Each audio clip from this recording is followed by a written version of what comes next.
James Madison. Voices of the USA. Book 3. Written and narrated by Santiago Madison. Chapter 1. Roots of a Founder. Long before James Madison became a central mind behind the United States Constitution, before he was praised as a defender of liberty or criticized as a man trapped in the contradictions of his age, he was simply a boy born into the complex, unequal, restless world of colonial Virginia.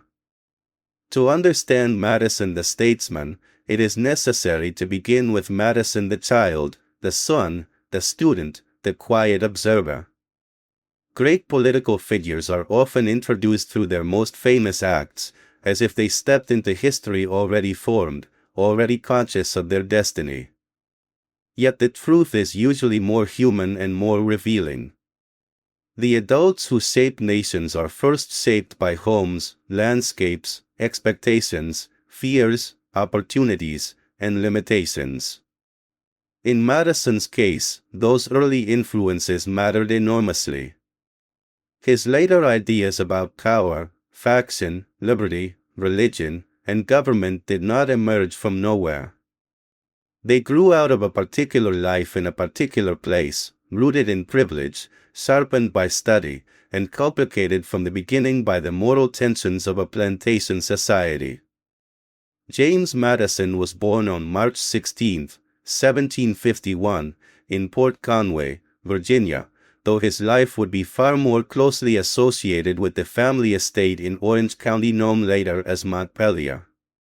He came into the world as a subject of the British Empire, not as an American citizen. The political order into which he was born seemed stable enough on the surface. Virginia was one of Britain's most important mainland colonies, wealthy, socially stratified, agriculturally powerful, and governed by a class of landholding elites who saw themselves as both provincial gentlemen and loyal Britons. The empire provided structure, identity, and commercial connection. The colonial gentry, in turn, provided local leadership. For families like the Madisons, the world was one of inherited status, property, obligation, and ambition. Nothing in 1751 made it obvious that this system would one day be torn apart by revolution, or that a small, intellectually inclined boy from Virginia would help design the political architecture of a new republic. Madison's father, James Madison Sr., was a substantial planter and a man of standing in his region. His mother, Nellie Conway Madison, came from another respected Virginia family. Together they occupied an upper tier of colonial society that offered comfort, influence, and access to education. Their son was born into security by the standards of the time, though that security rested on a deeply unequal social foundation. The family's prosperity, like that of many Virginia planters, depended heavily on enslaved labor. This fact is essential, not incidental. From the beginning, James Madison lived within a world that taught refinement and dependence at the same time, a world that spoke of rights among white elites while denying basic humanity to others. The contradiction would remain with him for life. It did not begin in adulthood, nor did it appear only when he entered national politics. It was built into the very environment that nourished him. The Virginia of Madison's childhood was a society of great beauty and severe inequality. The countryside could appear generous and orderly, with broad fields, wooded stretches, rolling land, and homes that reflected the aspirations of landed families. Yet beneath that appearance was a hierarchy that few questioned openly. Wealth concentrated power. Land signaled authority. Enslaved African Americans sustained the economic life of plantations and households while being denied freedom, security, and control over their own lives. Small farmers, tenants, laborers, artisans, and the poor occupied their own precarious places below the great planters. At the same time, Virginia's ruling class thought of itself as cultivated and responsible. It valued education, manners, and public office. It celebrated self-government in local matters while remaining tied to monarchy and empire. This was the mental and moral atmosphere of Madison's youth. He learned from it, benefited from it, and would later try, in some respects, to transcend it without ever fully escaping it. James was the eldest of 12 children, though not all survived into adulthood, a painful reality common in the 18th century. Being the eldest son mattered. It meant expectation. It meant responsibility. It meant that from an early age he was likely regarded not only as a beloved child but as a future head of the family's affairs. He was being prepared, whether consciously or not, to inherit land, manage property, uphold family reputation, and assume a public role suited to his class. In colonial Virginia, such expectations did not always require constant speeches or formal declarations. They were built into everyday life.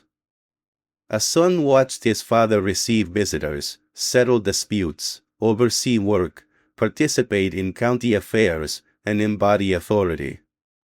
In this sense, Madison's political education began well before books on government entered his hands. He saw power exercised at close range in domestic, agricultural, and local settings. He learned that social order depended on institutions, habits, and recognized ranks. Later, when he would think deeply about constitutions and public systems, he was not doing so as an abstract philosopher untouched by real life. He was doing so as someone who had watched how authority functioned in a living society. Yet James Madison was not a towering, physically forceful figure in the manner of George Washington.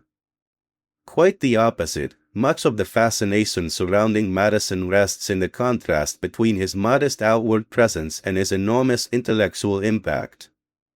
Accounts of his appearance and health suggest a man who was physically slight, often serious, and at times troubled by weakness or illness. Even in youth, he seems to have had a more delicate constitution than many of the men who later dominated revolutionary politics.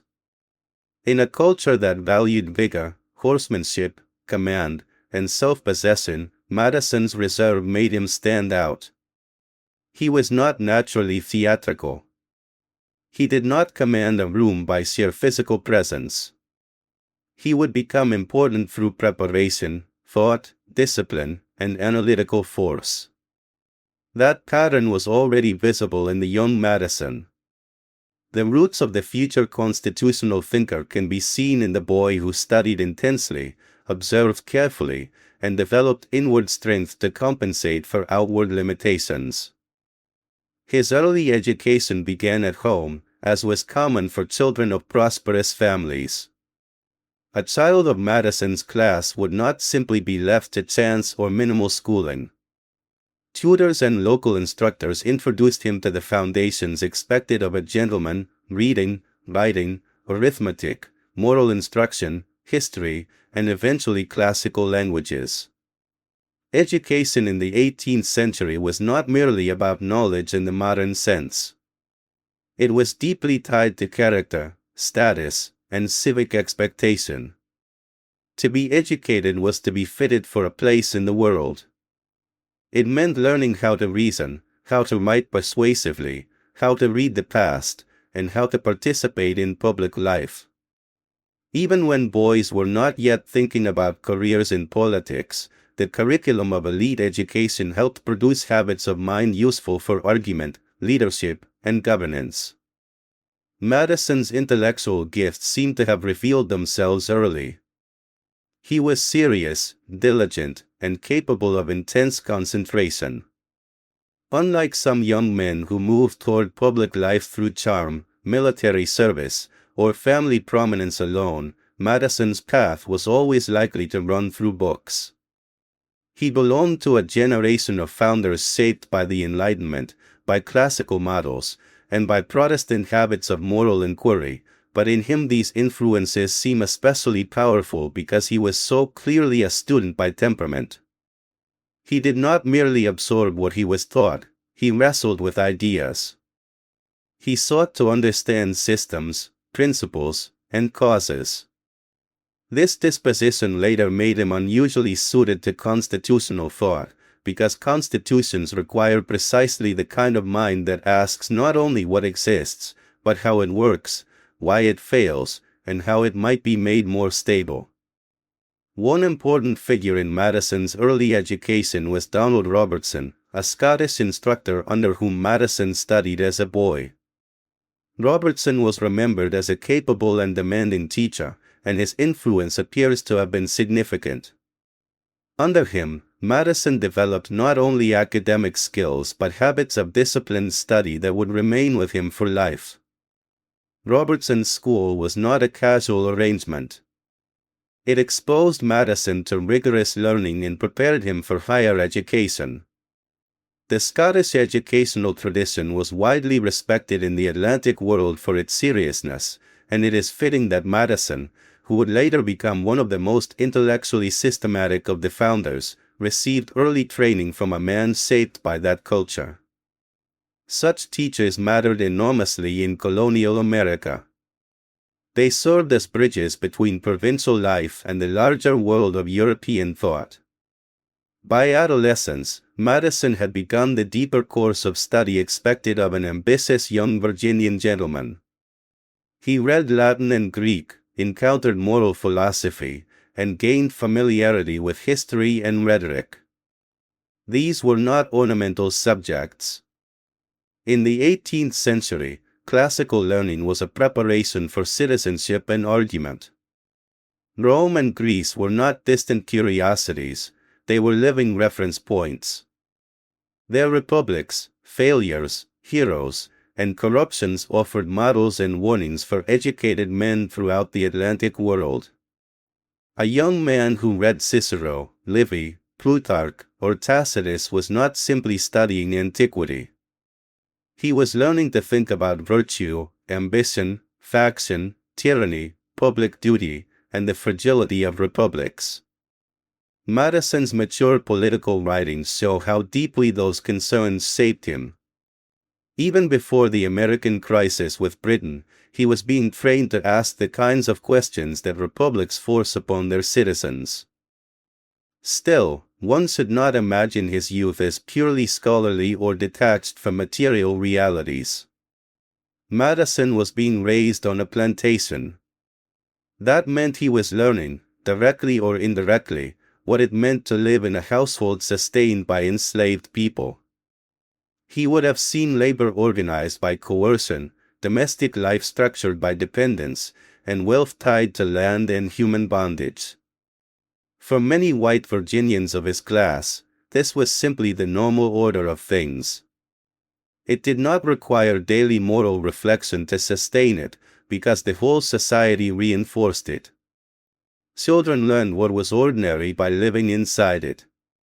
If Madison later became a thinker about liberty, rights, and constitutional restraint, he did so from within a culture that drew its own lines around who fully belonged within those concepts. This is one of the most uncomfortable but necessary truths about his beginnings. The roots of his greatness and the roots of his limitations grew in the same soil.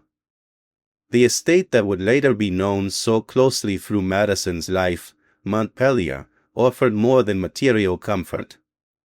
It offered the setting in which he formed his sense of place, memory, and continuity.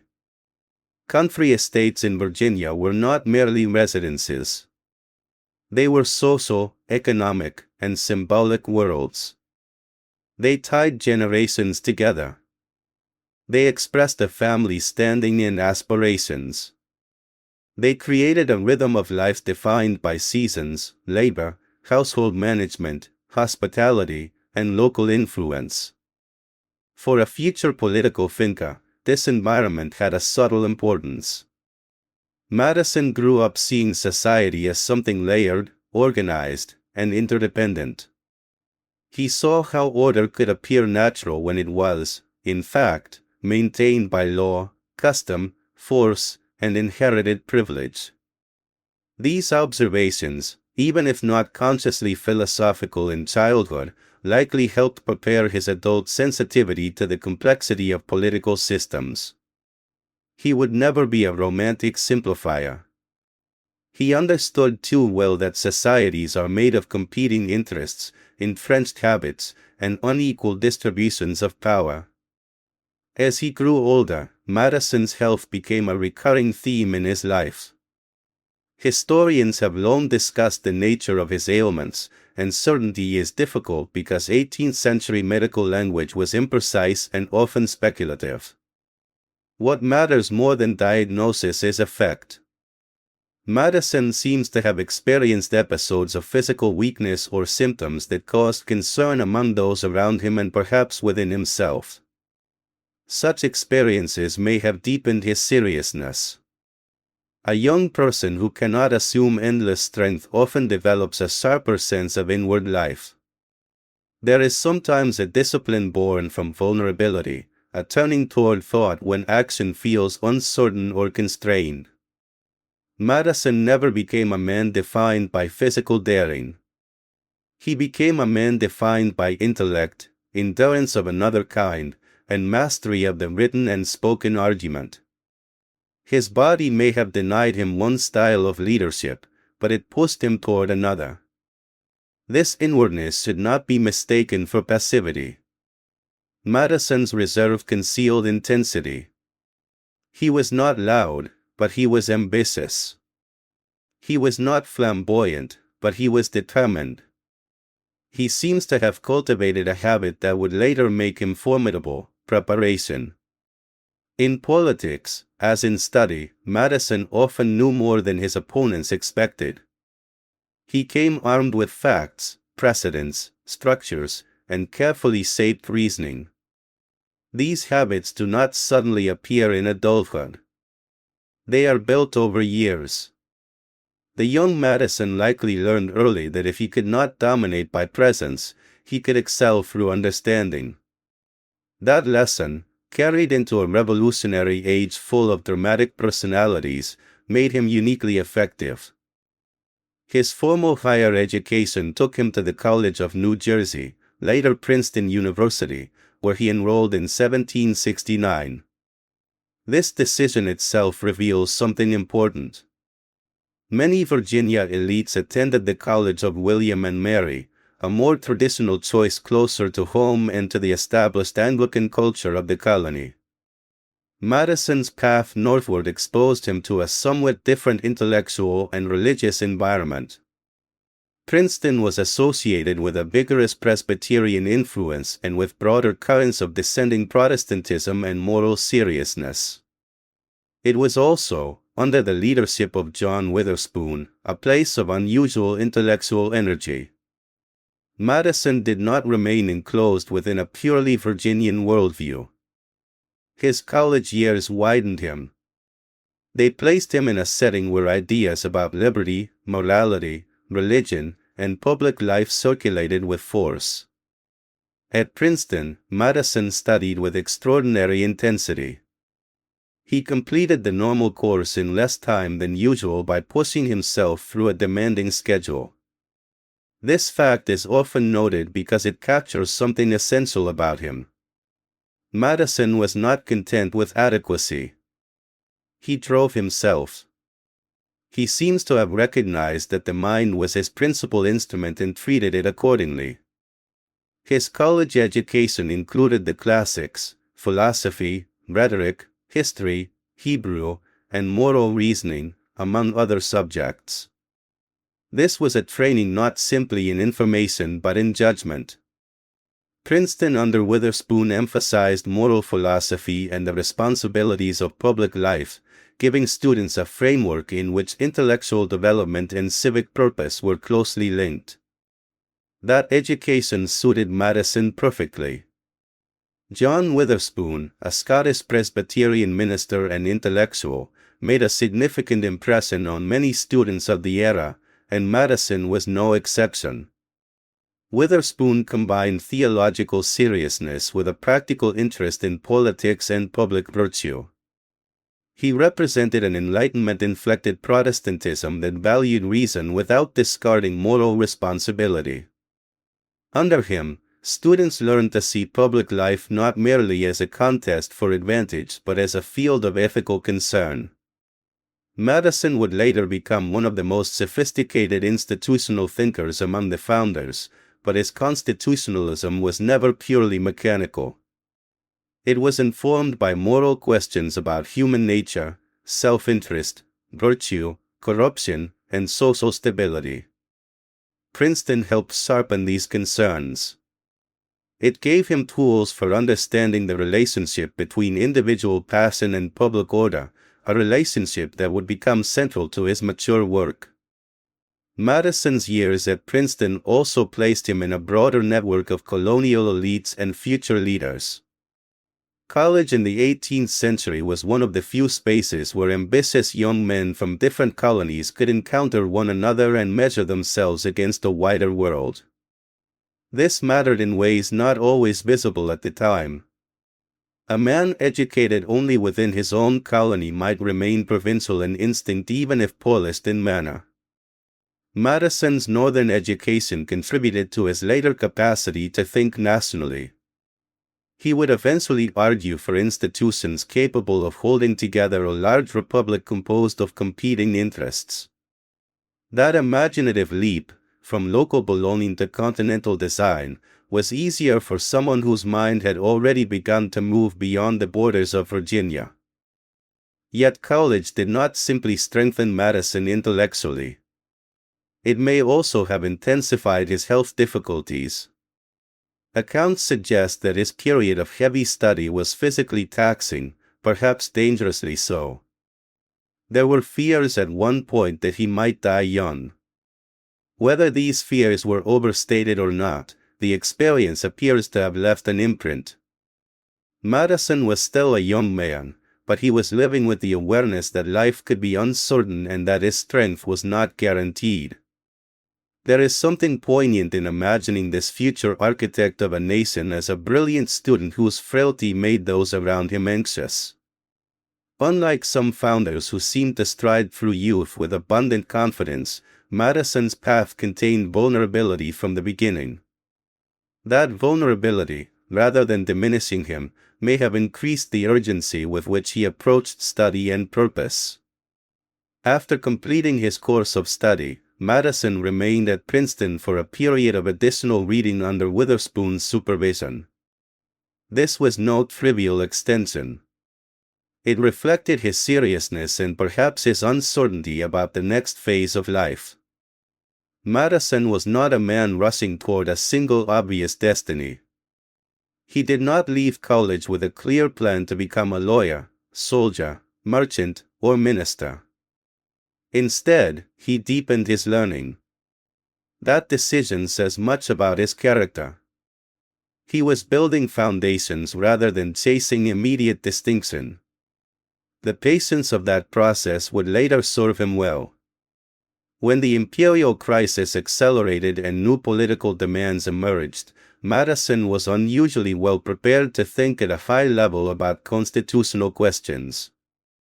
Returning to Virginia after Princeton, Madison re-entered a society both familiar and newly complicated in his eyes. Education often produces this effect. The place one left as a youth returns as something more layered after exposure to broader ideas. Madison came home with sharpened intellectual tools and perhaps with a stronger sensitivity to the religious and political tensions of colonial life. Virginia in the early 1770s was still a society with an established church, entrenched local elites, and deep commitments to order, but currents of discontent and reform were growing. Questions of authority were becoming harder to ignore. Madison, who had encountered more diverse religious perspectives and studied moral philosophy intensely, would soon reveal one of his most notable early passions, a concern for religious liberty. This concern did not emerge from abstraction alone. Madison was disturbed by the persecution or harassment of religious dissenters in Virginia, particularly Baptists who suffered under the colony's Anglican establishment. To modern readers, it can be easy to overlook how significant this issue was. Religious establishment was not a side matter in colonial life. It touched power, conformity, law, status, and personal conscience. Madison's sympathy for dissenters suggests both moral seriousness and an early impatience with coercive orthodoxy. This was one of the brighter elements of his character. Even as a young man shaped by privilege, he could recognize the injustice of state-backed religious oppression. That recognition would later feed into his enduring defense of religious freedom, one of the noblest parts of his public legacy. Still, even here, Madison's story resists simplification. His sensitivity to religious liberty coexisted with his acceptance of a slaveholding order. He could perceive one form of oppression more clearly than another, or at least act more decisively against it. This uneven moral vision was not unique to him. It was common among elite Virginians who opposed certain abuses of power while participating in others. Yet in Madison, the contrast is particularly striking because he became so closely associated with principles of liberty. The young man who objected to imprisoning preachers would grow into the statesman who helped frame a republic that preserved slavery. These contradictions should not be forced into false harmony. They belonged to the truth of the man and the age. In his early adulthood, Madison did not stand out as a natural orator in the way Patrick Henry did, nor did he embody the effortless social grace that some associated with leading gentlemen. He had to earn influence differently. His letters, habits, and later conduct suggest a man who valued reflection over display. There is something almost modern in this aspect of Madison. He was not built for celebrity. He was built for depth. In an era that often rewarded performance, he cultivated seriousness. This may help explain why, even among the founders, Madison sometimes feels less immediately dramatic to popular memory than Washington, Jefferson, Franklin, or Hamilton. Yet once one looks closely, he becomes more interesting, not less.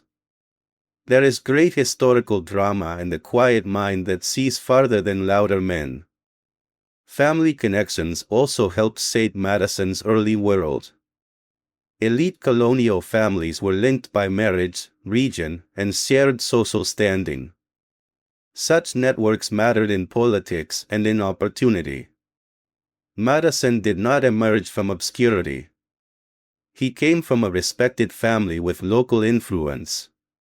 That fact gave him a platform, but it does not by itself explain his rise. Many well-born sons never became more than local gentlemen. Madison turned privilege into preparation. He used the advantages available to him not merely to preserve status but to enter the world of ideas and public affairs at a rare level.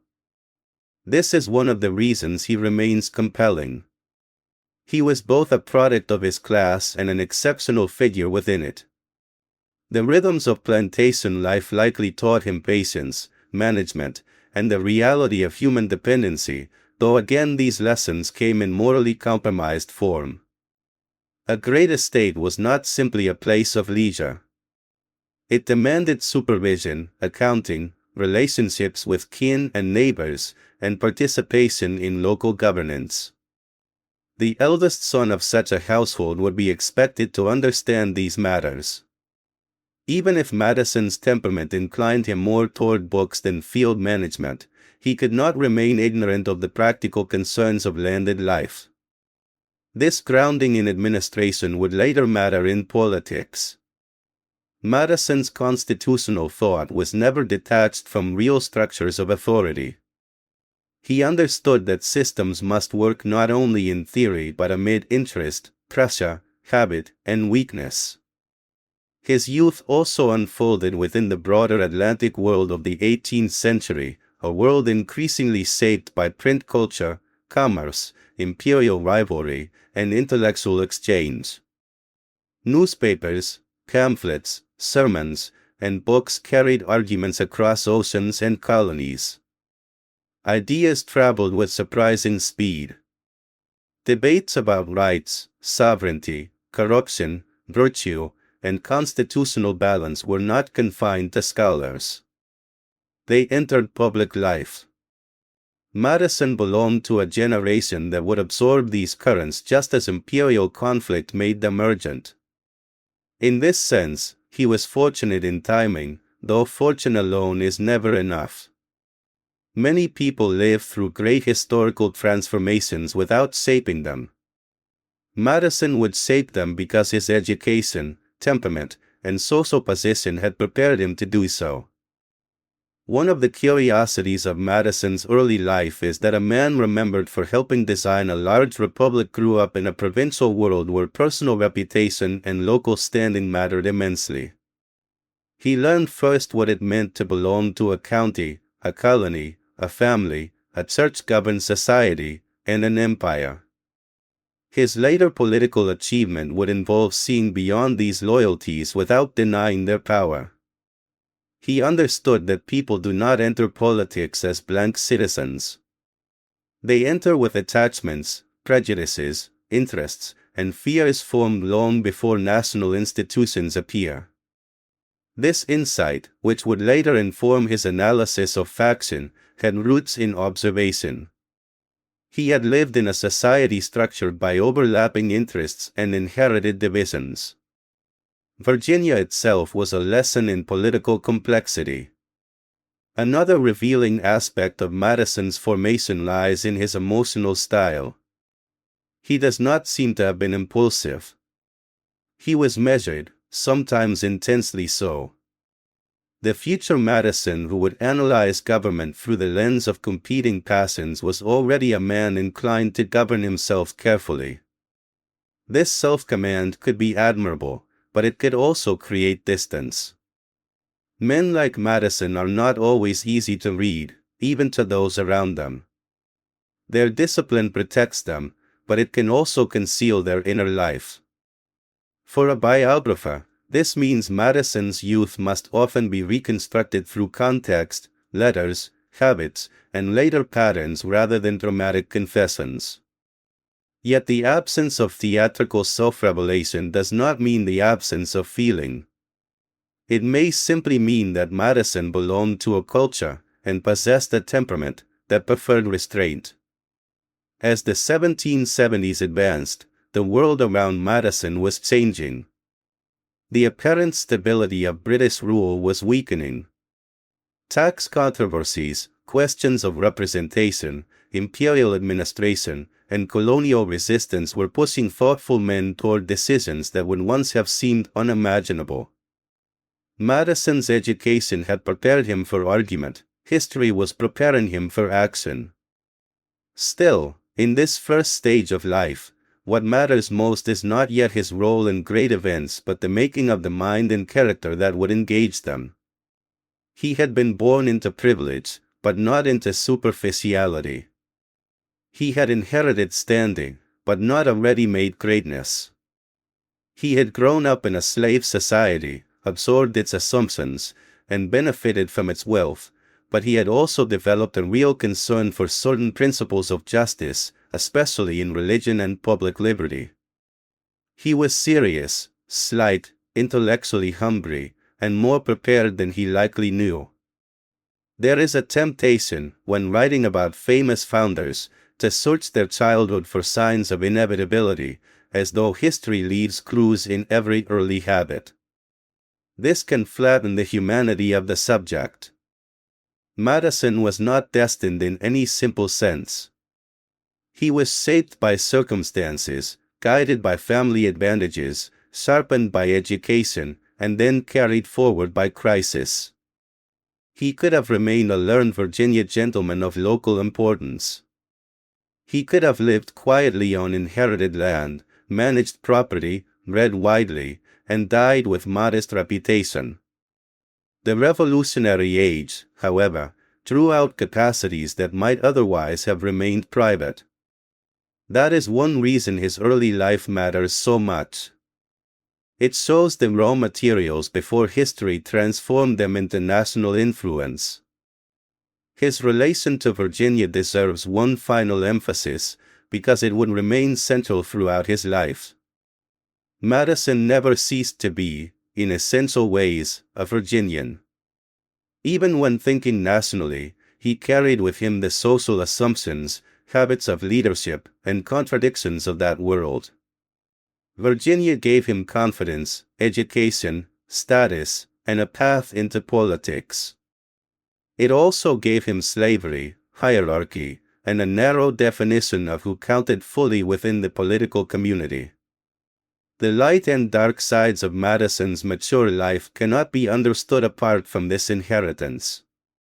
His brilliance was nurtured in a society that also limited his moral imagination. This is not a reason to dismiss him, nor a reason to excuse him. It is a reason to understand him more honestly. Honesty matters because Madison has often been turned into a symbol more than a person. He appears in textbooks as the father of the Constitution, a title that captures part of his achievement while hiding the slower, quieter process by which he became capable of it. Before there was a constitutional convention, there was a child on a Virginia plantation learning the patterns of authority. Before there were Federalist arguments, there was a frail but determined student laboring through demanding texts. Before there were great debates about liberty and union, there was a young man noticing the burdens placed on conscience by religious establishment. The roots of the founder were intellectual, social, moral, and deeply contradictory. If one looks closely enough, much of Madison's later life is already visible in these beginnings. His caution can be seen in the serious youth who studied before he acted. His respect for structure can be seen in the plantation world of layered authority in which he was raised. His defense of liberty can be glimpsed in his early outrage at religious persecution. His difficulty in confronting slavery can be traced to the social order that nourished and rewarded him from birth. His intellectual stamina appears in the student who pushed beyond ordinary academic expectations. Even his political style, precise, deliberate, less dazzling than durable, has its roots in the habits of mind formed during these early years. And yet there is something else in Madison's beginnings that should not be lost beneath analysis, the human scale of uncertainty. He did not know, as he walked the grounds of his family estate or bent over his books at Princeton, that he would help shape a republic. He did not know that his words would outlive him, that his notes would become indispensable to later generations, or that his contradictions would be scrutinized centuries later. He was a young man in a changing world, gifted but fragile, privileged but searching, serious enough to feel the weight of ideas before most men of his age had decided what to do with their lives. That uncertainty makes him more real. It reminds us that history is made not only by towering personalities who seem born for command, but also by quieter figures whose depth becomes visible only when the age calls it forth. By the time James Madison stepped fully into public life, the foundations had been laid. Family had given him position. Virginia had given him a world to observe and eventually question. Education had given him language, discipline, and intellectual ambition. Ill health had perhaps given him inwardness and urgency. Religious controversy had awakened his moral attention. The plantation order had given him both power and blindness. All of these elements belonged to the roots of the founder. They would nourish his gifts, shape his judgments, and shadow his legacy. To begin Madison's story here is to understand that nations are not built by abstractions alone. They are built by people formed in homes, schools, churches, landscapes, and systems of power. James Madison did not arrive in history as a pure apostle of liberty. He arrived as an 18th-century Virginian gentleman of unusual intelligence, disciplined habits, and growing moral seriousness, carrying within him both the best ambitions and the deepest contradictions of his world. The child of privilege would become a thinker of republican restraint. The student of history would help make history. The quiet observer would become a central architect of political order. But none of that makes sense without the earlier chapter, the chapter of roots, where the future founder was first shaped by the soil that would both elevate and limit him. In the years ahead, Madison would confront the crisis of empire, the struggle for independence, the weaknesses of confederation, the challenge of constitutional design, and the burden of governing a fragile republic. He would leave a mark on American history so profound that it is difficult to imagine the nation's political framework without him. Yet his greatness, like all human greatness, was neither simple nor spotless. It grew from a world that sharpened his mind while narrowing parts of his conscience. It depended on opportunities denied to countless others. It was made possible by family, education, culture, and labor he did not perform himself. To understand James Madison fully, one must begin by accepting this complexity. That complexity is what makes him worth studying. A flawless founder would teach very little because he would be more monument than man. Madison, by contrast, teaches through achievement and contradiction alike. His early life reveals how intelligence can be cultivated, how discipline can compensate for physical limitation, how ideas can emerge from provincial settings, and how even serious defenders of liberty can remain bound by the injustices of their age. In this sense, the roots of the founder are not merely biographical details. They are the key to the whole life that follows. When James Madison was born, there was no United States, no constitutional convention, no presidency for him to hold, no national legacy awaiting him. There was only colonial Virginia, rich, hierarchical, hopeful, exploitative, intellectually alive, morally compromised. There was a family determined to prepare its eldest son for significance. There was a mind ready to absorb books and questions. There was a body whose fragility may have sharpened its owner's resolve. There was a world full of order and injustice, one that would leave its mark on him forever. Out of that world came James Madison, not yet the father of a constitution, not yet the guardian of a Bill of Rights, not yet the president in wartime, but already a figure in formation, already carrying the elements that would define his place in history. The story of James Madison begins, then, not with triumph but with formation. It begins in family expectation, in plantation hierarchy, in quiet study, in moral awakening, in the uneasy coexistence of privilege and principle. It begins with a boy who did not look like a giant of history and a young man who did not sound like the loudest voice in the room. It begins with depth before fame, preparation before action, and contradiction before legacy. In that beginning lies the true foundation of the man he would become. Chapter 2. A Mind for Revolution. When James Madison returned to Virginia after his years of demanding study at the College of New Jersey, he came back to a colony that still looked stable on the surface, but that was already beginning to vibrate with tension underneath. The familiar structures were all still there. The authority of the crown remained intact in form. The colonial elite continued to preside over county life, courts, land, and social influence. The Anglican establishment still shaped public religion. Tobacco culture and plantation wealth still organized the rhythms of much of Virginia's economy. Yet by the early 1770s, the British Empire no longer felt to many colonists like a distant but steady guardian of liberty and order. Instead, it was increasingly experienced as something more intrusive, more suspicious, and more willing to test the limits of colonial obedience. Madison's return to Virginia therefore coincided with a profound transition. He had left as a gifted young scholar from a powerful planter family. He came back into a world that would soon force men like him to decide whether they were merely colonial subjects or something else entirely. This was not simply a matter of slogans or street anger.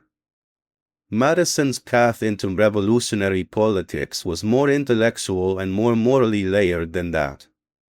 He was not the kind of figure who rushed into public action because he loved spectacle, confrontation, or emotional upheaval. He was too thoughtful for that, too analytical, and perhaps too inward by temperament. The revolution that stirred Madison first took shape in the mind.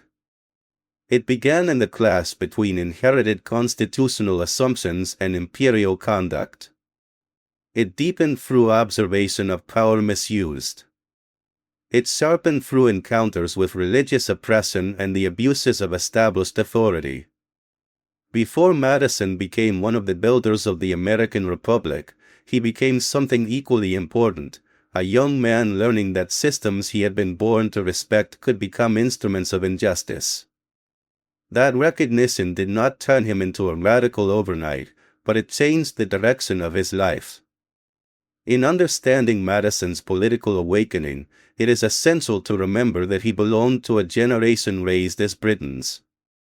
The idea of breaking from Britain was not the natural starting point for most educated colonists, especially not those of high status. Men like Madison inherited not only property and social position, but also a constitutional culture. They had been taught to admire the English tradition of mixed government, the rights of Englishmen, parliamentary history, and the balance between liberty and order. Many colonists thought of themselves as beneficiaries of a political heritage more free than that of most of Europe. In other words, colonial resistance did not begin as simple anti-British feeling. It began as a struggle over what British liberty itself was supposed to mean. Madison's early political development reflects that pattern clearly. He did not start from a rejection of constitutional order. He started from a desire to defend what he believed true constitutional order ought to be. The imperial crisis had been building for some time by the moment Madison came home. The Stamp Act, the Townshend duties, the growing disputes over parliamentary authority, and the broader question of taxation without representation had already intensified political consciousness across the colonies. Newspapers, pamphlets, sermons, and local assemblies had all become sites of debate. Virginia, with its strong sense of provincial dignity and its powerful House of Burgesses, was deeply engaged in these controversies. Madison returned, then, not to a quiet countryside untouched by ideas, but to a colony increasingly alert to the implications of British policy. Even local conversations among planters, clergymen, lawyers, and county leaders were now linked to much larger arguments about sovereignty, rights, and resistance. For Madison, however, the political atmosphere of Virginia was filtered through his own particular intellectual formation. He had studied history, moral philosophy, rhetoric, and classical Republican thought. He had been trained to think about corruption, liberty, public virtue, and the misuse of power. He had also been shaped by the religious and intellectual seriousness of Princeton under John Witherspoon. These influences did not hand him a ready-made revolutionary identity, but they made him especially sensitive to questions that might have remained more instinctive or less clearly articulated in other men. Madison was becoming the kind of political thinker who wanted to understand not only whether authority was unjust, but by what principles it became unjust and what institutions might be needed to restrain it. The Virginia to which he returned also confronted him with another question that would become central to his public life: the relationship between conscience and government. In the established structure of colonial Virginia, the Anglican Church held legal privileges and civic authority that dissenting groups did not. Baptists and other dissenters often faced fines, harassment, social hostility, and even imprisonment for preaching without proper approval or for challenging the colony's religious order. To many members of the Virginia gentry, such control over religion may have seemed normal, even necessary for public stability. To Madison, it increasingly appeared as a violation of something fundamental. This issue would prove to be one of the first great causes to stir him deeply. Long before he was nationally known for his constitutional reasoning, he was moved by the spectacle of conscience being policed. This concern reveals much about Madison's character in formation. He was not yet a revolutionary in the fullest political sense, but he was already becoming an enemy of arbitrary power. Religious establishment brought that lesson home with particular force because it touched not merely property or taxation, but the inner life. A government that presumed to direct conscience was, in Madison's eyes, crossing a dangerous line. He could tolerate hierarchy in many forms more easily than he could tolerate coercion in matters of belief. This did not mean his moral vision was complete or free of contradiction. He was still a Virginia planter's son living in a slave society. He was not yet prepared to apply principles of liberty universally. Still, the seriousness of his reaction to religious oppression was real. It marked one of the earliest and brightest expressions of the values that would later define him. In letters from the early 1770s, Madison's frustration with religious persecution comes through with unusual emotional force. This is striking because Madison was generally measured and restrained in expression. Yet when discussing the treatment of Baptist preachers in Virginia, he was clearly disturbed. He saw the imprisonment of men for preaching as evidence of both cruelty and irrationality, as though a government fearful enough to jail preachers had already begun to confess its own weakness. The young Madison's sympathy for dissenters was not merely theoretical. It was personal enough to stir moral indignation. That indignation should not be overlooked, because it tells us that Madison's entrance into public life was not driven solely by constitutional mechanics or elite ambition. He was capable of genuine feeling when faced with injustice, especially injustice backed by official power. At the same time, Madison's political maturation unfolded against the wider backdrop of colonial resistance to British imperial measures. The crisis was not a straight line from grievance to independence. It passed through phases of petition, protest, boycott, constitutional argument, and local mobilization.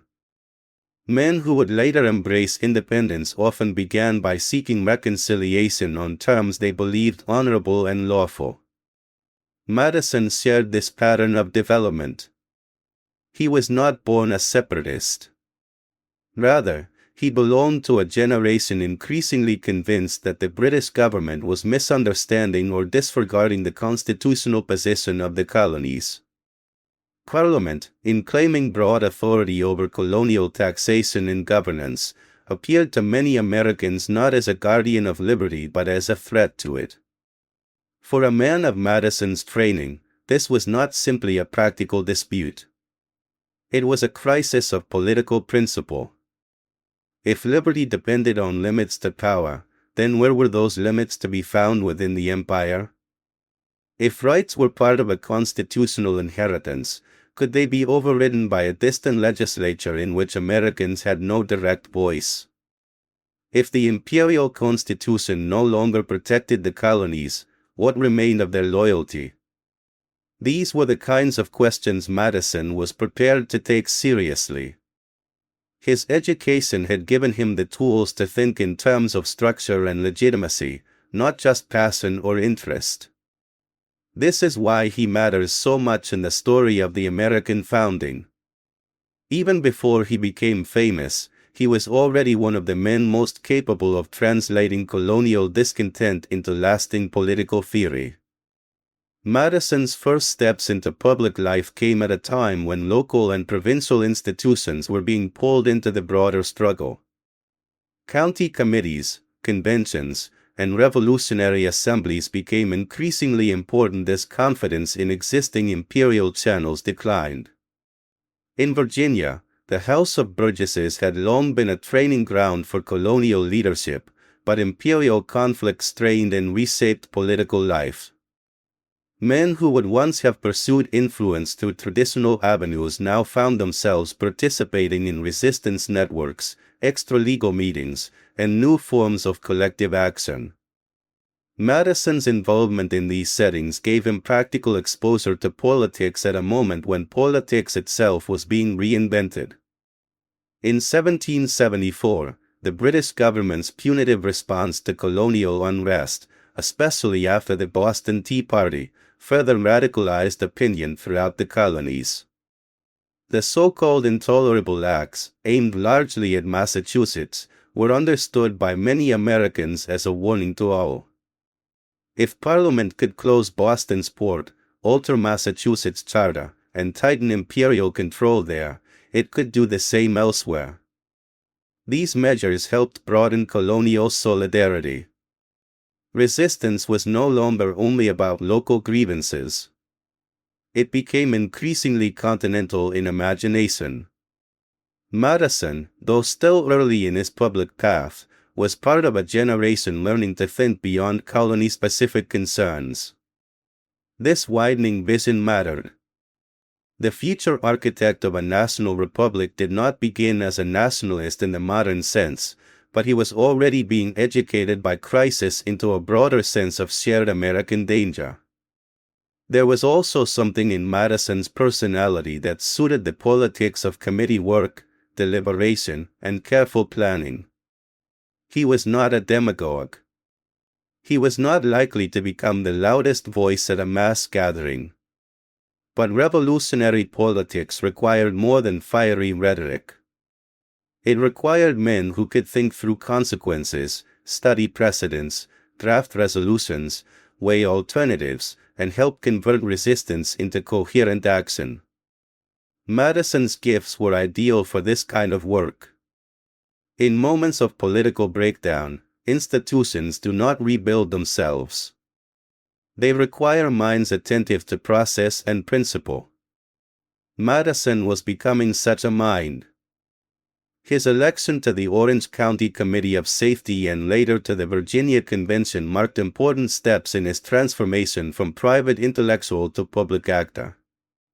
These bodies were crucial because they exercised authority in the expanding revolutionary movement when normal structures of colonial governance were losing legitimacy. Service in such institutions was not glamorous in the heroic, military sense, but it was foundational. It taught Madison how local grievances connected to provincial and continental strategy. It taught him how power could migrate from old forms to new ones. Most importantly, it gave him experience in self-government before independence had formally arrived. The revolution, in practical terms, was as much about creating workable alternative authority as it was about resisting Britain. Madison learned this early. By the time he entered the Virginia Convention in 1776, the colonial crisis had advanced dramatically. Armed conflict had begun. The language of rights had grown bolder. Independence, once unthinkable to many, was becoming an increasingly plausible outcome. Virginia itself was moving toward a new political order. Madison entered this moment not as a famous leader but as a young delegate of unusual seriousness. He was still in his mid-20s, not physically impressive, not widely celebrated, and not naturally theatrical. Yet he arrived with something just as important: preparation, conviction, and a mind trained to think institutionally. The Virginia Convention of 1776 was a major turning point for Madison because it placed him inside the process of founding at the state level. Revolution was not merely declared, it had to be organized. Colonies needed constitutions, declarations of rights, and functioning governments. Virginia's political leaders were not only severing ties with royal authority. They were designing what would come next. Here Madison's gifts began to show more clearly. He was drawn not just to resistance, but to construction. Many men can oppose power, fewer can help build a legitimate replacement for it. Madison already belonged to the latter category. One of the most revealing episodes from this period concerns his role in strengthening protections for religious liberty in Virginia's Declaration of Rights. George Mason's original draft referred to the toleration of religion, language that still implied that government granted permission to dissenting faiths. Madison objected. He preferred language that more fully recognized the natural right of free exercise, shifting the principle from permission to inherent liberty. This may seem, at first glance, like a matter of wording. It was much more than that. Madison understood that political language creates political reality. To speak of toleration is to imagine authority standing above conscience. To speak of right is to recognize that conscience has a claim government must respect. This distinction captures the young Madison beautifully. He was already attentive to the architecture of liberty in both ideas and institutions. His intervention in favor of stronger religious freedom is one of the clearest signs that Madison's revolutionary mind was not simply anti-British. It was principled in a deeper way. He was trying to identify what a free society owed to the individual and how government ought to be limited. In this area, Madison was genuinely ahead of many of his contemporaries. He saw that a revolution against imperial authority would ring hollow if the new government simply reproduced old forms of coercion at home. Religious liberty, for him, was not a side issue. It was part of the very meaning of legitimate government. That conviction would remain with him throughout his life and later shape some of the strongest arguments in American history against religious establishment. Still, the world in which Madison advanced these ideas was full of boundaries. Virginia was declaring rights while preserving slavery. It was resisting domination from Britain while maintaining domination over enslaved African Americans. Madison was fully a part of this world, and the contradiction was not abstract. He came from a plantation family, depended on enslaved labor, and did not at this stage challenge the institution that underwrote much of his class's power. That fact matters here precisely because it prevents the story from becoming too pure. Madison's political conscience was awakening, but it was awakening unevenly. He could see one kind of coercion with great clarity and another only dimly. This unevenness would remain one of the defining moral tensions of his life.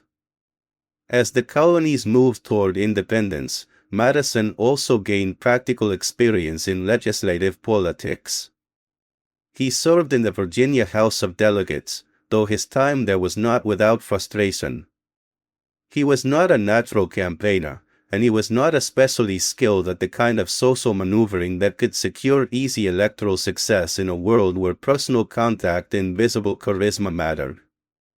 At one point, he lost the contest in part because he refused the common practice of treating voters to drink, a choice that reflected both principle and perhaps a certain political awkwardness. This episode, small as it may seem, tells us something valuable. Madison's public career would never rest on showmanship. He was sometimes ill-suited to the theatrical side of politics. Yet he persisted, and because his strengths lay elsewhere, he would eventually shape the Republic more deeply than many more colorful men. The Revolutionary era also brought Madison into closer contact with other leading Virginians and, gradually, with the broader circle of men who would define the American founding. He was still emerging, still learning, but he was no longer only a student or observer. He was now participating in the actual work of political transformation. This work required not only ideas but relationships. One of the patterns of Madison's career is that he often operated most effectively in collaboration with others, especially those whose more public magnetism complemented his intellectual precision. Later, this would be true with Thomas Jefferson. In the Revolutionary period, it was already becoming clear that Madison's talents fit especially well into networks of principled political cooperation. The struggle with Britain also taught Madison something crucial about power itself. Empires, he saw, did not merely govern through law, they governed through assumption, habit, and distance. A people could become accustomed to being ruled until crisis forced them to examine the legitimacy of that rule. Once that examination began, it often widened.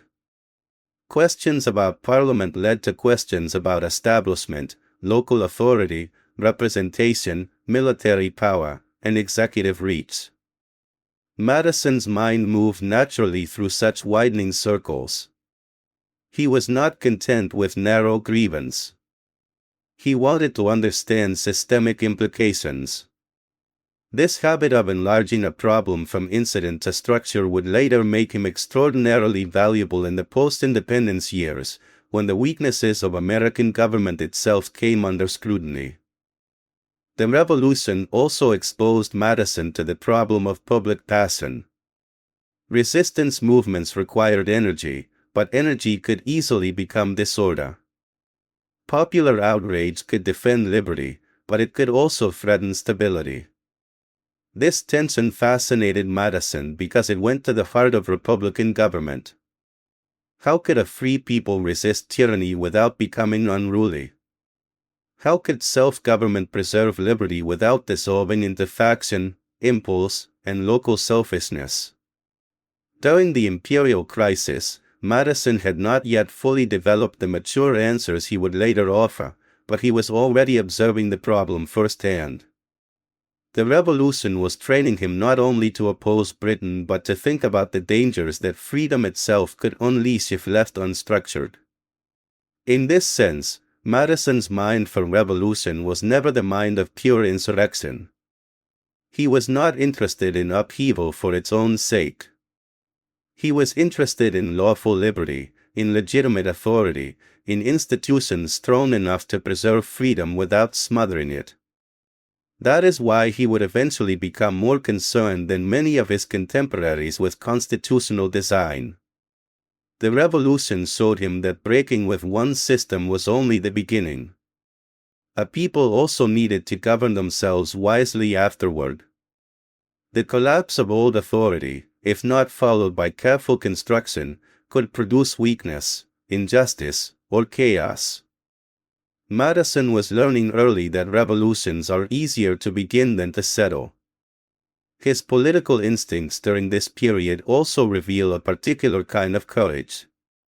Because Madison was not a military hero and not a thunderous orator, it can be tempting to miss the bravery in his path. Yet intellectual and moral courage are forms of courage too. It required real boldness for a young Virginian of his standing to side firmly with religious dissenters against entrenched establishment. It required seriousness to move beyond inherited imperial loyalty toward the conclusion that British power had become incompatible with colonial liberty.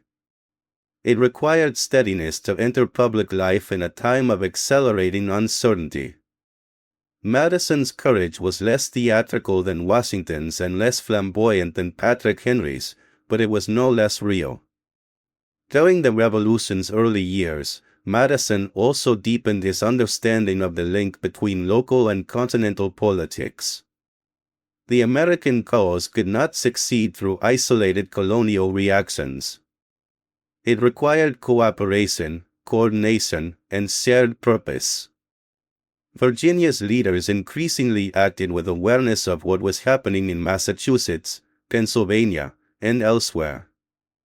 Continental congresses and intercolonial committees made this possible. Madison's developing political imagination was stretched by these realities. He began to see that the future of liberty in America could not rest on local pride alone. This insight would later become central to his efforts to strengthen national government under the Constitution. The roots of that later nationalism can already be found here, in the realization that this united liberty is vulnerable liberty. It would be a mistake, however, to present Madison's revolutionary development as entirely smooth or linear. The crisis years were confusing, unstable, and often contradictory. Men changed positions gradually. They were pulled by loyalty, fear, caution, ambition, conviction, and circumstance all at once. Madison himself was still young, still feeling his way into public life, still learning how politics worked outside books. He did not enter the revolutionary movement as a finished thinker. Rather, the movement itself helped finish him. Experience refined theory. Conflict clarified values. Public action tested the habits of study and reflection he had built in youth. There is something especially revealing in the fact that one of Madison's first sustained political passions was religious liberty rather than taxation or trade alone. This suggests that the revolution, in his mind, was about more than constitutional mechanics between colony and empire. It was about the moral purpose of government. He was trying to understand what authority may rightfully do and what it must not do. A government that invades conscience, he believed, has overstepped. A government that denies a people meaningful participation in the making of laws has also overstepped. These lines of thought belong together. They show why Madison's revolutionary awakening was both intellectual and ethical. He was not simply joining a colonial rebellion. He was beginning to form a philosophy of restrained power. His own social position gave this philosophy a certain complexity. Madison was no outsider to authority. He had every reason, in one sense, to work within existing structures and protect his class's place inside them. Yet precisely because he understood authority from within, he could see how dangerous it became when unchecked. Elite education had trained him to think historically, and history taught him that power without restraint tends toward abuse. This lesson applied to empire, to establishment, and eventually to Republican majorities as well. One of the most distinctive features of Madison's mature political thought is his suspicion of concentrated power in many forms. That suspicion was not born all at once at Philadelphia in 1787. It was already taking shape in the revolutionary 1770s. At the same time, he was learning about the limits of principle in political life. Revolutionary movements require coalitions. Coalitions require compromise. Men who agree on resisting Britain may disagree sharply on religion, social hierarchy, economic policy, or the distribution of power inside a new government. Madison was entering public life in precisely this environment. He therefore learned early that political achievement rarely comes in pure form. One must persuade, negotiate, revise, and sometimes accept incomplete victories. His success in reshaping the language of Virginia's Declaration of Rights on Religion is notable partly because it shows him succeeding within these constraints. He could not transform the whole moral structure of Virginia, but he could strengthen a principle. He could move political language and law in a better direction. The revolution also awakened in Madison a greater sense of time. He had studied republics in books, but now he was living through the possible birth of one. The stakes of political design were no longer ancient or theoretical. They were immediate. Decisions made by conventions and legislatures would shape the future of millions. That kind of awareness can enlarge a mind. It can also burden it. Madison seems to have responded with seriousness rather than intoxication. He did not treat revolution as romance.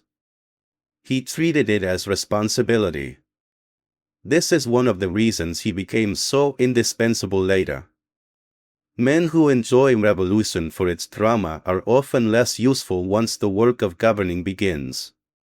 Madison's mind was already oriented toward permanence. Yet one must not erase the emotional dimension of this period. Madison was not cold. He was moved by what he saw. He felt outrage at injustice, anxiety about public disorder, and urgency about the future of liberty. His emotional life simply took disciplined form. Rather than pouring outward in grand performance, it was channeled into study, argument, drafting, and measured action. This style would become a hallmark of his public life. He was a man of strong convictions who expressed them through careful reasoning. In a revolutionary age full of flames, he was one of the men shaping the furnace. The years surrounding independence also brought home another truth that Madison never forgot: liberty requires institutions. Passion may ignite resistance, but endurance depends on structure. A movement can be carried by grievance for only so long. After that, it must answer harder questions. Who governs? Under what rules? With what safeguards? How are powers divided? How are rights protected? How are majorities restrained? How are minorities secured? How is union maintained across distance and difference?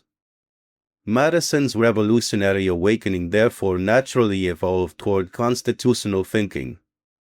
The crisis with Britain taught him to distrust imperial overreach, but it also taught him to ask what kinds of governments might better preserve freedom.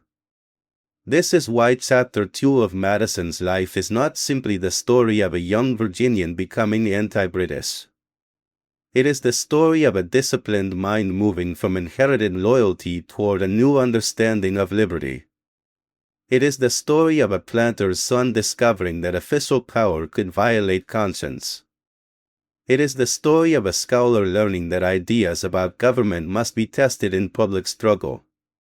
It is the story of a reserved young man finding his place not in military glory or theatrical speech, but in the slower, harder work of political construction. Madison's revolution began in the mind, but it did not stay there. It carried him into institutions, conventions, legislative work, and the founding controversies of Virginia. By the end of this formative period, Madison was no longer simply the gifted student from Princeton or the thoughtful eldest son from Orange County. He had become a public man. Not the most famous one, not yet the most powerful, but a figure with growing influence and a clear moral intellectual direction. He believed that power must be restrained, that conscience must be free, that colonial rights were real, and that new governments had to be built on more secure principles than inherited habit alone.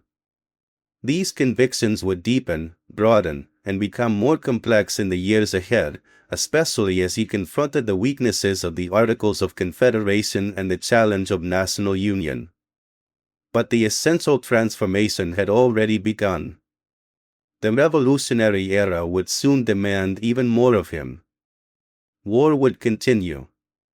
Independence would have to be defended. State governments would face strain. Continental cooperation would prove fragile.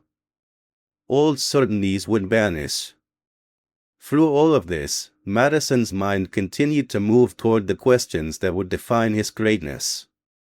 How can liberty be preserved without anarchy? How can power be made effective without becoming oppressive? How can rights be secured against both rulers and factions? These questions did not arrive after the Revolution. The Revolution planted them. In looking at James Madison during these years, one sees the early outline of the statesman he would become. His caution was already visible, but so was his boldness when principle required it. His reserve remained intact, but so did his capacity for deep commitment. His attachment to liberty was real, but so were the limitations imposed by his class and his participation in a slave society. He was growing morally, politically, and intellectually, yet not beyond contradiction. That combination, admirable and troubling, makes him deeply human. He was not the embodiment of the revolution in all its forms. He was something more specific and, in some ways, more enduring, one of its greatest interpreters. If Chapter 1 revealed the social and intellectual roots of Madison's character, Chapter 2 reveals the ignition point. Here the young scholar encountered power in conflict with principle. Here he discovered causes worth entering public life for. Here he learned that ideas about liberty mattered only if they could be translated into political language, institutions, and rights. Here, too, he began to understand that revolutions do not merely cast off old rulers. They expose the deeper question of what kind of society a people wishes to become. James Madison's mind for revolution, then, was not the mind of destruction. It was the mind of a builder awakened by injustice. It was shaped by outrage at coercion, sharpened by constitutional argument, and studied by a long view of history. In the crisis between Britain and America, Madison found not only a cause but a vocation. He would not be the loudest voice of the revolution, nor its most dramatic symbol. But he would become one of the men most capable of giving its hopes durable form. That is what began in these years, not simply resistance, but the emergence of a statesman whose revolution was always aimed at order worthy of freedom. Chapter 3. Designing a Nation. By the time James Madison emerged as one of the central architects of the United States Constitution, he had already been through a political education more demanding than most men experience in a lifetime. He had seen imperial power harden into coercion. He had watched colonial resistance become revolution. He had participated in the building of state-level Republican government in Virginia. He had defended religious liberty with unusual clarity and conviction. Yet for all of that, the most difficult lesson may still have lain ahead of him. Winning independence was one thing. Designing a nation that could survive independence was another. If the struggle against Britain had taught Americans how to resist power, the troubled years that followed taught Madison how dangerous weakness could be. A government could oppress, yes, but it could also fail. It could be too distant, too arbitrary, too intrusive. But it could also be too fragmented, too hesitant, too feeble to secure the liberty it claimed to protect. Madison came to understand this problem earlier and more deeply than many of his contemporaries, and that understanding would make him indispensable in the creation of a new constitutional order. The years after the American Revolution were not the triumphant settling of a settled people. They were anxious, improvised, and often disappointing. The Declaration of Independence had announced the people to the world, but the actual machinery of national government remained fragile. Under the Articles of Confederation, the United States existed as a league of sovereign states joined together more by necessity and memory than by institutional strength. Congress could deliberate, request, and recommend, but its capacity to compel was painfully limited. It could not reliably raise revenue through taxation. It struggled to manage debt, conduct consistent diplomacy, regulate trade, or impose unity on states that often preferred their own immediate interests. Men who had fought a war for independence now faced the possibility that the peace would expose not strength, but structural inadequacy. Madison did not begin by rejecting the Confederation in some casual or impatient way. Like many Americans, He understood why the revolutionary generation had distrusted concentrated authority.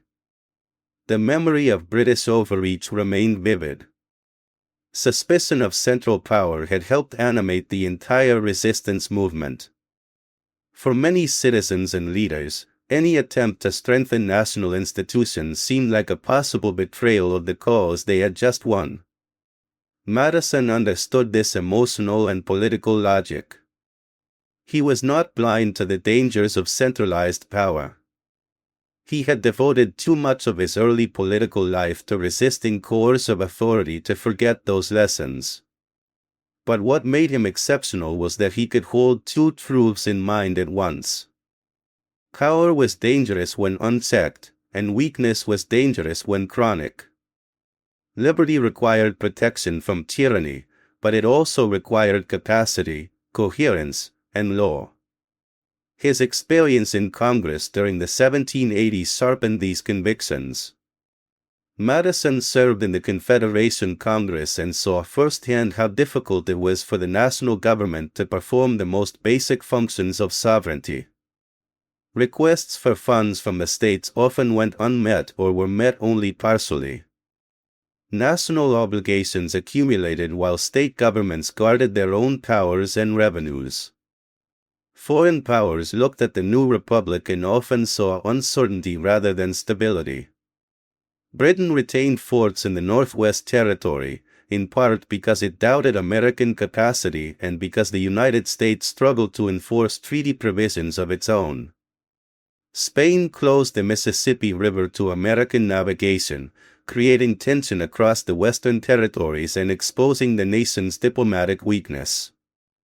Meanwhile, commercial rivalries among the states hinted that union itself could become little more than a temporary arrangement. For Madison, these were not isolated policy frustrations. They were evidence of a deeper defect in the structure of American government. A republic, he believed, had to be more than a collection of good intentions and local jealousies. It needed institutions equal to its circumstances.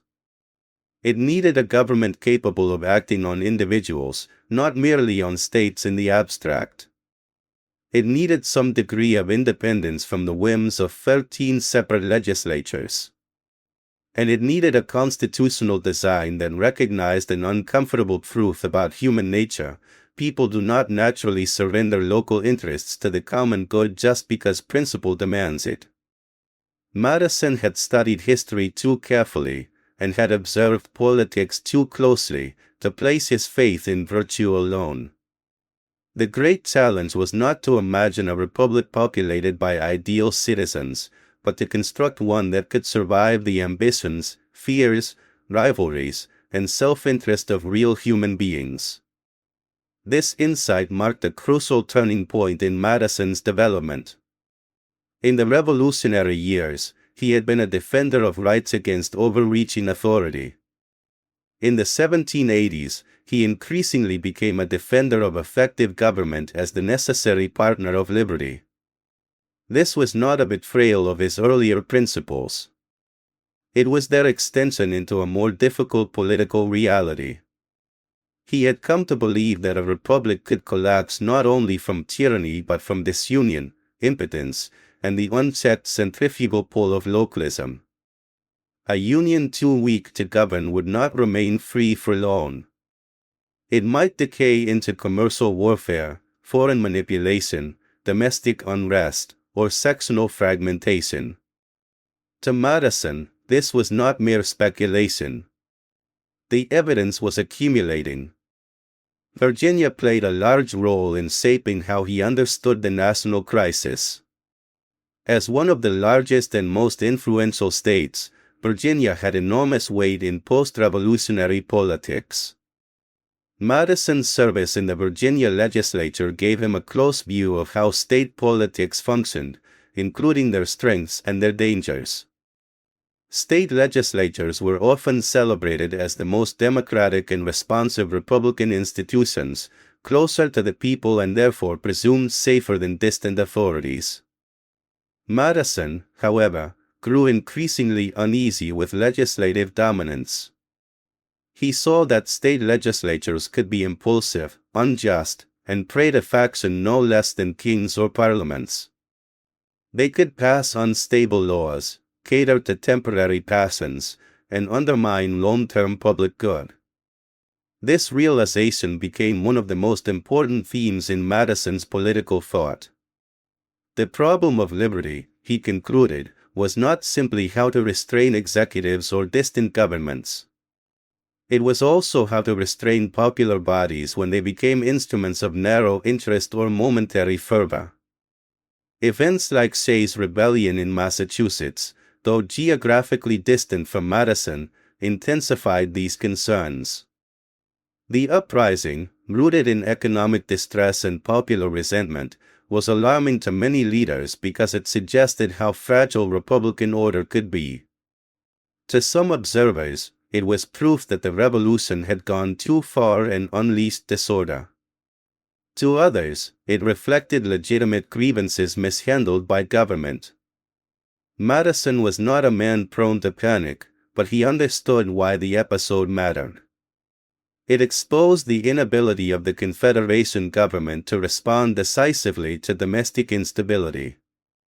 It also dramatized the broader danger that Republican liberty, if poorly structured, could devolve into conflict between public authority and private desperation. For Madison, the lesson was not that the people were the enemy. It was that institutions had to be designed with more intelligence than they had been under the Articles. Before the Constitutional Convention met in Philadelphia in 1787, Madison had already done the intellectual work that would allow him to enter it with unusual preparation. He did not simply arrive with general complaints and patriotic hope. He studied confederacies ancient and modern. He examined the failures of federal systems. He investigated historical examples of political instability, faction, and weak unions. This was typical Madison. While others reacted to events, he sought underlying patterns. He wanted to know why republics failed, why unions dissolved, why governments overreached, and why others collapsed from impotence. He gathered evidence not as an academic exercise but as preparation for founding. This habit of deliberate, systematic study is one of the great reasons Madison became so central in 1787. He had equipped himself not only with convictions but with analysis. Among the notes he prepared before the convention, often referred to through his Vices of the Political System, Madison laid out a penetrating diagnosis of the problems facing the Confederation. He identified the failure of the states to comply with national obligations, the encroachments of state governments on national authority, the instability and injustice produced by mutable laws, and the absence of a reliable mechanism for national enforcement. What stands out in these reflections is not simply the list of problems, but the quality of Madison's mind and work. He was looking beyond symptoms to design flaws. He was already thinking like a constitutional engineer, though one with a moral and historical vision broader than any mere technician. He saw that a political system built on state consent alone, without sufficient direct authority or structural balance, was likely to remain weak and unstable. Madison's alliance with other nationalist-minded figures, especially George Washington and later Alexander Hamilton in certain respects, helped transform concern into action. Washington's prestige mattered enormously. He was the indispensable symbol of the revolution and the one public figure whose support could legitimize efforts to strengthen the Union. Madison understood this. He cultivated Washington's involvement carefully, knowing that constitutional reform would need more than arguments. It would need trust, reputation, and moral authority. This was one of Madison's great political gifts. He was not merely a theorist. He knew how ideas had to move through personalities and institutions to become real. His relationship with Washington during the 1780s reveals both strategic intelligence and practical humility. Madison recognized that his own brilliance would matter most when paired with the standing of men the public already revered. The path to the Philadelphia Convention passed through earlier efforts at reform, including the Annapolis Convention of 1786, which had been called to address commercial problems among the states. The meeting itself was poorly attended and limited in immediate effect, but it became important precisely because its failure revealed the scale of the problem. The delegates present, including Hamilton and Madison, recommended a broader convention to consider the defects of the federal system itself. This move was significant because it widened the conversation from trade regulation to constitutional redesign.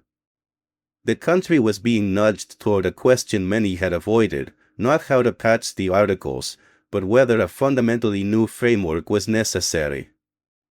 When the Constitutional Convention finally assembled in Philadelphia in May 1787, Madison arrived not only as a delegate from Virginia but as one of the few men there who had devoted sustained, systematic thought to the structure of the new government before debate even began. He came prepared with plans, principles, and a deep understanding of the Confederation's weaknesses. He also came with an awareness that reform had to be bold enough to matter. Mere adjustment, in his judgment, would not solve the problem. The Union needed a national government with real authority, divided powers, and internal checks. The old model of a loose league of states had already shown its limits. The Virginia delegation, led in public prestige by Edmund Randolph and anchored intellectually by Madison, introduced what became known as the Virginia Plan. This proposal was not a finished constitution, but it provided the convention with its starting framework. Its significance cannot be overstated. Rather than treat the convention as a narrow revision of the Articles, the Virginia Plan opened the door to an entirely new form of government. It proposed a national government with legislative, executive, and judicial branches. It called for a legislature with representation based on population or financial contribution, which naturally favored larger states. It envisioned a system in which the national authority would act more directly and possess greater supremacy over the states than anything the Articles had allowed. Madison's role in shaping the Virginia Plan reflected both his ambitions for national government and his realism about political process. He knew the plan would have to be introduced through the Virginia delegation and in a form broad enough to guide debate without foreclosing all compromise. He also understood that opening the convention with a large state proposal would immediately define the terms of discussion. This was strategic brilliance. By placing structural reform at the center from the beginning, Madison and his allies prevented the convention from drifting into mere tinkering. The argument would now be about what kind of national government to create, not whether one was needed. Still, the convention was not a classroom, and Madison was not entering a room of passive students ready to adopt his theories. Delegates arrived with differing interests, regional loyalties, political fears, and constitutional philosophies. Small state delegates quickly recognized that a population-based national legislature threatened their influence. Defenders of state sovereignty worried that the Virginia Plan would swallow local autonomy. Others hesitated over how much executive power a republic could safely tolerate. Some feared monarchy in new disguise, others feared legislative domination if the executive remained too weak. Every major question opened into others: representation, sovereignty, taxation, commerce, slavery, appointments, the judiciary, military authority, ratification. Madison's challenge was not only to articulate a coherent system but to help move a divided body towards something workable. One of the most remarkable features of Madison's performance at the convention was his consistency. He did not invent a new position every time pressure shifted. His central commitments remained clear: the national government had to be stronger than the Confederation, the legislative branch needed real substance. The states could not be left as unchecked centers of rival authority, and Republican government must be structured to contain faction and instability. At times he pressed these views to a degree that others found too sweeping. His support for a congressional veto over state laws, for example, revealed just how seriously he regarded state-level threats to national coherence and justice. In his view, the states had already shown themselves capable of dangerous legislation, and the Union required a mechanism to restrain them. Although this proposal would not survive, it reveals the depth of Madison's distrust of unbalanced state power. The issue of representation soon became one of the convention's most explosive disputes. Large states favored proportional representation, which seemed more democratic and more in line with Madison's understanding of national government acting on the people rather than on state units. Small states resisted fiercely, arguing that their sovereignty and security required equal representation. The New Jersey Plan emerged in response, preserving a more Confederate model with equal state voting. Here, the convention faced a question as old as politics and as immediate as survival: was the new government to be a union of people or a union of states? Madison leaned strongly toward the former. He saw the people as the true foundation of legitimate authority and believed that any serious national government had to reflect them in proportional ways. Yet he was also pragmatic enough to recognize, eventually, that a constitution would not be achieved without compromise. The Great Compromise, which created a bicameral legislature with proportional representation in the House of Representatives and equal representation in the Senate, was therefore both a defeat and a necessity from Madison's perspective. He disliked equal representation in the Senate on principle. He thought it violated sound Republican reasoning and gave too much power to the states as states. Yet the convention likely would have broken apart without it. Madison's frustration on this point was real and lasting. Still, the compromise allowed the broader project to continue. This was one of the recurring tensions in his political life, the gap between ideal structure and achievable structure. Madison could think more clearly than most about constitutional perfection, but he also had to live in the world of bargaining, fear, and partial victory. The debate over the executive branch also exposed the complexity of designing a republic. Americans had rejected monarchy, but they still needed an executive powerful enough to enforce laws, conduct foreign policy, and provide energy to government. Madison understood the need for an effective executive, though like many delegates he feared any arrangement that might look too much like kinship. The convention wrestled with questions of duration, re-eligibility, method of selection, and relation to the legislature. Should the executive be chosen by Congress, by the people, or by electors? Should the office be plural or singular? Should one man hold such power, and if so, how could that be made Republican? Madison's own views shifted on some details during the debates, but his deeper concern remained stable: the executive must be strong enough to govern, yet limited enough to remain constitutional. The resulting presidency, though not fully matching Madison's original preferences, reflected the convention's broader effort to balance vigor with restraint. The judiciary posed another challenge. Under the Articles, there had been no true national judicial branch capable of giving coherence to federal law. Madison supported the creation of such a branch because he understood that constitutions require interpretation and legal continuity. A union without a national judiciary would remain vulnerable to conflicting state judgments and disintegrating authority. At the same time, the judiciary had to be shaped within Republican limits. The federal courts would derive their legitimacy not from inherited prestige or royal commission, but from the constitutional order itself. Here again, Madison's design instinct was evident. Government had to be complete enough to function. It could not rest on legislative will alone. If one were to search for the deepest theme of Madison's work at Philadelphia, it would likely be this: distrust of power had to be transformed into intelligent structure. Americans knew how to fear tyranny.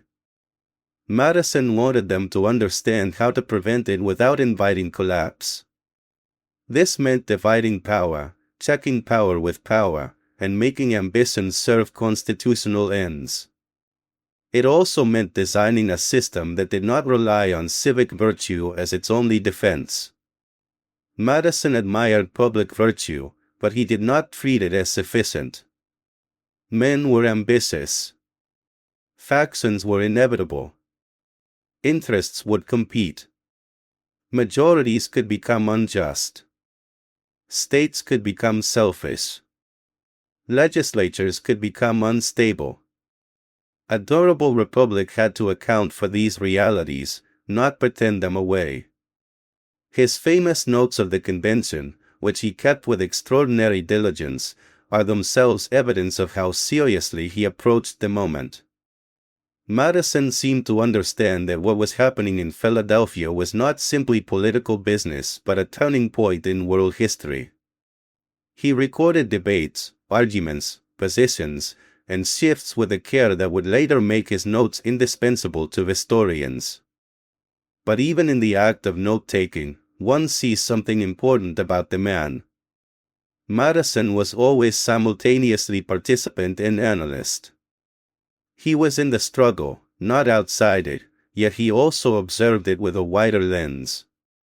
He was building the system while studying the process of its creation. Few founders combined these qualities so powerfully. The question of slavery shadowed the convention throughout, and Madison's relationship to that issue is one of the defining moral complexities of his career. He was a slaveholder, a Virginian, and a participant in a political order in which slavery was deeply embedded.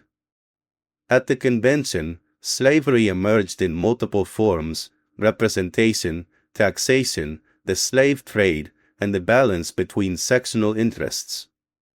The infamous 3/5 compromise counted 3/5 of the enslaved population for purposes of representation and direct taxation, giving slave states additional political power without acknowledging enslaved people as citizens. The Constitution also protected the continuation of the international slave trade for a period and included provisions relating to fugitive enslaved persons. Madison understood many of the moral and political tensions involved, yet he did not oppose the compromises decisively enough to break with the system that benefited his region and class. This truth cannot be softened. At the same time, Madison's own statements reveal discomfort with slavery as both a moral evil and a political problem. He understood that it contradicted Republican principles and complicated the legitimacy of the new nation. But understanding is not the same as action, and Madison's record at Philadelphia demonstrates the limits of his moral courage on this question. He accepted compromises that helped hold the Union together, even when that meant strengthening a constitutional framework that protected slavery. Some defenders later argued that Union itself was a precondition for any future attack on slavery, while critics have rightly insisted that the founding generation, Madison included, embedded injustice at the heart of the Republic. Both perspectives recognize something true. The Constitution was a work of extraordinary political construction and profound moral incompleteness. Madison stood at the center of both realities. One of the reasons Madison's role in the convention remains so fascinating is that he embodied the blend of brilliance and limitation characteristic of the founding generation at its highest level. He could think more deeply than almost anyone in the room about the problem of faction, the danger of legislative overreach, the need for checks and balances, and the capacity of an extended republic to contain local passions. Yet he could not, or would not, imagine a constitutional break sharp enough to sever the new nation from slavery. He designed mechanisms to check ambition, but not a mechanism to uproot the institution that most violently contradicted the nation's own stated ideals. This is not a side note to Madison's work. It is part of the core truth. The nation he helped design was both a remarkable achievement in Republican architecture and a structure compromised by its accommodations to bondage. The concept of the extended republic, later developed most famously in Federalist No. 10, had its roots in Madison's convention thinking. Contrary to the older Republican assumption that free government worked best only in small communities, Madison increasingly believed that a larger republic might actually be safer. In a broad union containing many interests, sects, regions, and economic groups, it would be harder for any single faction to dominate. Diversity, instead of being merely a problem, could become a protection. This was one of Madison's most original contributions to political thought. He did not deny the reality of faction, he accepted it as inevitable. The question was how to control its effects without destroying liberty itself. A large republic with a representative system and separated powers, he believed, offered a better answer than the loose confederation or the small republic celebrated by some earlier theorists. This was a bold and creative response to the American situation. The United States was not an ancient city-state. It was a vast and varied territory with different economies, religious cultures, and regional interests. Many people feared that such scale made Republican government impossible. Madison turned the problem inside out. Scale, if properly structured, could actually reduce the danger of majority tyranny and local injustice. This insight helped justify a stronger union on Republican grounds. It also signaled that Madison was not merely borrowing old ideas from classical models. He was adapting them to a new world. Yet even Madison could not secure everything he wanted at Philadelphia. His preferred mechanisms for restraining the states were weakened or rejected. The Senate took a form he disliked. The final document contained ambiguities and compromises that reflected political necessity more than theoretical elegance. And once the convention finished its work, the struggle was far from over. The Constitution still had to be ratified by the states, and opposition would be fierce. Many Americans feared that the new framework endangered liberty. Others objected that it lacked a Bill of Rights. Some saw aristocratic tendencies in the Senate and executive. Some believed the convention had gone beyond its mandate. Madison, having helped design the new system, now faced the challenge of defending it in public argument. Before turning to the ratification struggle, however, it is worth lingering over the human dimension of Madison at Philadelphia. He was still relatively young, in his mid-30s, and not a grand public icon like Washington or Franklin. He was physically unimposing, often quiet, and less naturally magnetic than many of the men around him. Yet in that room, more than almost anyone else, he supplied the intellectual coherence of the enterprise. He was the man who had thought hardest about the disease and who came armed with the clearest diagnosis. He was not infallible, and he was not morally complete, but he was essential. It is one of history's most striking examples of how a quiet, disciplined mind can shape the destiny of a nation more deeply than louder or more glittering personalities. Designing a nation also meant accepting that constitutions are never made under ideal conditions. They are formed amid fear, incomplete knowledge, clashing interests, and the stubborn pressure of existing realities. Madison knew this. He was not naive about human nature, and that realism ran through every major aspect of his constitutional thinking. The Constitution was not, in his eyes, a blueprint for a utopia. It was a framework for channeling conflict, limiting power, enabling government, and preserving liberty in a world where none of those things could be taken for granted. This practical grandeur is part of what makes Madison so important. He understood that good government is not the absence of conflict but the wise arrangement of it. His vision also rested on a certain sobriety about popular rule. Madison believed deeply in republican government, but he did not romanticize immediate majoritarianism. He feared temporary passions, unstable legislation, debtor relief schemes that violated contracts, and the tendency of political bodies to sacrifice justice for short-term pressure. This is one reason representation mattered so much to him. A republic, as he conceived it, was not a system where every popular impulse became law. It was a system where the public voice was refined and enlarged through institutions. Representation, extended territory, divided powers, and constitutional limits were all devices for making liberty more durable by making government more thoughtful. There is something deeply revealing in the fact that Madison's greatest founding achievement was institutional rather than rhetorical. Jefferson wrote unforgettable prose. Washington embodied command. Franklin dazzled with wit and diplomacy. Madison's greatness lay in structure. He thought in frameworks, balances, mechanisms, and relationships between parts. This can make him seem less dramatic to popular imagination, but it also explains why his influence runs so deep. Nations can survive without eloquent declarations if they have stable institutions. They cannot survive on eloquence alone. Madison helped give the United States the architecture within which later political life would unfold, for better and for worse. The "for worse" must remain in view. A nation designed in 1787 was not designed for everyone equally. Women were excluded from formal political participation. Enslaved people remained in bondage.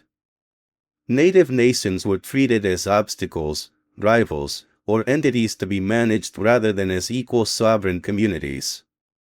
Property, status, and race shaped who counted fully within the new republic. Madison's Constitution did not create all these exclusions, but neither did it overcome them. It rationalized the government for a republic still deeply restricted in its definition of political community. That limitation matters because it reminds us that constitutional brilliance can coexist with moral blindness. To study Madison honestly is to admire the scale of his achievement while refusing to ignore whom the founding left outside its promises. Even so, the achievement was immense.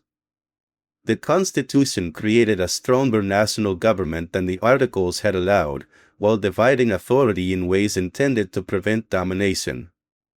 It established a legislature with distinct chambers, an executive capable of action, and an independent judiciary.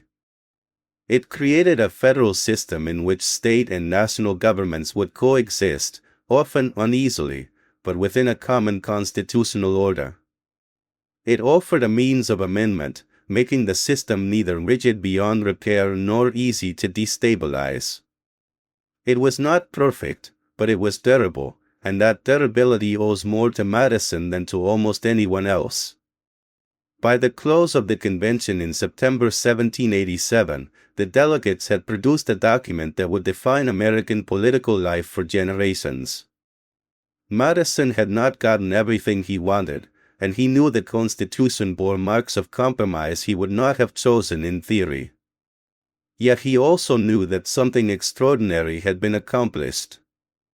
A people that had recently fought free from empire had not dissolved into 13 jealous sovereignties or surrendered to military rule. Instead, it had attempted one of the boldest experiments in political design the modern world had seen, a large republican union built through deliberate constitutional architecture. For Madison, this moment was the culmination of years of thinking, observing, and worrying. He had watched the Confederation stumble. He had studied political history. He had wrestled with the nature of faction, sovereignty, and public authority. He had prepared. Philadelphia was the arena where preparation met opportunity. The result was not solely his, of course. The Constitution was the work of many minds and interests. Washington gave the convention legitimacy, Franklin gave it moral grace, Gouverneur Morris gave it stylistic power in parts of the final text, and countless delegates shaped its provisions. But Madison's imprint is unmistakable. He helped define the problems, frame the debate, launch the convention's central proposal, and supply the conceptual scaffolding that made the entire enterprise intelligible. If the Revolution had made independence possible, Madison helped make nationhood imaginable. He did so not by dreaming vaguely of unity, but by identifying the structural conditions under which unity might endure. He understood that liberty without government was fragile, that government without limits was dangerous, and that the art of constitution-making lay in avoiding both extremes. He also understood, even if imperfectly acted upon, that political systems are shaped by the moral choices they refuse to confront. The Constitution he helped design would preserve the Union and also preserve deep injustice. That, too, is part of his legacy. Designing a nation, then, was not a matter of elegant theory floating above history. It was a struggle among fears, hopes, interests, and contradictions.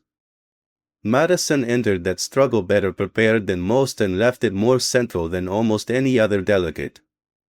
He emerged from Philadelphia not yet as the public father of the Constitution he would later become, but as the indispensable mind behind the effort to rescue the American experiment from disunion and weakness. The nation he helped design would not be simple, pure, or finished. It would be contested from the beginning. It would require defense, amendment, interpretation, and moral expansion far beyond what 1787 achieved. But without Madison's work, it is hard to see how it could have begun in the form it did at all. That is the paradox at the center of his greatness. James Madison designed a constitutional order built to restrain power because he distrusted human ambition. He designed a stronger national government because he distrusted political weakness. He helped create a framework meant to secure liberty, even as he compromised with bondage. He thought more clearly than most about the diseases of republics, yet he remained bound by some of the gravest injustices of his own society. To reduce him to hero or hypocrite is too easy. He was both larger and more troubling than either label allows. What can be said with certainty is that in the summer of 1787, James Madison stood at the center of one of the defining acts of political creation in modern history. He did not command armies, but he armed a republic with structure. He did not dominate by force of personality, but he shaped the terms on which others argued. He did not solve every moral problem before him, but he confronted the constitutional crisis of the 1780s with unmatched seriousness. In doing so, he helped move the United States from a precarious alliance toward a functioning nation. The chapter of Madison's life that unfolds in Philadelphia is therefore not simply the story of clauses and compromises. It is the story of a mind at full stretch, tested by reality, pursuing order without surrendering liberty. It is the story of a statesman who understood that founding a nation requires more than passion, virtue, or victory. It requires design. And in the design of the American Republic, James Madison left his deepest mark. Chapter 4. Liberty in Words. Few chapters in James Madison's life reveal his complexity more clearly than the one that centers on rights, language, and political adaptation. By the late 1780s, Madison had already helped shape the framework of a new national government. He had entered the Philadelphia Convention as one of the most prepared men in the room, and he had emerged from it with an unmistakable reputation as one of the Constitution's central architects. Yet the Constitution that left Philadelphia in 1787 did not include what many Americans expected, demanded, or feared it lacked, an explicit Bill of Rights. That omission became one of the most controversial features of the ratification struggle. For Madison, the controversy was deeply instructive. It forced him to confront a problem he had not dismissed lightly but had evaluated differently from many of his critics. It also forced him to grow. The man who had once doubted that a Bill of Rights was necessary would become the leading force behind adopting one. That evolution was not simple opportunism, nor was it a total reversal of principle. It was, rather, an example of Madison at his most revealing, intellectually disciplined, politically pragmatic, and deeply engaged with the difficult question of how liberty should be protected in a large republic. To appreciate why this chapter matters so much, one must begin with Madison's original reservations. He was not hostile to rights. Far from it. His entire public career had shown concern for liberty, particularly in matters of conscience and religion. He had objected to religious establishment in Virginia.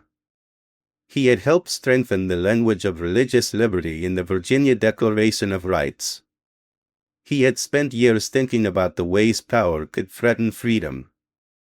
No serious reading of Madison allows the conclusion that he was indifferent to rights.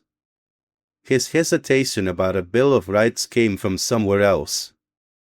It came from his understanding of the Constitution as a government of limited, delegated powers. In his view, the new federal government possessed only those powers granted to it by the Constitution. If a power had not been delegated, it did not exist at the national level. Why, then, list rights as though the government might possess authority over everything except what had been specifically carved out? This argument was not trivial. It rested on a serious constitutional logic. Madison feared that listing certain rights might imply that any rights not listed were surrendered. He worried that enumerating protections could backfire by narrowing liberty rather than expanding it. There was also the practical question of completeness. Which rights should be listed? How could one possibly catalog every freedom belonging to the people? Would any list be adequate? Would it not inevitably omit something important? Madison's concern was not that rights lacked value, but that textual protections might be imperfect, misleading, or even dangerous if misunderstood.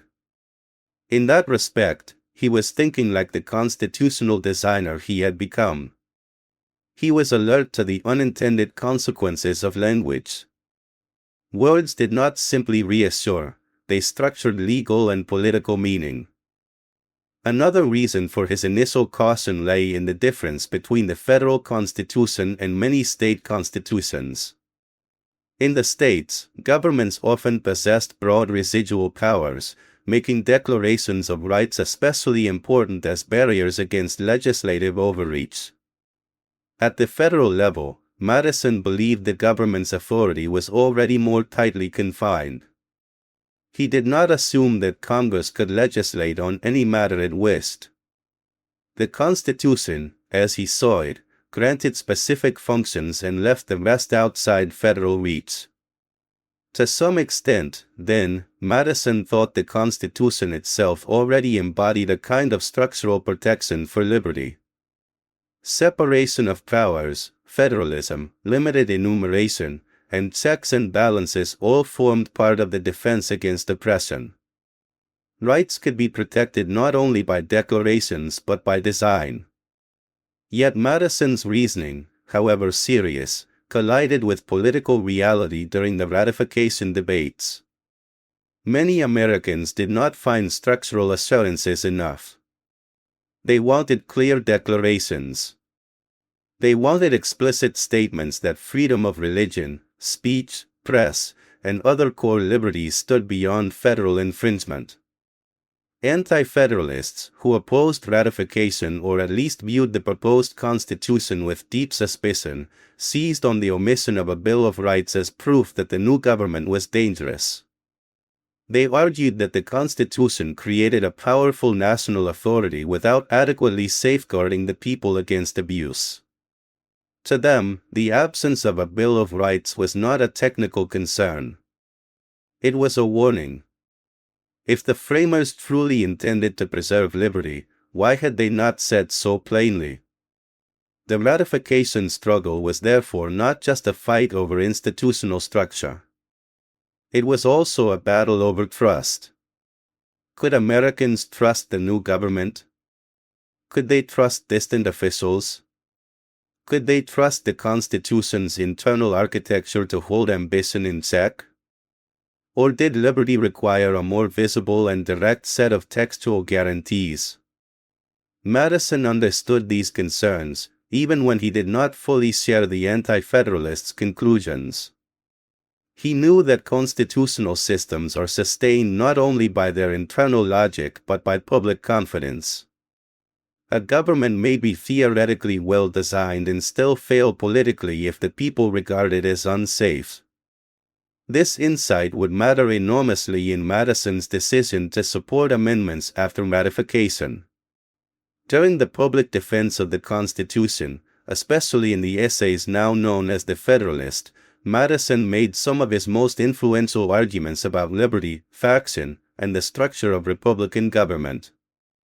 These essays, written with Alexander Hamilton and John Jay, were part persuasion, part political theory, and part constitutional explanation.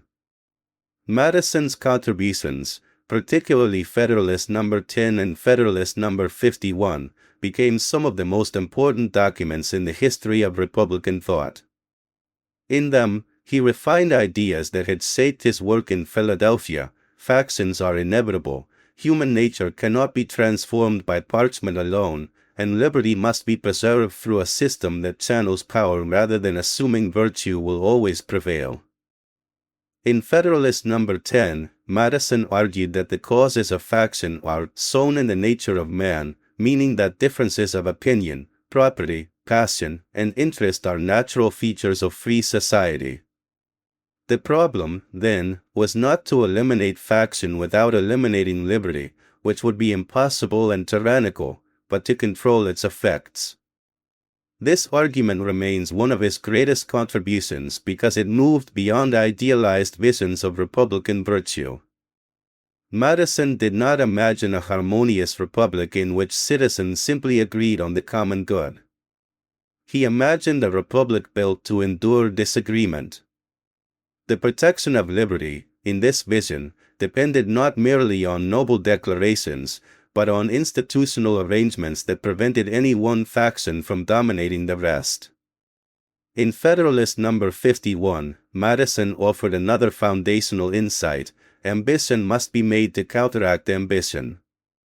Though often quoted, the line deserves deeper attention because it captures Madison's mature view of liberty better than almost any other sentence. The preservation of freedom required not sentimental trust, but structured rivalry among institutions. Each branch of government must have both the constitutional means and the personal motives to resist encroachments by the others. Power must be checked with power. This was not cynical in the crude sense. It was realistic. Madison believed that human beings do not cease being ambitious when they enter public office. A constitutional system should therefore be designed with that fact in mind. Still, even as Madison defended the Constitution on structural grounds, the pressure for a Bill of Rights did not fade.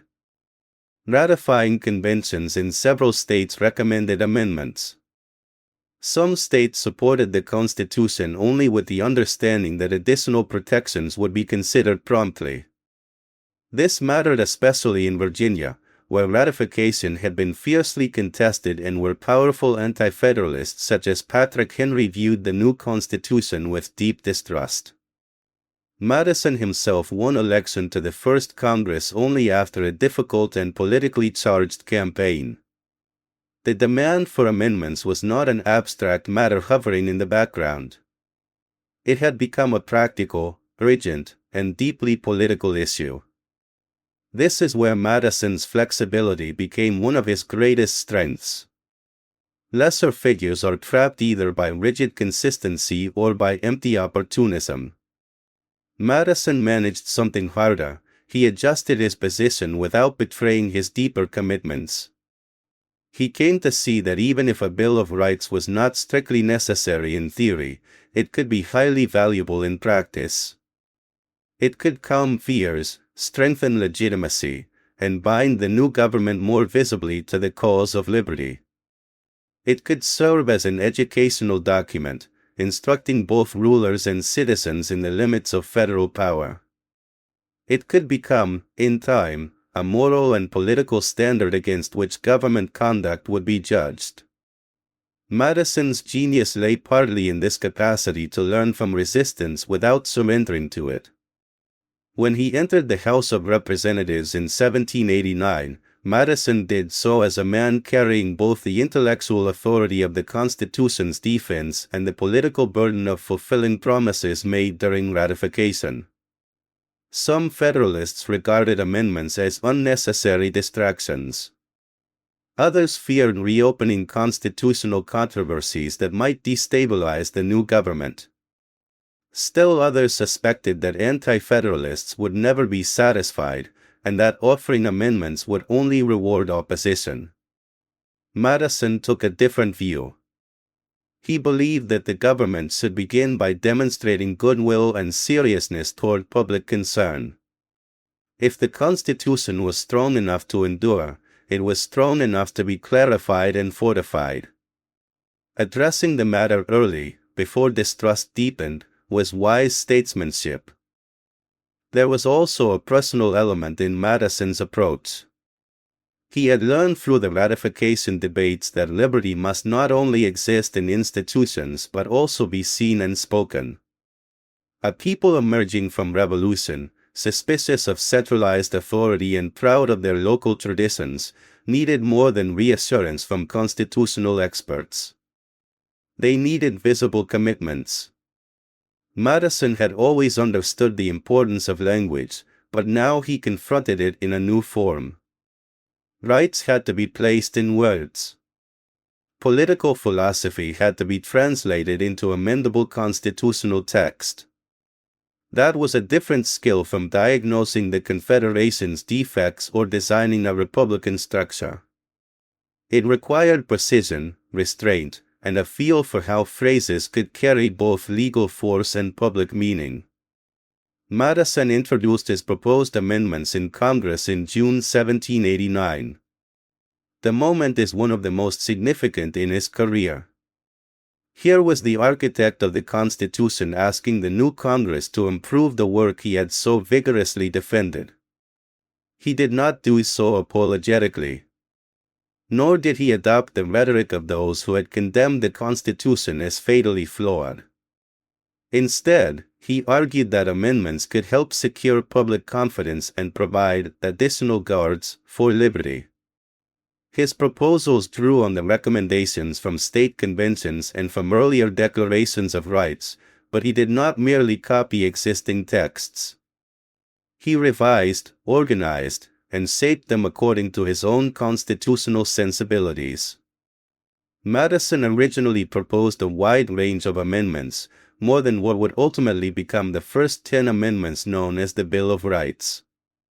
His package included protections for freedom of religion, speech, press, assembly, and petition, safeguards related to criminal procedure and trial rights, provisions concerning arms, searches, and property, and structural elements aimed at clarifying federal authority.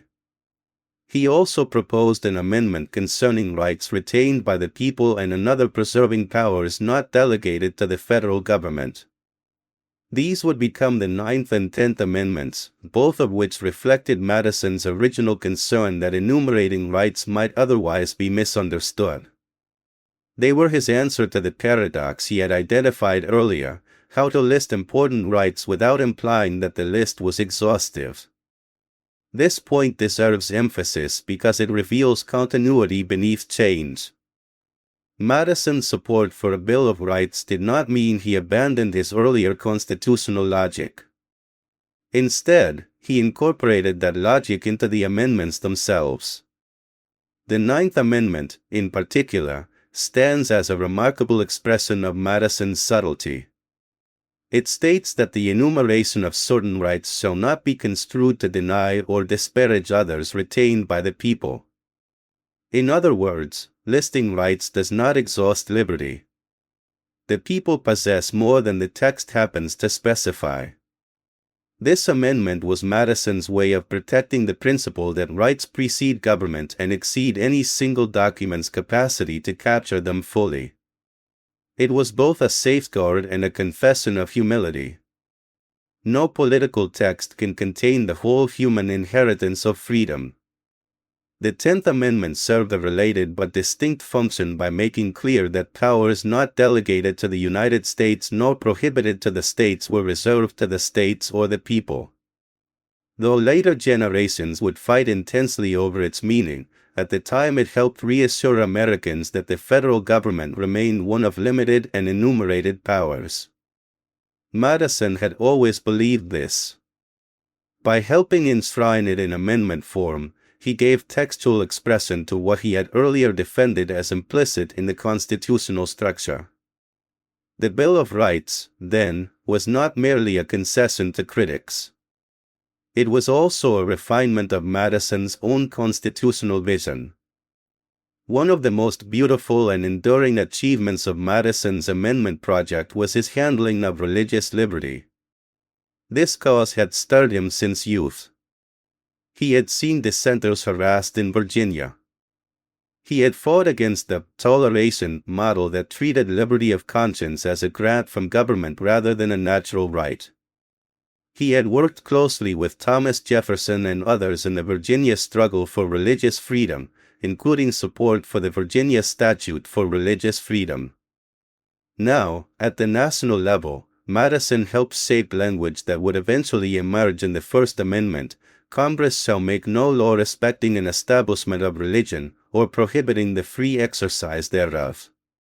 In that single formulation, two powerful principles stood side by side: no national religious establishment, and no interference with the free exercise of faith. This dual protection reflected Madison's mature understanding of conscience. Government must neither impose religion nor suppress it. That balance was essential. Some forms of liberty fail because they merely replace one coercion with another.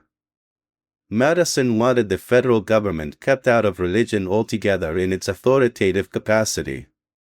Faith, belief, and conscience belonged to another realm, one that civil power could not rightfully command. The historical importance of this principle can hardly be overstated.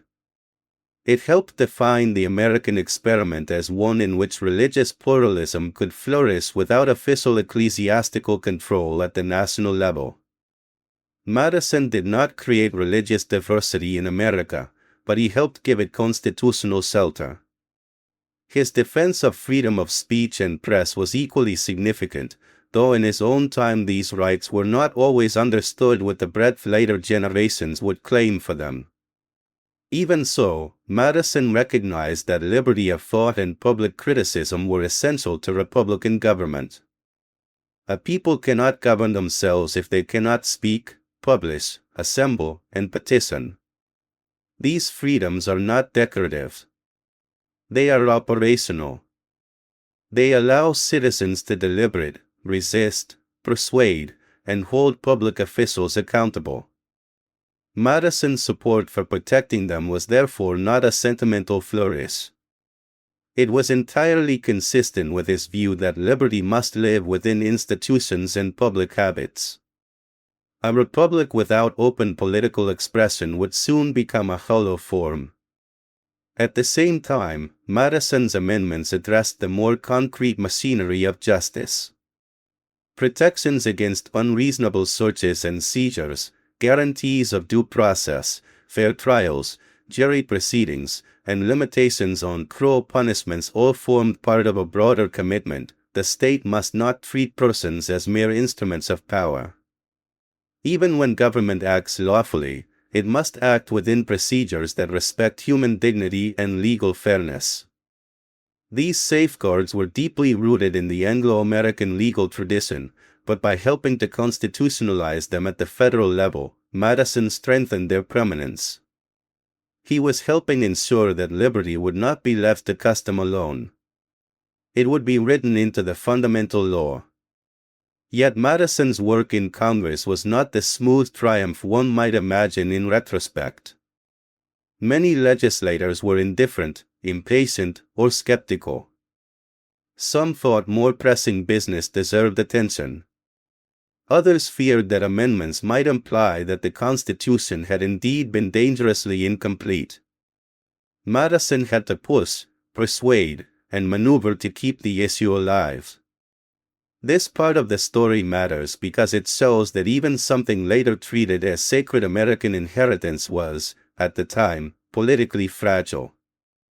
Rights entered the Constitution not because everyone suddenly agreed on their urgency, but because Madison insisted that the moment demanded action. There is a quiet irony in this.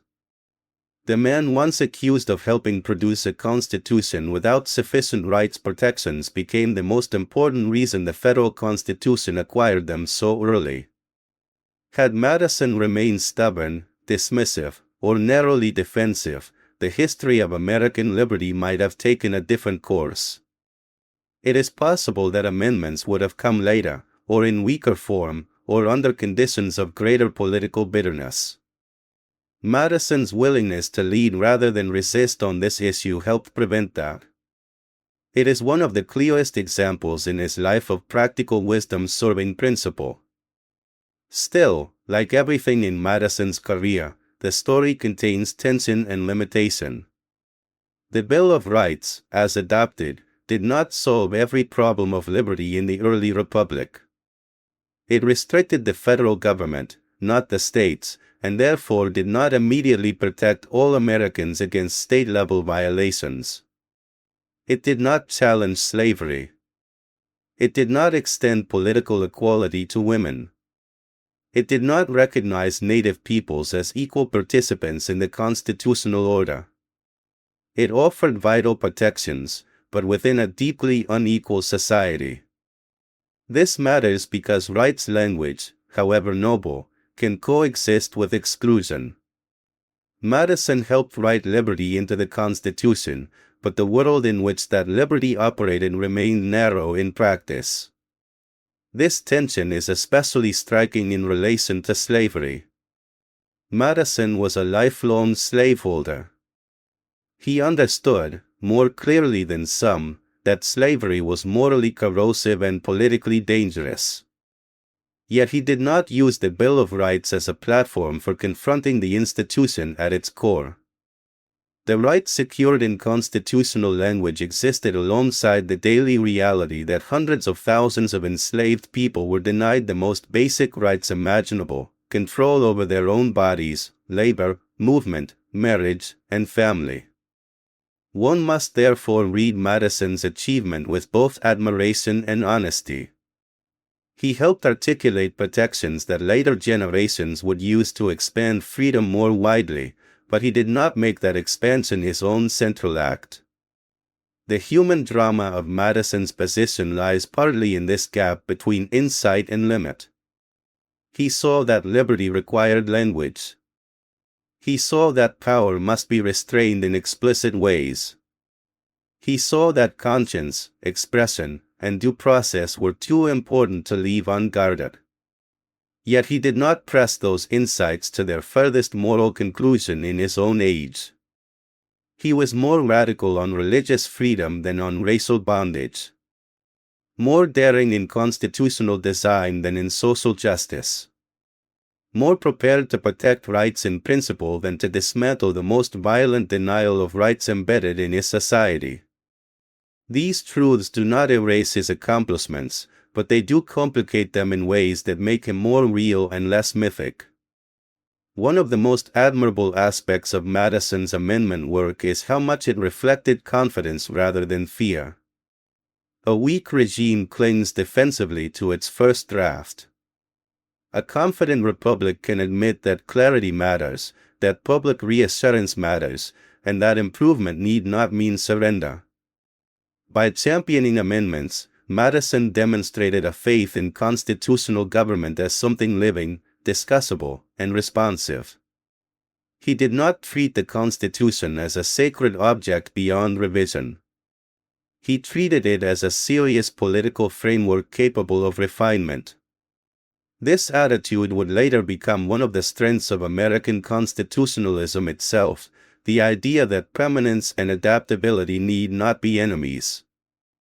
His method also showed a respect for the people that was entirely consistent with his best political instincts.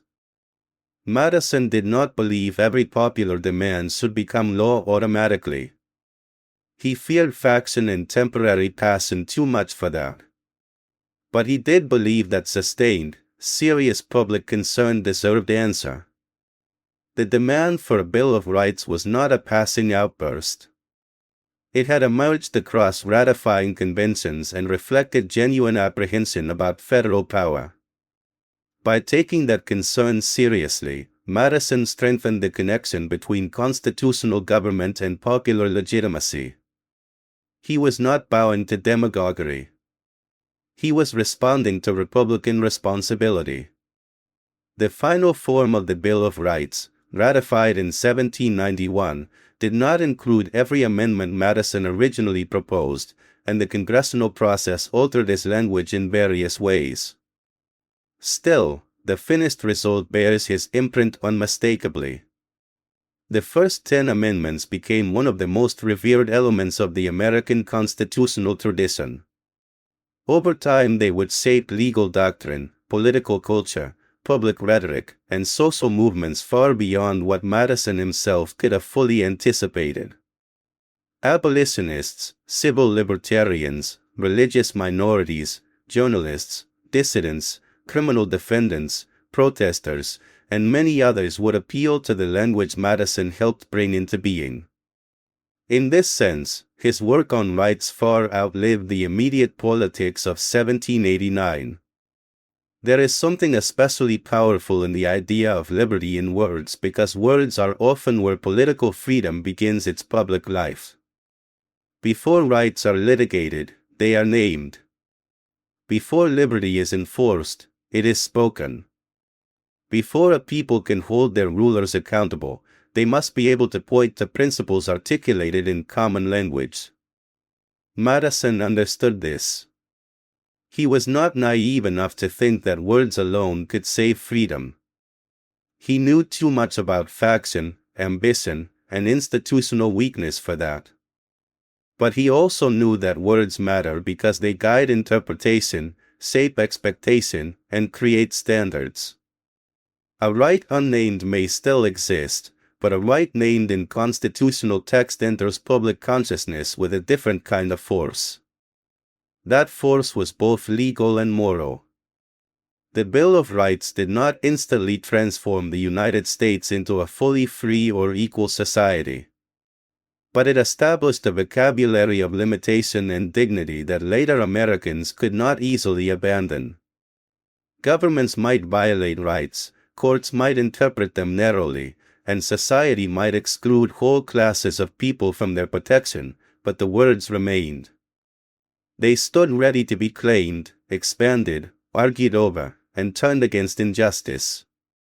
Madison's contribution, then, was not merely to protect the present.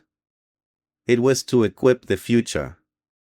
One may even say that in helping draft the Bill of Rights, Madison performed a kind of moral service greater than he perhaps intended. He sought to strengthen confidence in the new federal government and guard specific liberties against abuse.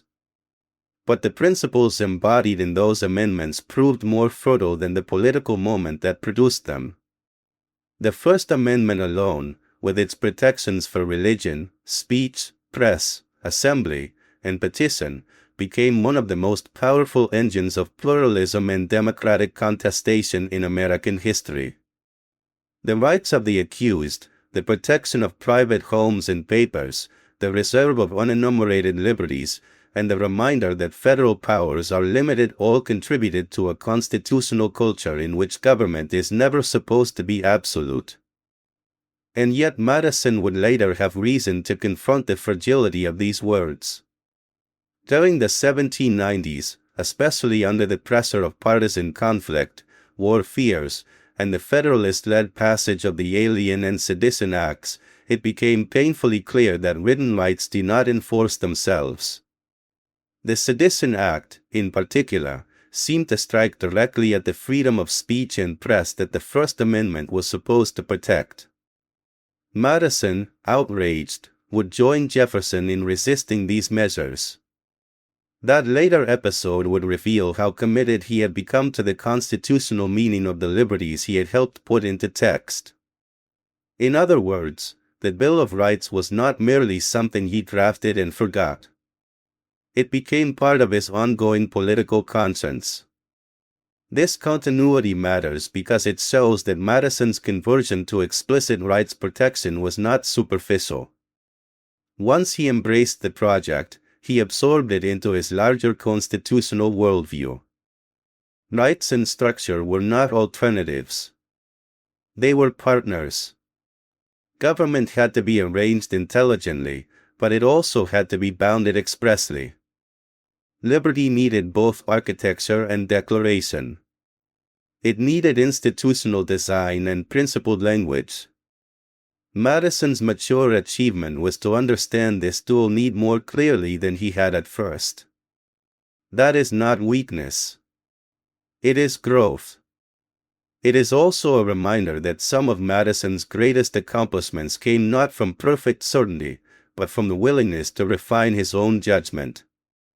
Public life often rewards the appearance of unchanging conviction, yet history is kinder to those who can distinguish stubbornness from seriousness. Madison's shift on the Bill of Rights was not the surrender of a careless mind.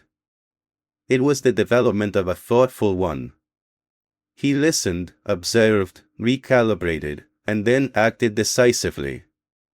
In doing so, he gave the United States one of its most enduring gifts. There is a certain poetry in the fact that a man so associated with systems and structures became equally associated with words of liberty. Madison is often remembered as the quiet engineer of constitutional order, the theorist of faction, the analyst of Republican scale. Those portraits are accurate, but incomplete. He was also a guardian of conscience, a craftsman of limitation, and a statesman who understood that freedom sometimes needs to hear itself spoken. Not every protection can be left implicit. Not every safeguard can be trusted to institutional tension alone. Some truths must be declared, so that the people may know what government must not do. In the end, Madison's work on the Bill of Rights shows him at a rare intersection of principle and prudence. He did not abandon his belief in the Constitution's structural strengths. He did not suddenly accept every anti-federalist criticism.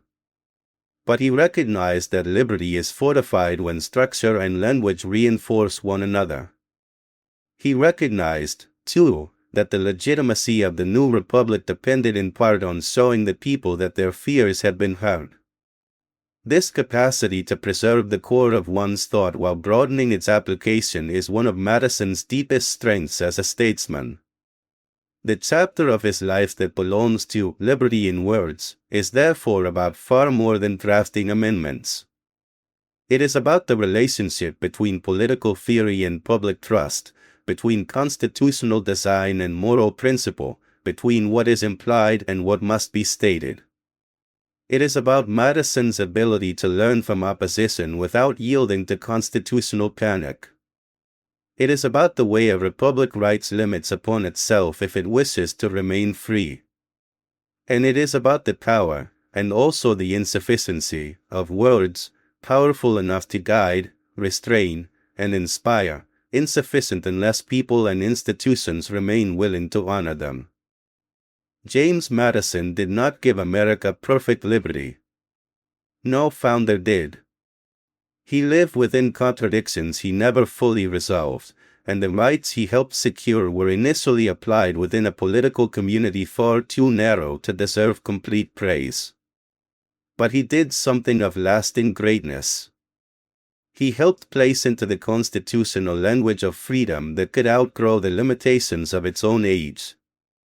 He gave the new nation not only a frame of government, but a clearer statement of what that government could never rightfully become.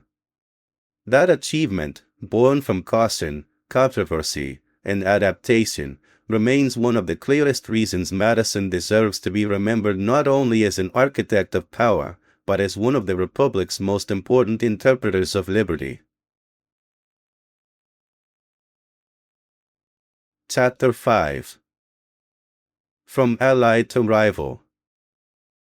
One of the most revealing transformations in James Madison's public life was the shift from cooperation with Alexander Hamilton to sustained political rivalry. At first glance, the story can seem almost paradoxical. Madison and Hamilton had stood together in one of the central undertakings of the founding era. Both had worked to replace the weak Articles of Confederation with a stronger constitutional system. Both had defended the new Constitution in the ratification struggle. Both had participated, in different ways, in the effort to secure a national government capable of surviving the dangers of disunion, legislative instability, and local selfishness. And yet, within only a few years, they found themselves on opposite sides of some of the most fundamental political questions facing the new republic. The alliance had not been superficial, and the break would not be either. To understand Madison fully, it is essential to understand how and why this happened, because it reveals not only his political evolution but also the birth of organized party conflict in the United States. The story matters for another reason as well. It strips away the comforting image of the founders as a harmonious fraternity of wise nation-builders who, once independence and the Constitution had been secured, simply governed together in broad agreement. The reality was far more human and far more unstable. The new republic had barely begun operating under the Constitution before deep disagreements emerged over finance, constitutional interpretation, executive power, foreign policy, and the social direction of the nation itself. The first generation of American leaders did not merely inherit a republic. They fought over what kind of republic it would become. Madison stood near the center of that struggle. His movement from ally to rival was not a personal quarrel in the narrow sense, though personalities mattered. It was the political drama through which his fears, loyalties, principles, and limitations became more visible than ever. At the beginning of this story, Madison and Hamilton were not natural opposites. They differed in temperament, style, and background, but they shared important concerns. Both had seen the Confederation government fail. Both had drawn nationalist conclusions from the weakness of the 1780s. Both distrusted the instability of state legislatures. Both believed the Union needed a stronger constitutional foundation. Their collaboration in support of the Constitution, especially through the Federalist, remains one of the most important partnerships in American political history. Madison's political theory and Hamilton's argumentative force complemented one another in powerful ways. Though Madison's contributions to the Federalist were more philosophically enduring and Hamilton's more sweeping in their defense of executive energy and national authority, together they helped persuade Americans that the Constitution deserved ratification. Still, even in moments of cooperation, the differences between the two men were real. Hamilton was more openly enthusiastic about vigorous centralized power. He admired energy in government, saw public authority as something that must command if it is to succeed, and was often less uneasy than Madison about consolidating national strength in visible ways. Madison, though he had argued for a stronger union, never approached national authority with Hamilton's temperament. His support for stronger government had grown out of frustration with weakness, not out of instinctive admiration for concentrated power. He remained more cautious, more suspicious of dominance by any one branch or interest, and more attached to the delicate balance between federal and state authority. In other words, they had agreed on the need to repair the Union, but they had not fully agreed on the spirit in which that repair should be undertaken. The gap between them widened dramatically when the Constitution moved from theory into administration. Designing a framework of government is one kind of political task. Running that government is another. Once George Washington became president and Hamilton became Secretary of the Treasury, the question was no longer whether the Constitution should exist. The question was how its powers should be used. Hamilton moved quickly and boldly. His vision for the young nation was ambitious, systematic, and unapologetically national. He wanted to establish public credit, bind the states more closely to the federal government, promote commerce and manufacturing, strengthen executive authority, and create a financial structure that would give the United States both internal coherence and international respect.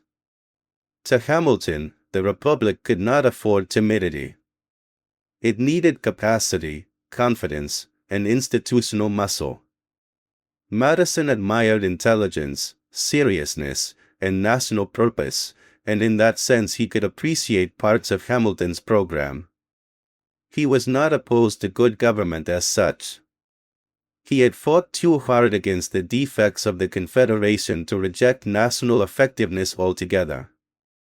But almost from the beginning, Hamilton's treasury system stirred Madison's unease. What Hamilton saw as necessary energy, Madison increasingly suspected was drifting toward an imbalance of power, a dangerous alliance between government and financial interests, and a constitutional interpretation too loose for Republican safety. The alliance began to break not because Madison had suddenly abandoned nationalism, but because he came to fear that Hamilton's nationalism was taking the Republic somewhere he had not intended it to go. The first major fault line appeared in the debate over Hamilton's plan for federal assumption of state debts. During the Revolution, both the national government and the individual states had accumulated substantial debts. Hamilton proposed that the federal government assume the remaining state debts and fund both national and state obligations at full value. This, he argued, would establish public credit, strengthen confidence in the national government, and tie creditors more firmly to the success of the Union. From Hamilton's perspective, the proposal was brilliant statecraft. By making the federal government the center of public finance, it would create loyalty, discipline, and economic order. A strong credit system would announce to the world that the United States intended to govern seriously. Madison objected on several grounds. Some of his concerns were practical and tied to fairness. States such as Virginia had already made substantial progress in paying down their debts. An assumption would seem to reward states that had been less disciplined while penalizing those that had acted responsibly. This was not a trivial complaint. In a union still finding its footing, perceived injustice in the distribution of burdens could fuel resentment. But Madison's objection went deeper than accounting. He worried that assumption would extend federal influence into spheres that might better remain less centralized. He feared that Hamilton's system was not merely about managing debt, but about consolidating power and building a political constituency attached to the Treasury. The dispute over public debt also brought out a moral and social difference between the two men. Hamilton was willing, even eager, to use financial mechanisms to build national strength. He saw funded debt, public credit, and creditor confidence as tools of nation-making. Madison was more suspicious of financial concentration and speculative politics. He feared that a government too closely tied to moneyed interests could drift away from Republican equality and public virtue. He was especially troubled by the way securities issued during the Revolution had passed into the hands of speculators, many of whom had bought them cheaply from original holders in distress. Hamilton's plan to fund them at full face value seemed to Madison not only economically questionable but morally flawed. It appeared to reward financial maneuvering over sacrifice.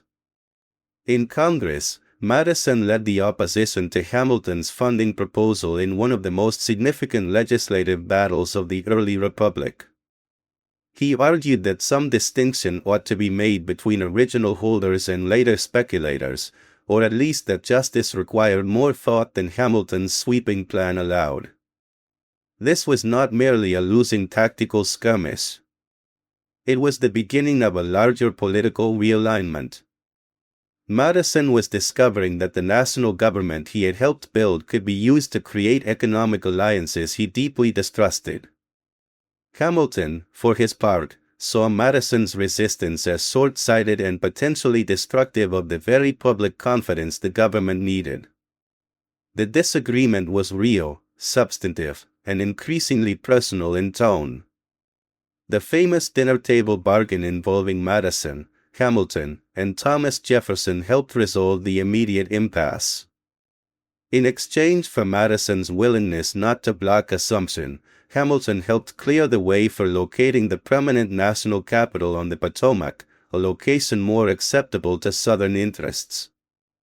The compromise allowed both sides to claim something. Yet the agreement did not heal the underlying divide. If anything, it revealed how much had already changed.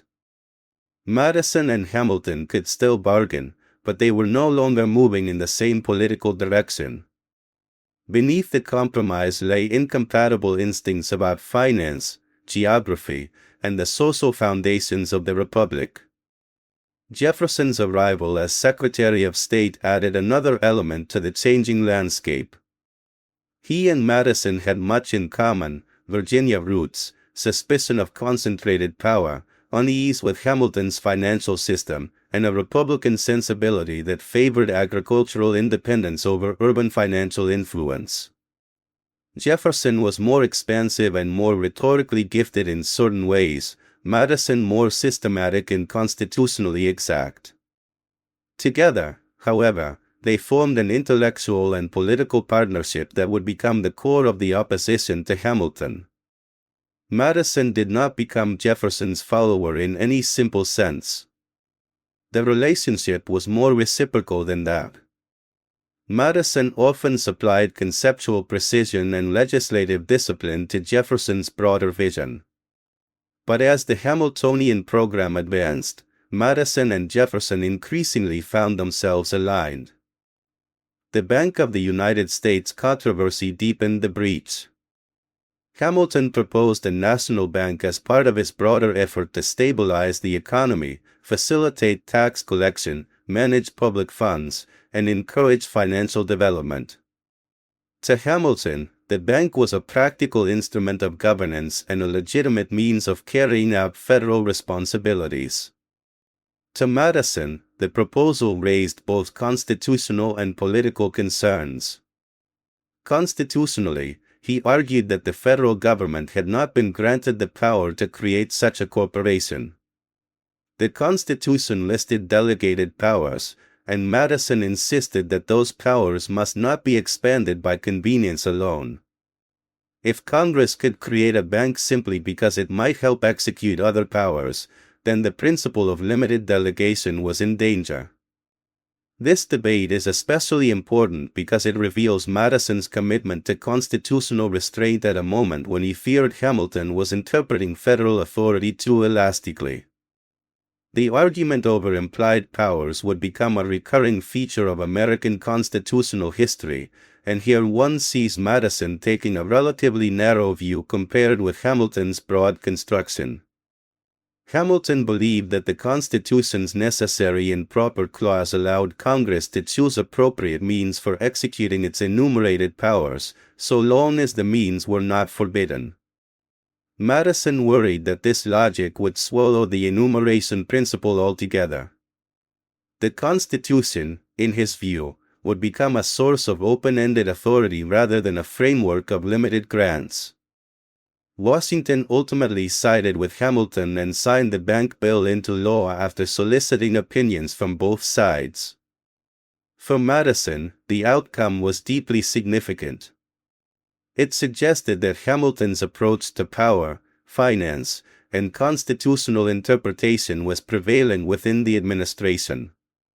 The government was taking shape not merely as a balanced federal republic, but as something more commercially centralized and administratively assertive than Madison had hoped. This realization intensified his transformation from defender of the Constitution to guardian against what he believed were excesses in its implementation.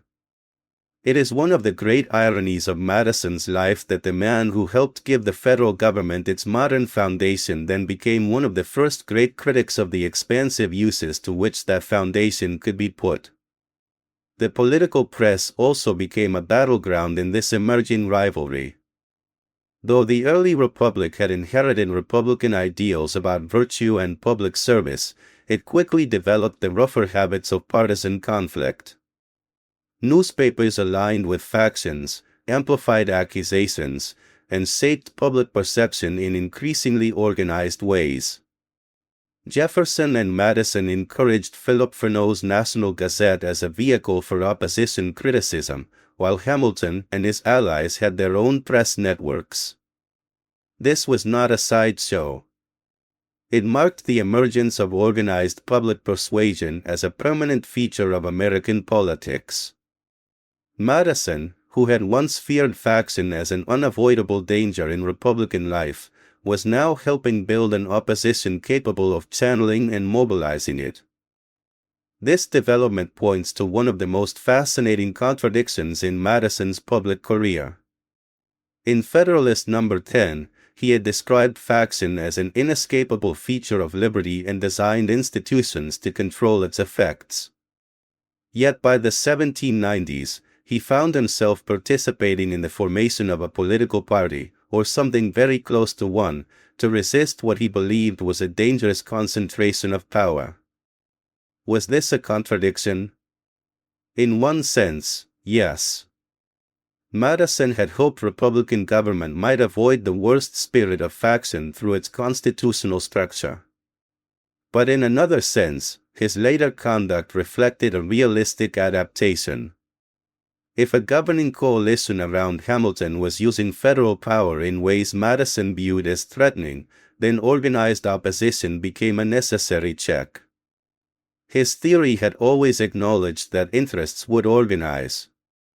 Now practice required him to take part in that organization. Foreign policy accelerated the split even further. The French Revolution transformed political debate across the Atlantic world and inside the United States. At first, many Americans greeted events in France with enthusiasm, seeing in them an extension of the struggle for liberty. Jefferson and Madison were among those inclined to sympathize with the French cause, at least in its earlier stages. Hamilton, by contrast, viewed the French Revolution with increasing alarm as it grew more radical and violent. He also placed far greater weight on stable relations with Britain for commercial and strategic reasons. These differences were not merely about foreign lands. They became proxies for domestic visions. To support France was, in part, to affirm revolutionary republicanism. To move closer to Britain risked suggesting comfort with monarchical forms and commercial aristocracy. Madison's sympathy for France did not mean he endorsed every excess of the revolution there. He was not blind to violence or fanaticism. But he did see Hamiltonian policy as tilted too strongly toward Britain and too dismissive of Republican solidarity. The debates over neutrality, treaties, and the scope of executive authority in foreign affairs became new fronts in the broader struggle over the character of the Republic.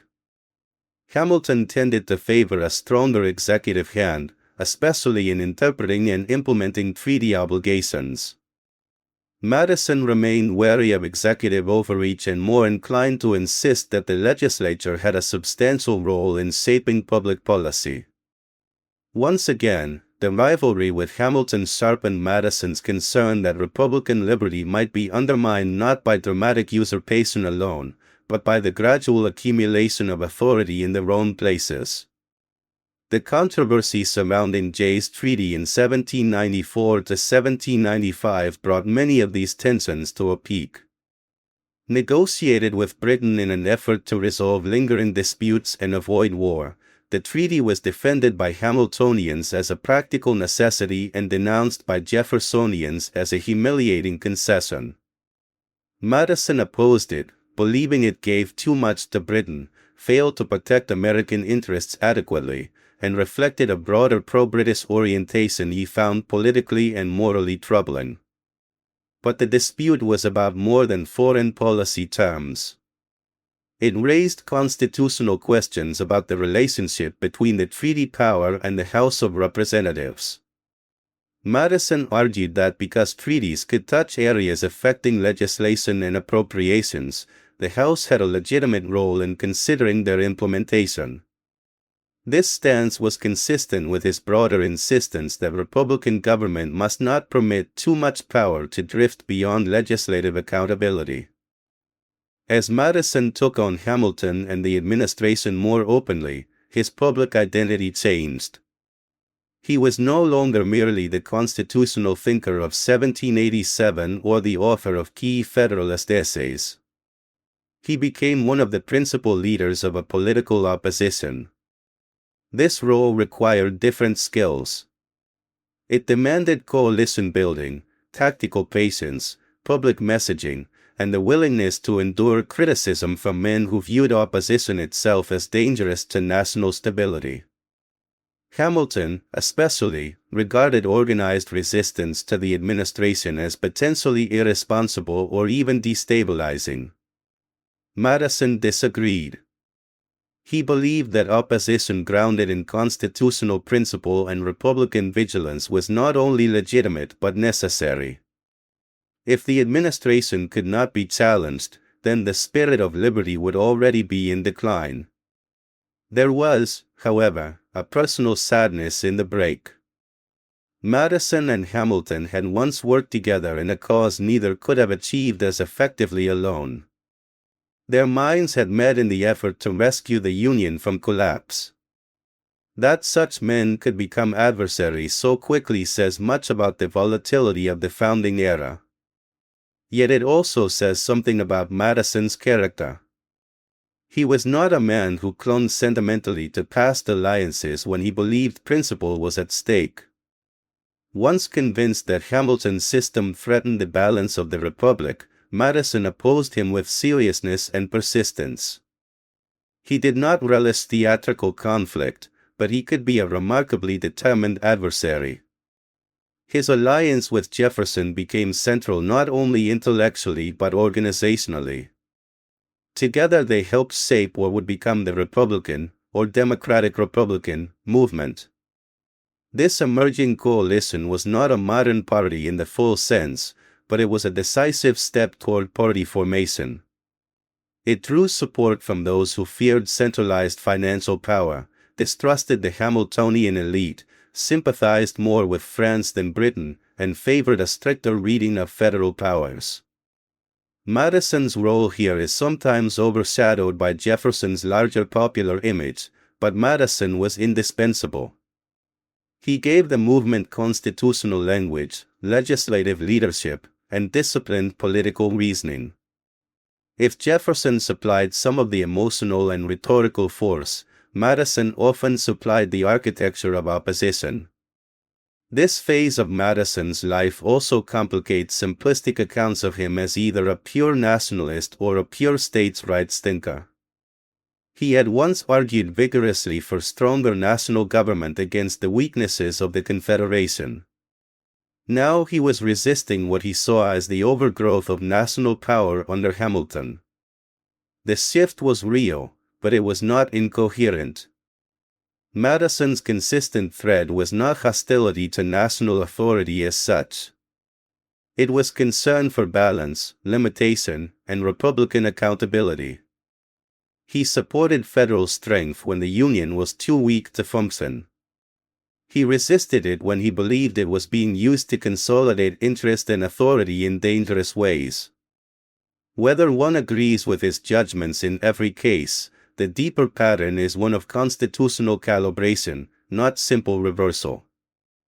At the same time, it would be too generous to imagine that Madison's politics were untouched by sectional and social assumptions. His opposition to Hamilton drew strength from a vision of the Republic more favorable to agrarian interests and more suspicious of commercial financial power. This aligned naturally with the values and material concerns of much of the Virginia planter class to which Madison belonged.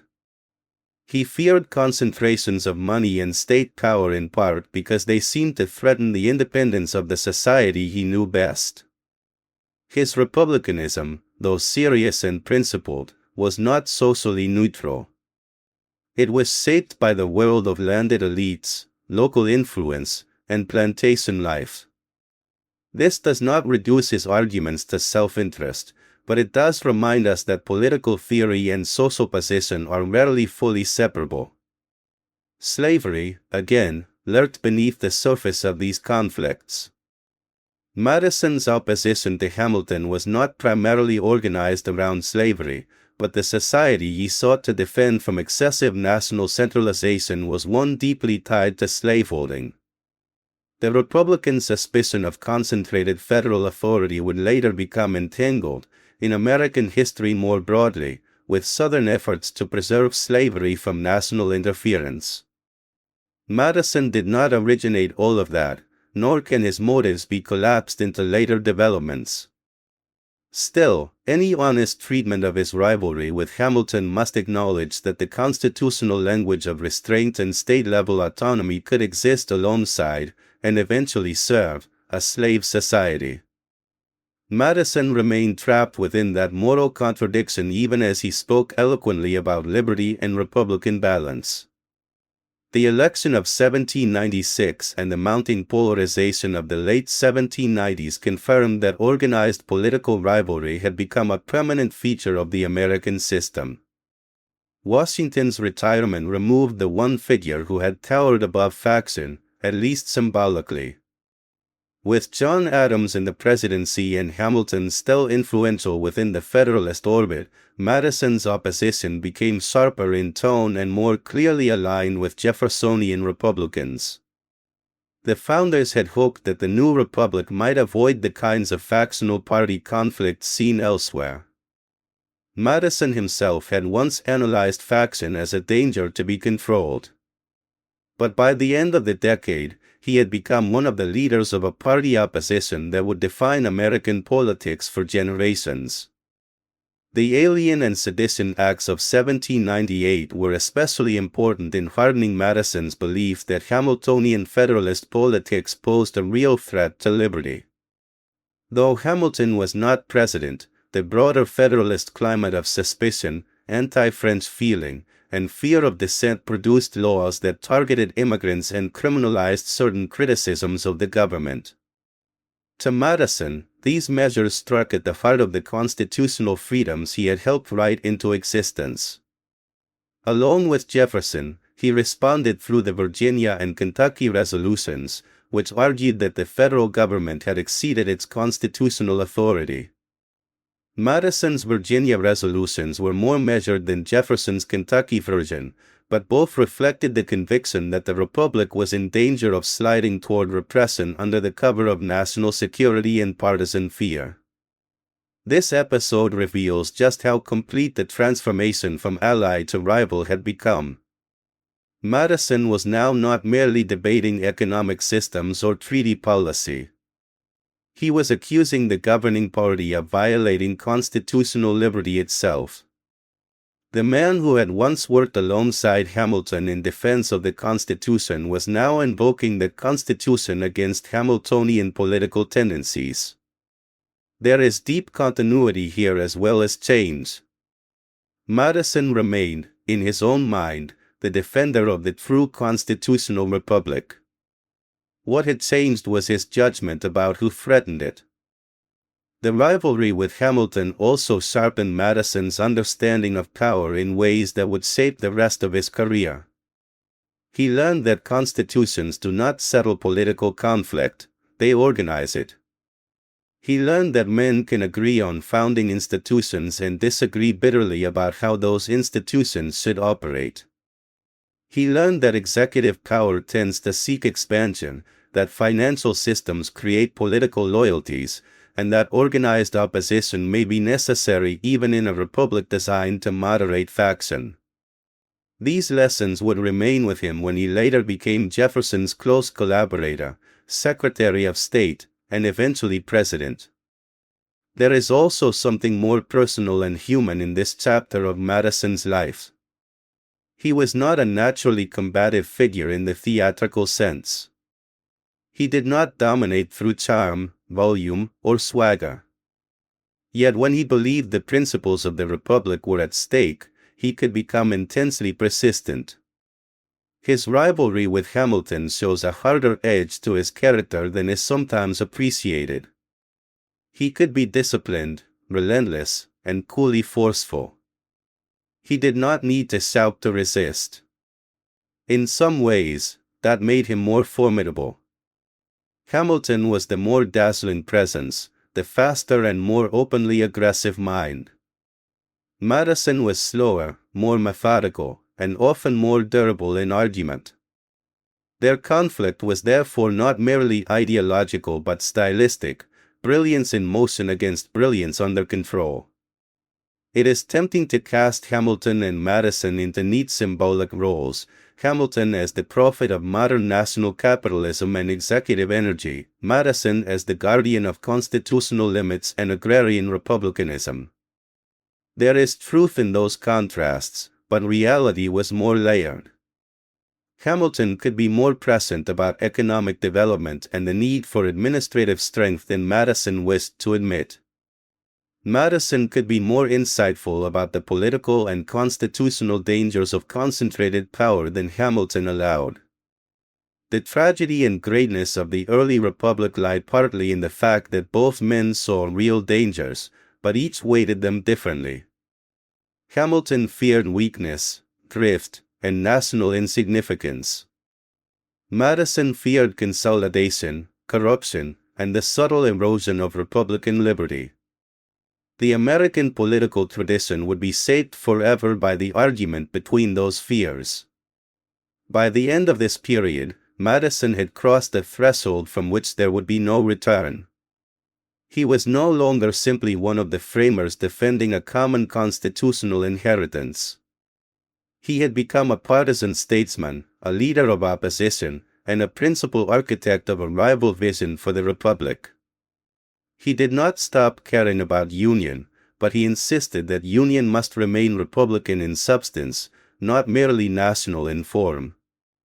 He did not stop believing in government, but he insisted that government must remain limited, accountable, and resistant to financial political consolidation.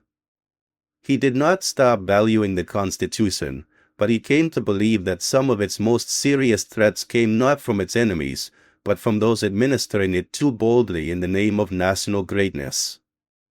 This chapter in Madison's life is therefore about more than the end of a friendship or the collapse of a political alliance. It is about the birth of American party politics and the revelation that constitutional government does not erase struggle. It is about the difficulty of translating a shared revolutionary and constitutional past into a stable governing future. Most of all, it is about Madison's evolution under pressure. He entered the 1790s as a collaborator in national construction. He emerged as a rival to one of its most forceful executors. In that transformation, one sees the full complexity of his political character, principled yet strategic, cautious yet capable of fierce resistance, committed to liberty yet still constrained by the social and moral world of his class. The move from ally to rival did not diminish Madison's importance. If anything, it expanded it. It showed that his role in the founding was not confined to constitutional drafting. He was equally central in defining what the Constitution would mean in practice. He helped create the framework of government, and then helped create the opposition that challenged one powerful interpretation of that framework. In doing so, he shaped not only the state but the political culture of the early republic. He became, in effect, one of the inventors of loyal opposition in American life. That may be one of the most enduring lessons of this chapter. The survival of liberty depends not merely on founding documents, but on the willingness of citizens and statesmen to contest the uses of power once those documents are in operation. Madison had designed institutions to check ambition with ambition. In the 1790s, he lived inside that principle. He discovered that rivalry was not an accidental blemish on the Republic, but part of its functioning reality. The challenge was to ensure that rivalry served constitutional freedom rather than destroying it. James Madison's break with Alexander Hamilton was painful, consequential, and historically transformative. It revealed how much remained unsettled after the Constitution's adoption. It forced Madison to clarify what kind of republic he truly wanted. And it helped launch the first great partisan struggle in American history, a struggle whose echoes still shape American politics. In the movement from ally to rival, one sees Madison not as a static founder frozen in marble, but as a living political actor confronted by the unintended consequences of the very system he had helped create. That is what gives this chapter its force. It is not the story of harmony broken by ego alone. It is the story of principle colliding with power in the first years of the American experiment, and of Madison stepping into that collision with all the intelligence, caution, conviction, and contradiction that defined him.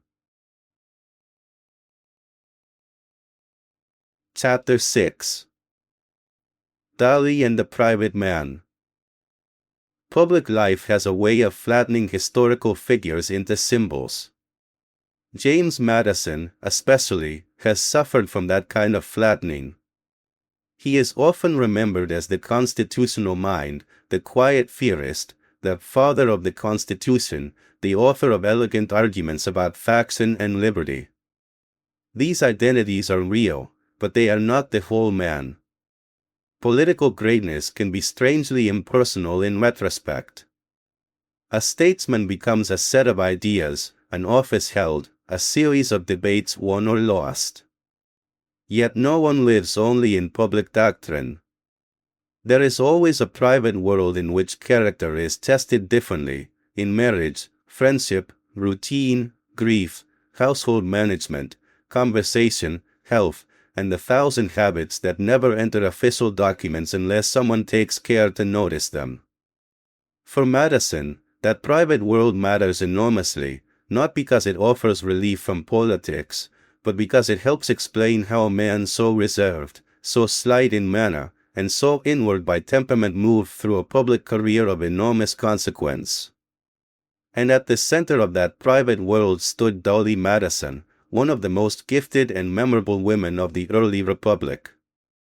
To write about Dolly and James together is to write about contrast, and also about complement.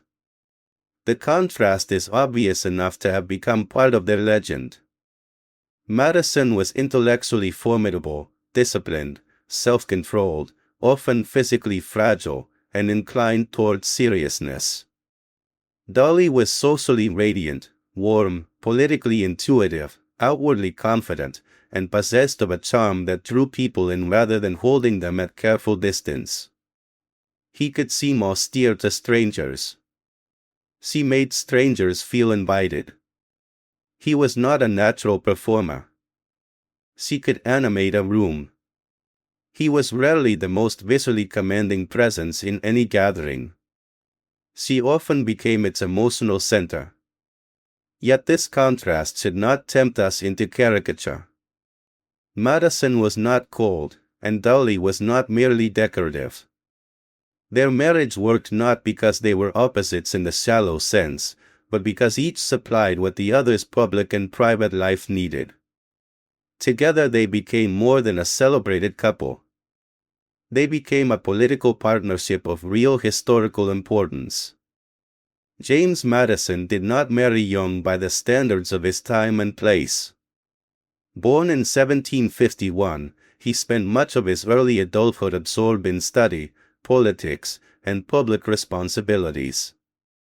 His constitution was delicate, his temperament serious, and his career already demanding before marriage became central in his life. He had known women before Dowley, as any man of his age and social world would have, but he entered marriage later than many of his peers. This fact has often contributed to the image of him as fundamentally cerebral, almost monkish in his habits. There is some truth in that impression. Madison was not a romantic hero in the theatrical mold. He did not blaze through life with bold passions on public display. He was careful, private, and measured. Yet these qualities do not mean he was incapable of deep attachment.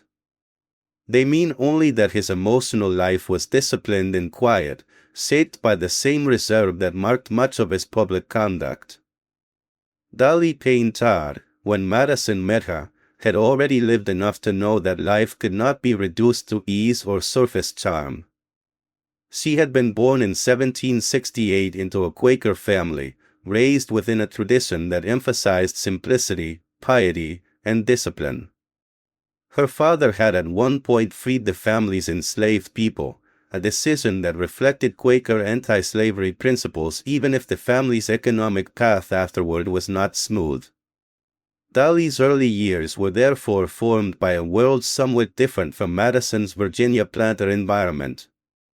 She knew both religious seriousness and social adaptability. Her first marriage had been to John Todd, a Philadelphia lawyer and fellow Quaker, and that marriage brought with it both domestic life and terrible grief. In 1793, during the yellow fever epidemic in Philadelphia, Dowley lost her husband and one of her children. The scale of that loss is impossible to soften. Widowhood came to her young, and with it the burden of survival, memory, and responsibility for her surviving son, John Payne Todd. By the time Madison entered her life, then, Dowley was not simply a charming young widow waiting to be admired. She was a woman formed by grief, resilience, faith, and social intelligence. These qualities mattered. They meant that her warmth was not superficial and her grace not naive.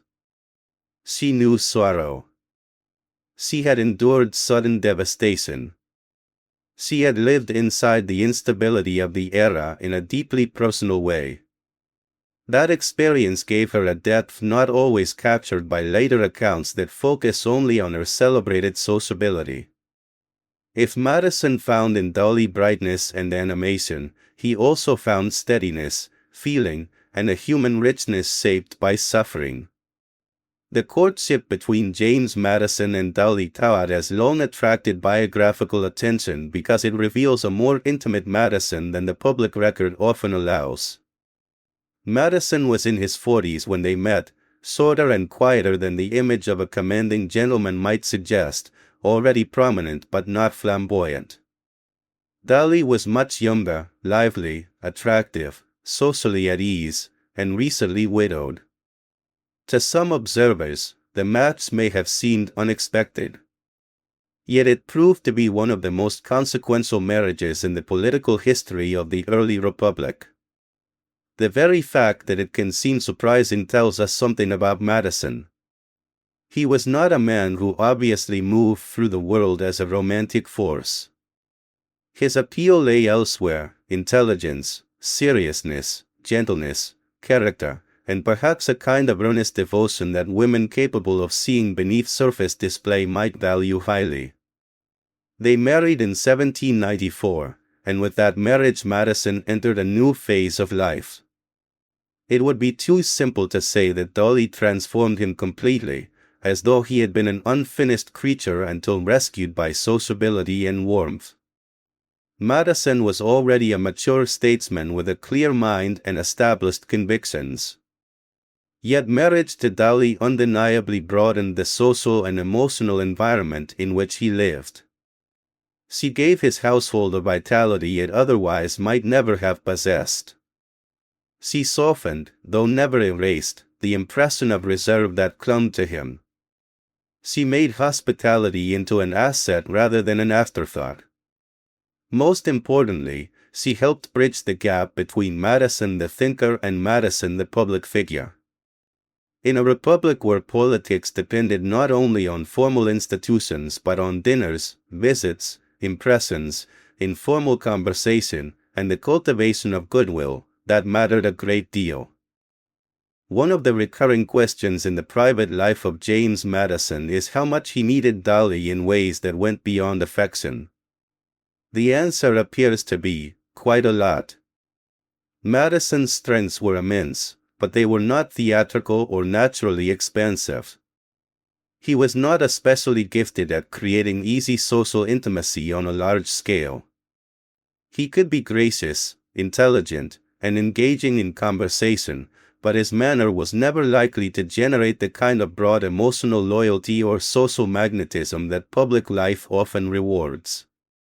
Dolly, by contrast, had what might be called political hospitality as a natural language.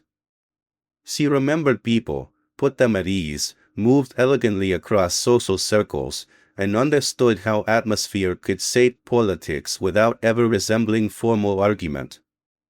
She could make enemies less rigid, allies more committed, and observers more charmed. In a capital still defining its own customs, her gifts became part of Madison's world and eventually part of his power. Yet reducing Dolly to a political asset would do her a disservice, and it would also flatten the marriage. Madison loved her. By all credible accounts, his attachment was real, deep, and lasting. He was not demonstrative in the modern sense, but the surviving evidence suggests tenderness, esteem, and reliance. Their letters and the testimonies of those around them point toward genuine affection rather than a merely useful alliance. Madison valued Dolly's mind, company, and judgment. That matters, because men of his era and class could easily treat wives as ornaments, household managers, or companions secondary to public ambition. Madison seems to have seen in Dolly something more intimate and substantial. She was not simply beside him.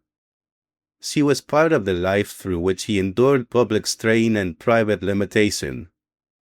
The marriage also brought Madison into the complicated role of stepfather to Payne Todd, Dolly's surviving son. This was not a small matter. Payne would prove throughout life to be a source of pain, disappointment, and persistent difficulty.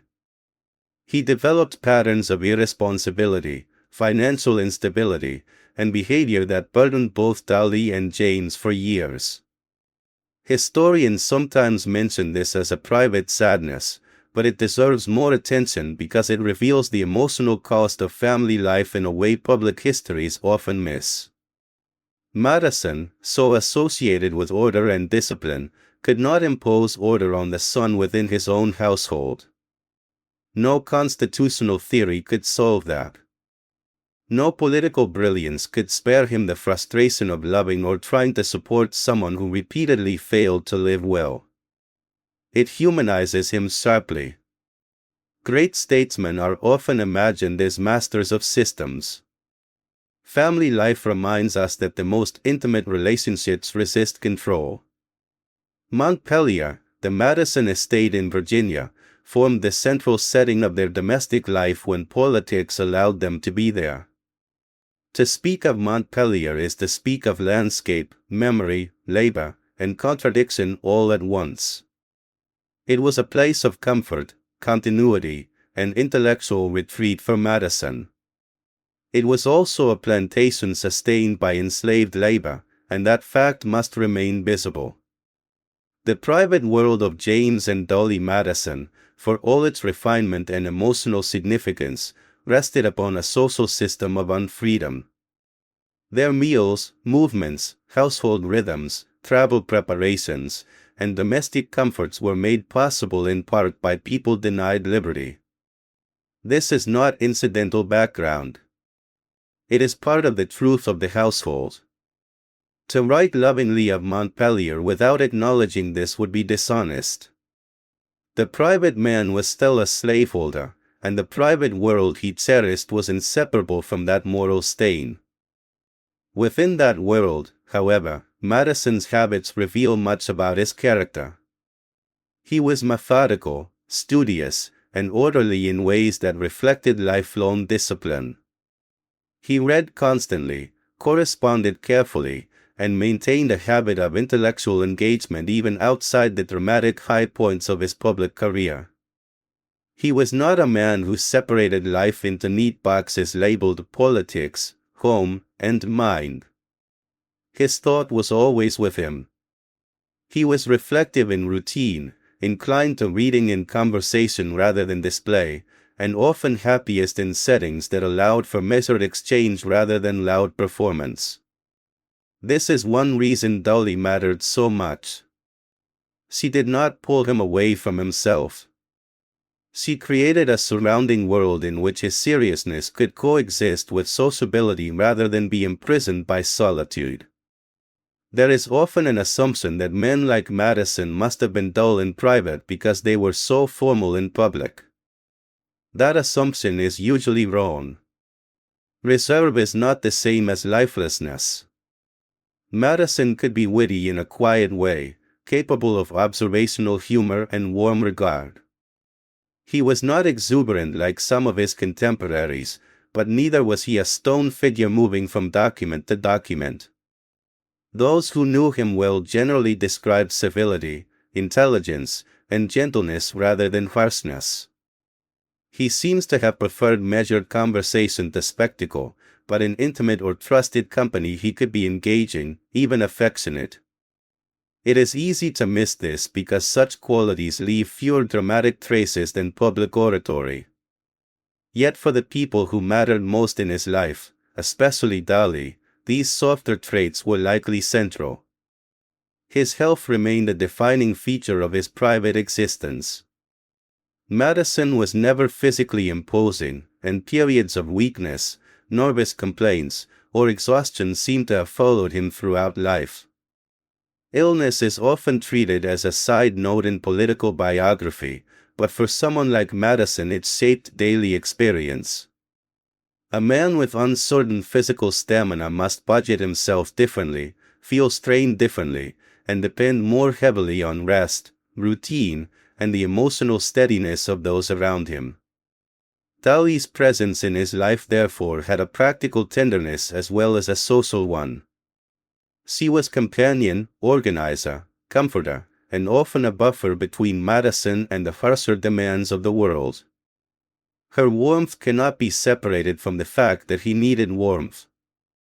The contrast between them became especially visible in Washington, first Philadelphia and later the federal capital, where social life was inseparable from political culture. In those early decades of the Republic, the formal machinery of government was still developing, but influence also moved through drawing rooms, dinners, calls, receptions, and personal acquaintance. Dolly excelled in that world to an extraordinary degree. Her ease was not accidental. She understood that Republican society still required ceremony, though not the stiff ceremony of a monarchy. It needed a style of hospitality that was inclusive enough to seem national, graceful enough to dignify office, and flexible enough to lower the temperature of political antagonism. Dolly had that instinct. She could make public life feel civilized without making it feel distant.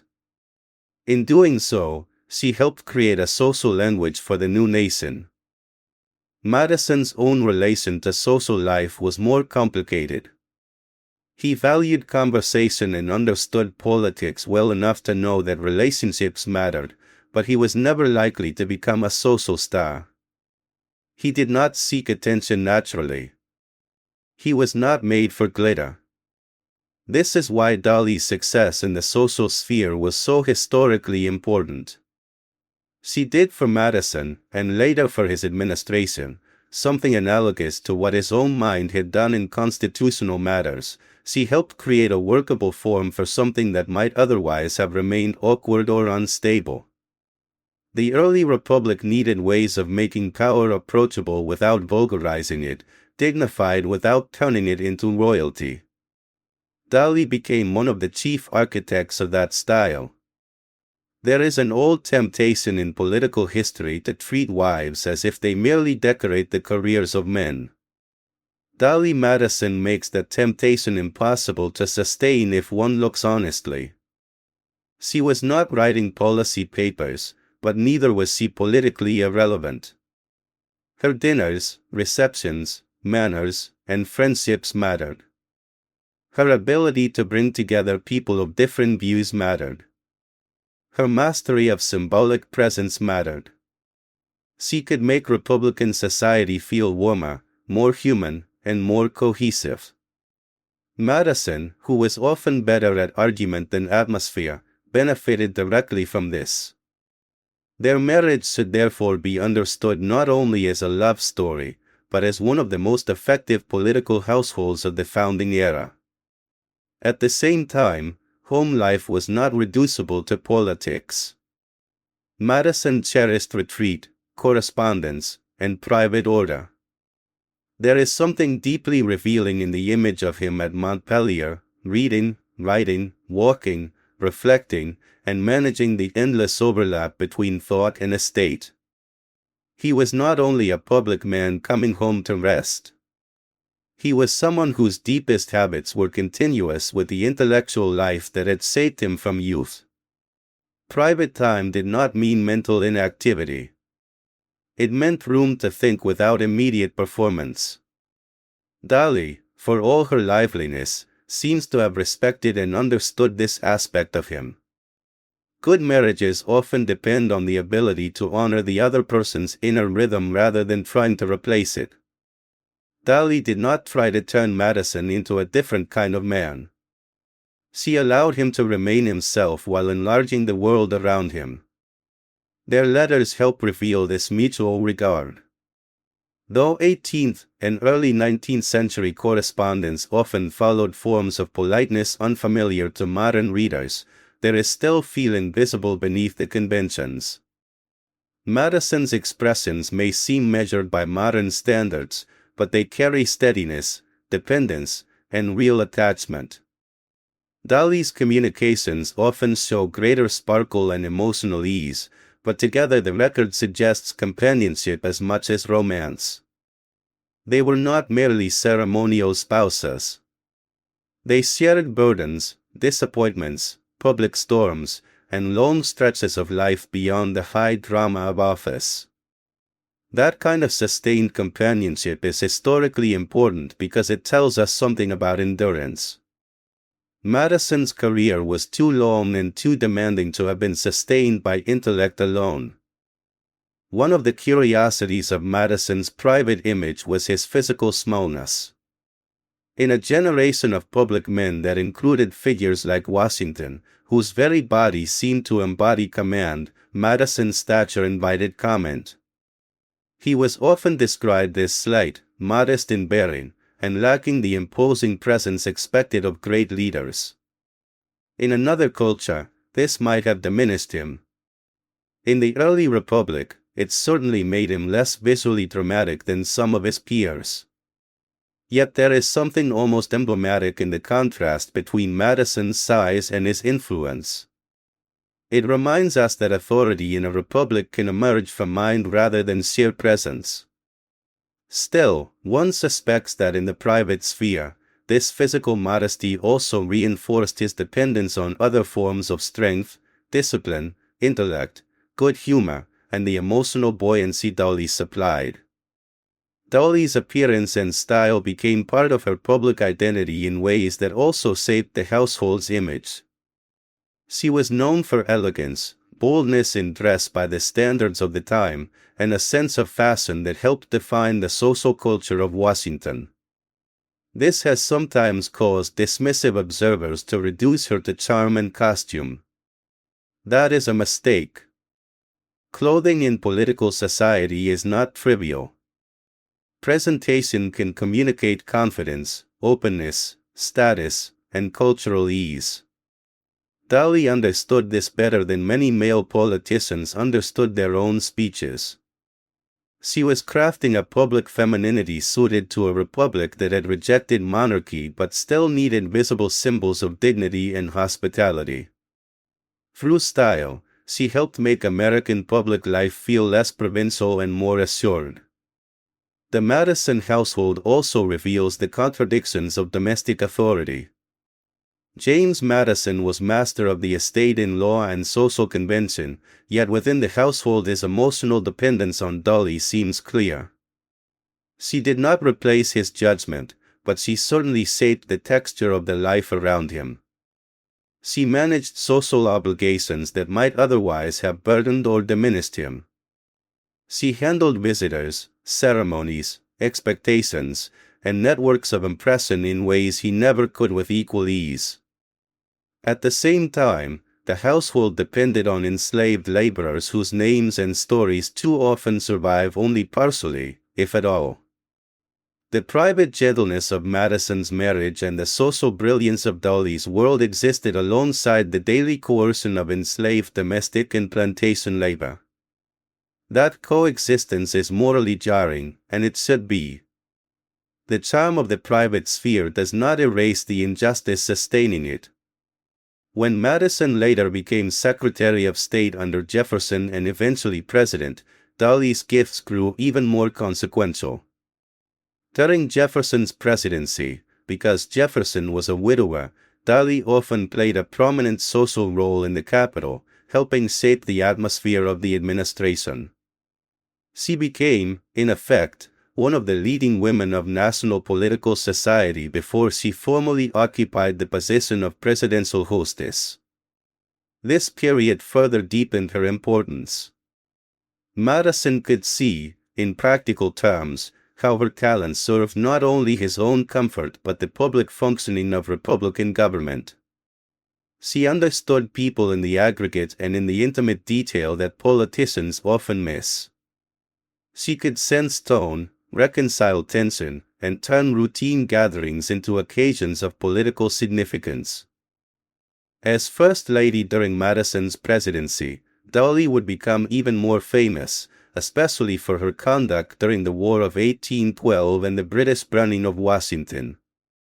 But even before those dramatic episodes, her value to Madison was clear. She gave his administration a human face. Where Madison could seem abstract or cerebral, Dolly could seem immediate and personable. Where he defended policy through argument, she often defended the presidency through example, warmth, and courage. In this sense, the private man and the public office cannot be fully separated. Madison's private life was not outside politics. It was part of the ecology through which politics became livable. The marriage also exposes Madison's emotional durability in another way. He lived in an era of constant loss. Illness, death, political rupture, and family disappointment were woven into the texture of life. Dolly's earlier widowhood, the problems with Payne Todd, the burdens of office, the deaths of friends and peers, the instability of the nation, all formed the background of their shared years. A lesser marriage might have frayed under such strain. The Madisons seem instead to have formed a resilient partnership, imperfect but enduring. That endurance matters historically because public life often destroys private tenderness. In their case, private tenderness appears to have helped make public endurance possible. There is also something deeply American in the symbolic role the Madisons came to embody. They were not royal figures. They belonged to a republic founded in suspicion of monarchy, inherited grandeur, and aristocratic display. Yet republics, too, need symbols of continuity and grace. James and Dolly Madison helped provide that without simply copying European court culture. Their household, especially in Washington, gave the United States a model of public civility rooted in conversation, hospitality, and educated ease rather than titled hierarchy. This was not democracy in the crude sense of abolishing distinction altogether. It was a Republican style, and Dolly understood it instinctively. Madison, for all his intelligence, likely could not have given the nation that model on his own. To focus on Dolly, however, is not to erase Madison as a private individual. He remained throughout life a man of books, ideas, and measured judgment. He seems to have valued habit, order, and continuity more than novelty. He was not impulsive in domestic life any more than in politics. There is a certain appealing modesty in this. He did not need his home to become a theater for self-display. He needed steadiness, company, and the conditions for reflection. Dolly brought liveliness into that steadiness, but she did not overturn it. Together they formed a household where mind and sociability, reserve and warmth, coexistence and contradiction all met. Madison's relation to religion in private life is also worth noting. He had become one of America's great defenders of religious liberty, but he was never known for ostentatious personal piety in the style of some contemporaries. His religious outlook seemed serious, respectful, and shaped by moral and intellectual concerns rather than public devotional display. Dolly, raised a Quaker, brought her own history of faith and discipline, though the marriage required her departure from strict Quaker expectations. This dimension of their lives illustrates another aspect of Madison's character. His defense of conscience was not merely theoretical. He lived in a marriage shaped by real religious difference, adaptation, and personal transition. The private sphere again echoed the principles he had defended in public. Their life together also invites reflection on aging. Madison was older than Dolly and increasingly aware, as the years advanced, of bodily limitation and mortality. Public men are often judged in snapshots: young reformer, president in crisis, elder statesman. Private life reveals the continuity between those phases. Madison aged within companionship. He did not move through his later years as an isolated intellect, but as a husband whose identity was bound up with a marriage of long standing. This made his old age richer, and perhaps more bearable, than it otherwise would have been. Dolly was not simply present beside the great man, she was part of the great man's ability to remain himself through time. And yet the household never escaped worry. Cain Todd's failures continued to wound and burden the family financially and emotionally. Here one sees a painful truth about domestic life: even the most affectionate marriages can be overshadowed by an adult child's destructiveness. Madison, who had helped design a republic, could not design a son's character. Dolly, so gifted in society, could not charm irresponsibility into discipline.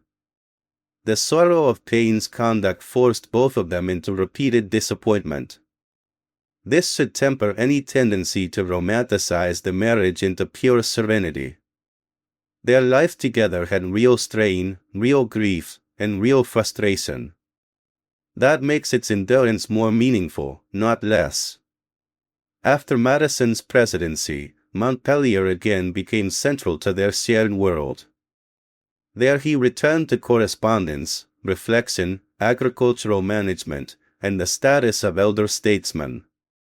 Dolly remained socially important and personally indispensable. The private rhythms of later life took on greater significance as public office receded, though politics never fully disappeared from Madison's mind. He continued to think, advise, and reflect on the republic he had helped build. Dali continued to sustain the social texture around him. Their partnership outlasted office because it had never depended solely on office. That, too, is revealing. Some political marriages fade when power does. Theirs did not. When Madison died in 1836, Dali's later life would continue under more difficult financial circumstances, in part because of the burdens created by paying thought and the erosion of the family's resources. Her widowhood after Madison echoed, in a cruel way, the earlier widowhood of her youth, though under very different conditions. The survival of Madison's memory in American culture owes much to Dali's care, presence, and the public affection she inspired. She became, in effect, one of the guardians of his legacy. That is fitting. For decades she had already been one of the guardians of his life. In considering James Madison through the lens of private life, what emerges most clearly is not contradiction between public and private, but completion. The public Madison, the constitutional thinker, the cautious statesman, the defender of liberty, can appear almost too abstract when isolated from his home, marriage, habits, and vulnerabilities. The private Madison restores proportion. He becomes a man who needed affection, who depended on a wife of extraordinary gifts, who suffered bodily weakness, who endured family disappointment, who prized conversation and reading, and who lived within a household both gracious and morally compromised. This is not a lesser Madison. It is a fuller one. Dali's role in that fullness cannot be overstated. She was not merely the charming wife beside a brilliant husband. She was emotional ballast, social strategist, public symbol, private comfort, and historical actor in her own right. Through her, we see the human conditions under which Madison's career became possible. Through him, we see how a man of immense intellect could be enlarged by a marriage that brought warmth where there might have been too much reserve, outward ease where there might have been too much inwardness, and companionship where there might have been lonely greatness. The chapter of Dali and the private man, therefore, belongs at the center of Madison's life, not at its margin.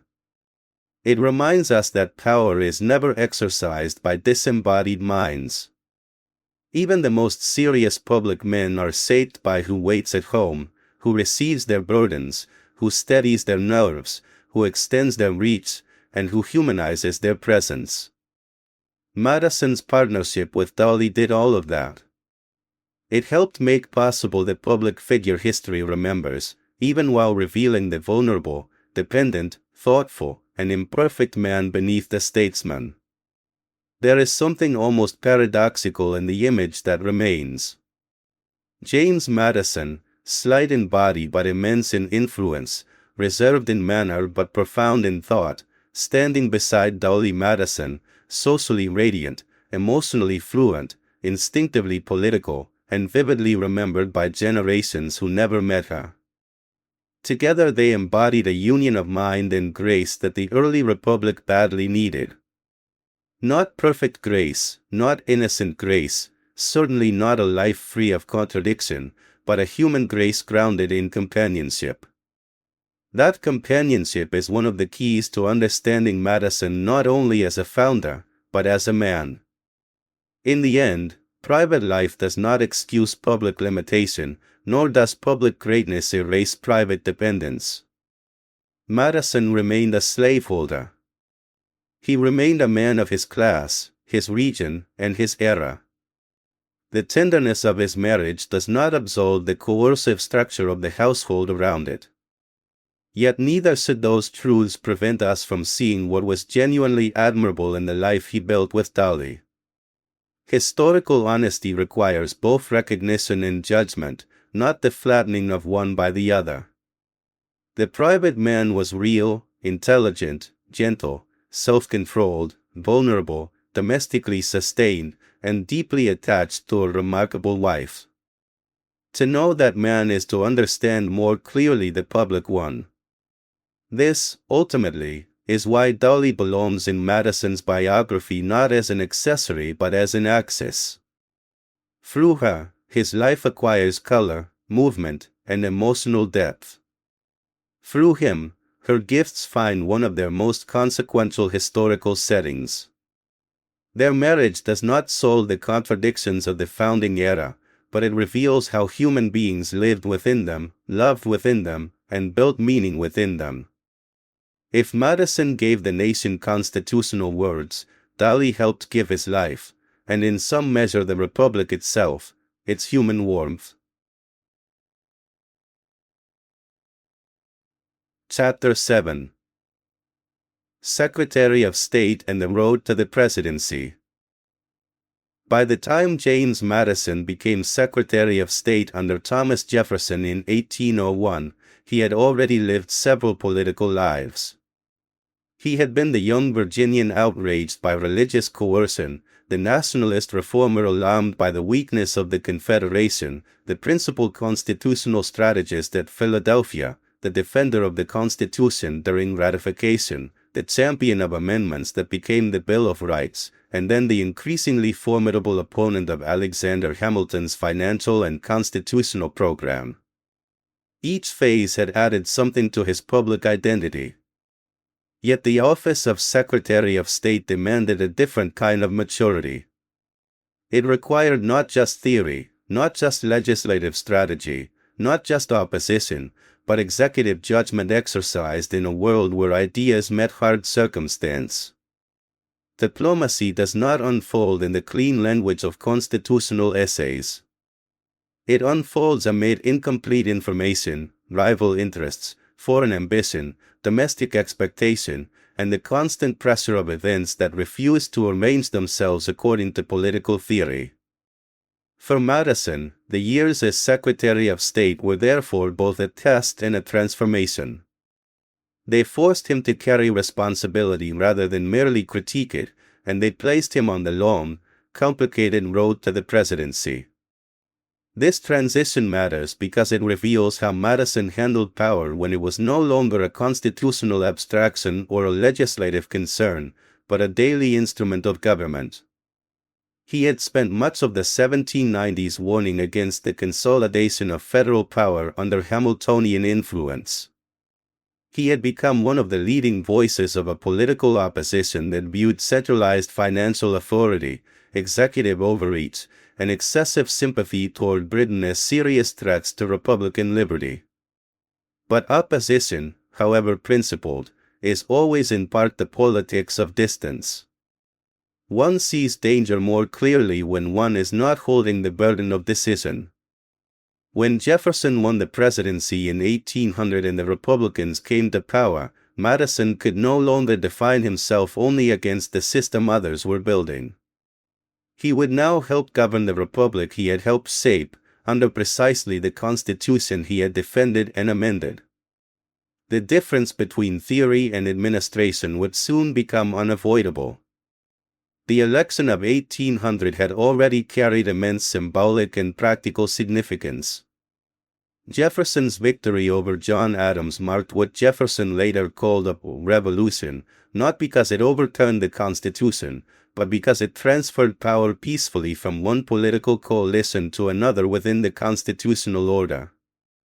That fact alone mattered deeply to Madison, who had long understood that Republican government must prove capable of channeling conflict without breaking into violence or falling into tyranny. The election was bitter, chaotic in its own way, and finally resolved only after a prolonged struggle in the House of Representatives due to the tie between Jefferson and Edinburgh. Still, the result confirmed that opposition could become government without the Republic collapsing. Madison, who had helped build the Republican movement, now stood at the threshold of executive office in a new national experiment. What happens when the critics of power inherit responsibility for wielding it? Jefferson's choice of Madison as Secretary of State was both politically natural and personally significant. The partnership between the two men had already been central to the formation of the Republican opposition. They shared a distrust of Hamiltonian finance, a commitment to a more restrained understanding of federal power, sympathy toward France compared with the Federalists' British tilt, and a belief that Republican liberty required vigilance against centralized overreach. But Jefferson and Madison also differed in temperament in ways that made the partnership unusually effective. Jefferson was broader in his rhetorical sweep, often more imaginative, more instinctive in his political optimism, and more willing to cast events in ideological or civilizational terms. Madison was more controlled, more systematic, more cautious, and more attentive to constitutional and institutional complexity.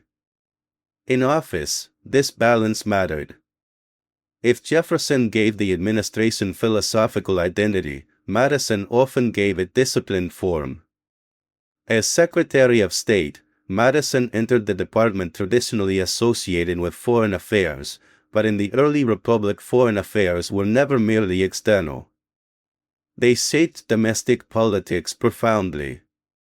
The young United States existed in a world dominated by European empires, especially Britain and France, whose wars, commerce, and maritime practices reached into American life with relentless force. Neutrality was not a passive condition.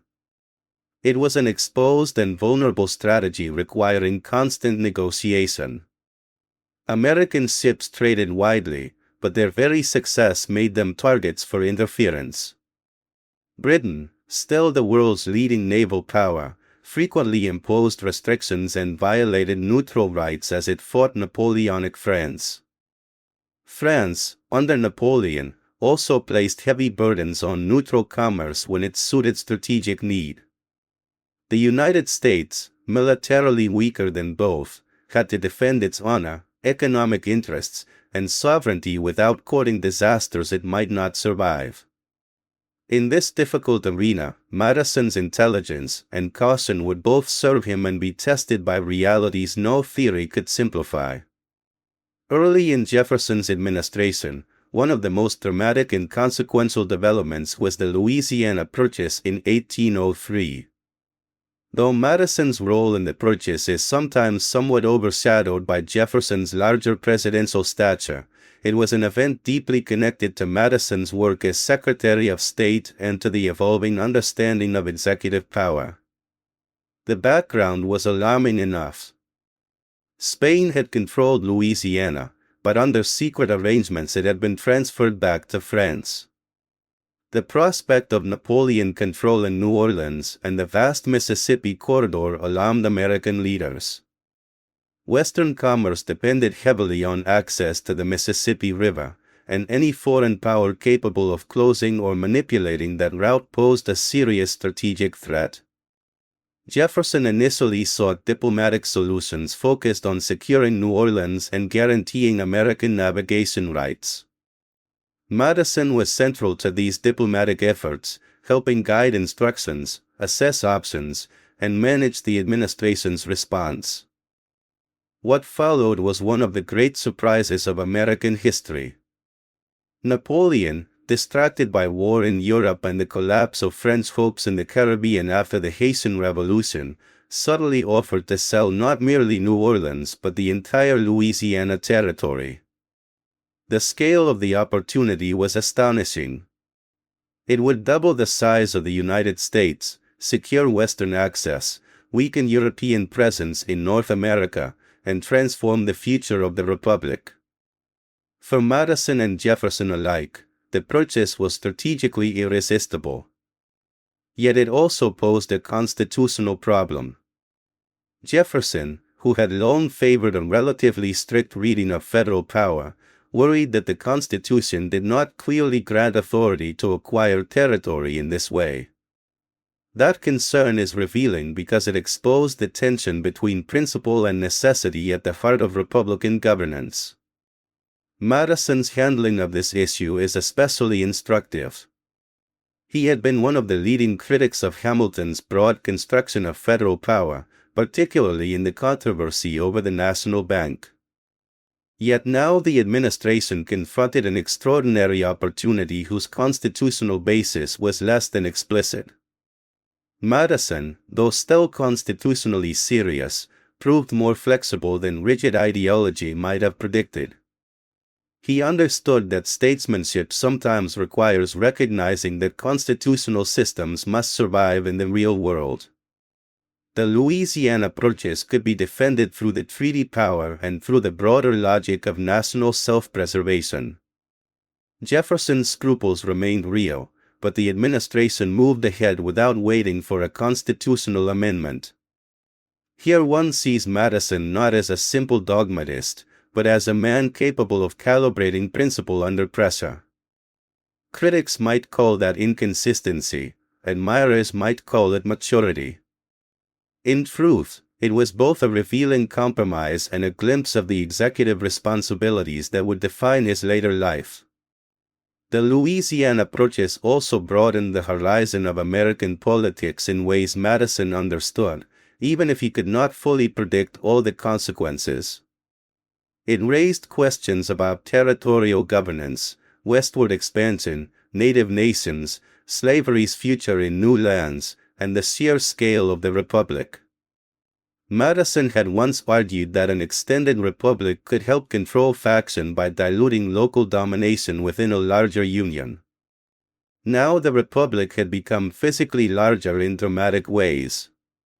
But expansion did not resolve political tensions. It relocated and multiplied them. The new territory would eventually intensify sectional conflict, especially over slavery, and would place increasing pressure on the federal government's capacity to govern distant populations and lands. In this sense, the purchase was both a triumph of diplomacy and the opening of a larger national future filled with unresolved contradictions. The world of diplomacy during Madison's years as Secretary of State was dominated by the struggle between Britain and Napoleonic France. No matter how deeply Jeffersonian Republicans wished to reduce military establishments, lower the temperature of foreign entanglements, and preserve Republican simplicity, the external environment made those aspirations difficult. American ships were harassed, cargoes seized, sailors impressed into British service, and neutral rights repeatedly violated. The problem of impressment became especially inflammatory. Britain, claiming the right to reclaim deserters from the Royal Navy, often seized sailors from American vessels, including men who were in fact American citizens. To many Americans, this was not only a violation of commerce but a humiliation of sovereignty. A nation that could not protect its seamen seemed not fully independent. Madison took these matters seriously, and his correspondence reveals both patience and growing frustration. He was not eager for war. Few serious officials were, given the weakness of American military capacity and the enormous risks involved. But he also did not believe that the United States could permanently tolerate abuse without consequence. His position therefore occupied an uneasy middle ground. Diplomacy had to be attempted, but dignity had to be preserved. The difficulty was that Britain and France both had incentives to ignore or exploit American weakness. Diplomatic protest alone could seem empty if not backed by credible force. Yet force, if used badly, could destroy the fragile republic economically and politically. Madison's years in the State Department were thus years of trying to defend national honor with tools often inadequate to the task. Jefferson's preferred answer to this dilemma was economic coercion rather than war. If the United States lacked the military means to compel Europe, perhaps it could use its commercial importance as leverage. This logic culminated in the Embargo Act of 1807, one of the most controversial measures of Jefferson's presidency and one that would also shape Madison's path to the White House. The idea behind the embargo was simple enough in concept, though difficult in practice. if the United States stopped exporting goods altogether, Britain and France would feel the pressure of lost American commerce and be forced to respect neutral rights. In effect, the Republic would weaponize its own abstinence. To Jefferson and initially to Madison, this seemed more consistent with Republican values than a military buildup or direct war. Yet the embargo exposed a recurring problem in Madison's public life. Policies grounded in reason theory could fail badly when confronted by social and economic reality. The measure fell with particular severity on American merchants, sailors, and producers rather than on Britain or France. Smuggling proliferated. Coastal commerce suffered. New England opposition deepened. Enforcement required increasingly intrusive federal action, a bitter irony for an administration that had long criticized Federalist centralization. The embargo was supposed to display Republican strength without military corruption. Instead, it often looked like self-inflicted harm combined with governmental coercion. Madison, as Secretary of State and Jefferson's closest cabinet partner, was deeply implicated in the policy. He did not design every feature of it alone, but he supported the underlying strategy and shared responsibility for its consequences. This matters because the road to Madison's presidency did not run through an easy sequence of triumphs. It ran through difficult judgments, contested policies, and the growing awareness that governing the Republic was harder than critiquing Federalist excesses had been. The embargo damaged the administration politically and exposed the limits of economic idealism in a hard imperial world. It also taught Madison lessons he would carry into his own presidency, especially about the difficulty of using commercial restrictions as substitutes for military power and about the political cost of policies that appear theoretically pure but practically punishing. The Chesapeake Leopard affair in 1807 intensified this atmosphere of national humiliation and anger. When the British warship Leopard attacked the American frigate Chesapeake off the Virginia coast and removed sailors accused of desertion, the incident outraged the country. It was a dramatic insult. A British vessel had attacked an American ship in peacetime, near American waters, and asserted power in ways impossible to dismiss as routine interference. Madison, who had long dealt with British violations in the language of diplomacy, now faced a case of shocking clarity. The public wanted response. Honor seemed wounded. Yet the administration still recoiled from war for practical reasons. The result was more pressure toward commercial retaliation and more faith, however strained, in non-military resistance. One sees in Madison during these years both his strengths and his vulnerabilities as a future president. He was disciplined, serious, and unwilling to surrender national rights casually. He understood the symbolic importance of sovereignty and the corrosive effect of repeated humiliation. But he was also cautious, perhaps at times excessively hopeful that structured pressure and negotiation could solve conflicts rooted in imperial contempt. Britain, in particular, did not fully take the United States seriously as a military threat, and diplomatic language could sound weak when unsupported by force. Madison could see the danger, but neither he nor Jefferson wanted to embrace the full implications of preparing the nation for sustained conflict. That hesitation would haunt the early part of Madison's presidency. His relationship with Jefferson during this period remained extraordinarily close, perhaps closer in political substance than any other major founding partnership except, in a different way, his earlier work with Hamilton. Madison was not a subordinate in the ordinary bureaucratic sense. He was Jefferson's collaborator, confidant, and intellectual partner. Jefferson trusted him deeply. Madison, in turn, helped translate Jeffersonian ideals into policy and often moderated Jefferson's more abstract tendencies with constitutional and diplomatic care. Their closeness, however, also meant that Madison's independent public identity could blur. He was essential, but he was sometimes seen as the faithful lieutenant rather than an autonomous leader.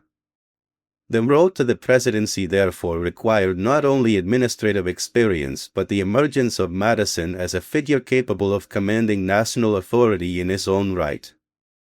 This was not an easy task. Madison lacked Jefferson's verbal grandeur and symbolic appeal. He did not possess Washington's stature or Hamilton's electric force. He remained physically modest, socially less naturally commanding than Dolly, and temperamentally unsuited to theatrical politics. Yet precisely because he lacked those qualities, his rise says something important about the early republic. Political authority in the United States could rest not only on charisma but on seriousness, loyalty, constitutional knowledge, and loan service. Madison's path to presidential viability was built on trust among Republicans, proven competence, and his reputation as one of the great minds of the founding. He was not the kind of candidate who dazzled. He was the kind of candidate whose depth reassured those who knew how fragile the republic remained. By the time Jefferson's second term was drawing toward its close, the question of succession became unavoidable. Jefferson chose not to seek a third term, in keeping with the Republican distaste for anything resembling elective monarchy and in harmony with the two-term precedent already made morally powerful by Washington. Madison naturally emerged as Jefferson's preferred successor. But natural emergence did not mean effortless consensus. The Republican coalition contained factions. Some Southerners and old Republicans remained uneasy about certain policies, especially the embargo. James Monroe, another Virginian with real stature, had his own supporters and ambitions. There were disputes over congressional caucus influence and over whether succession was being managed too tightly by an inner circle. Madison's road to the presidency therefore passed through inter-party conflict as well as broader national contestation. The rivalry with Monroe is especially revealing because it shows that even within the Jeffersonian world, Madison's ascent was not guaranteed. Monroe had diplomatic experience, revolutionary credentials, and broader popular appeal in some quarters. He was also associated with a more robust response to Britain and with resentment over certain aspects of the administration's handling of foreign policy. Madison, by contrast, appeared to some critics as too closely tied to the failing embargo and too much the chosen heir of the party establishment. Yet Jefferson's support for Madison was decisive, and Madison's long record carried great weight. He won the Republican Congressional Caucus nomination, though not without dissent, and moved toward the general election of 1808 as the leading candidate of his party. Throughout this process, Dolly Madison again played an important role. By now she had become one of the most recognized women in national political society. Her social gifts, warmth, and popularity extended Madison's reach in ways that mattered during a period when political culture still depended heavily on personal impression. She could make his candidacy feel more human, more approachable, and more nationally visible. If Madison's private reserve sometimes limited his immediate emotional hold on broader publics, Dolly compensated through style, charm, and political hospitality. In that sense, the road to the presidency ran not only through state papers, diplomatic disputes, and congressional maneuvering, but through the social world in which Republican leadership acquired emotional legitimacy. The election of 1808 placed Madison against Charles Cotesworth Pinckney, the Federalist candidate. Federalist strength had declined since the high tide of the 1790s, but it had not disappeared, especially in New England where opposition to the embargo was intense. Madison's victory therefore reflected both Republican organizational strength and the lingering prestige of the Jefferson administration, despite growing dissatisfaction over foreign policy. Yet it would be a mistake to see the election as a simple continuation of Republican dominance without warning signs. Madison inherited office at a moment when the Republic's external position remained precarious and internal confidence in existing strategies had begun to fray. He would enter the presidency not at the crest of untroubled popularity, but under gathering pressure. His years as Secretary of State had taught him many things, some of them contradictory. He had seen the advantages of executive coordination and the burdens of diplomatic responsibility. He had participated in a territorial expansion that tested constitutional scruples but strengthened national security. He had confronted the brutal realities of European great power politics and learned how little moral protest alone could move them. He had helped implement commercial coercion on a scale that revealed its limitations and political costs. He had served beside a president he admired deeply, while also living with the subtle difficulty of being known more as Jefferson's partner than as an entirely separate force. All of this formed the statesman who would take office in 1809. There is a deeper significance here as well. Madison's service as Secretary of State marked the transition from founding to governing in his personal life. The earlier Madison had often been the man of design, constitutional architecture, theoretical argument, legislative principle, rights in words. The Madison of the State Department had to live with ambiguity, compromise, and the gap between desired ends and available means. He still believed in Republican government, limited power, and constitutional restraint. But he now saw more intimately how nations are pushed by events they do not choose. This did not turn him into a cynic. Madison remained too morally serious and intellectually disciplined for that. But it did deepen the realism with which he approached public office. At the same time, one can detect persistent weaknesses that would matter once he became president. His caution, while often admirable, could shade into hesitation. His reliance on reasoned strategy could understate the stubbornness of adversaries acting from power rather than persuasion. His attachment to limited government and suspicion of standing military force, inherited from Republican principles, made it harder for the administration to prepare adequately for the possibility that diplomacy and embargo might fail. In these respects, Madison the Secretary of State was already foreshadowing Madison the wartime president, capable of seriousness and endurance, but sometimes too slow to embrace the harsher requirements of statecraft until events compelled him. Still, the record of his service should not be judged only by later crises. To be Secretary of State in the early Republic was to operate under conditions of extraordinary uncertainty.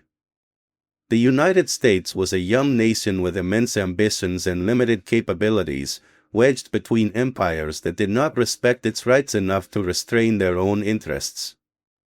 The fact that the country avoided premature war during these years was itself not trivial. Madison helped guide the Republic through a period when rashness could have been disastrous. If he and Jefferson misjudged the power of commercial coercion, they did so while trying to preserve both national honor and Republican peace. That tension was real and difficult. Easy hindsight should not erase the weight of the choices before them. His road to the presidency, then, was not the path of a man simply collecting honors.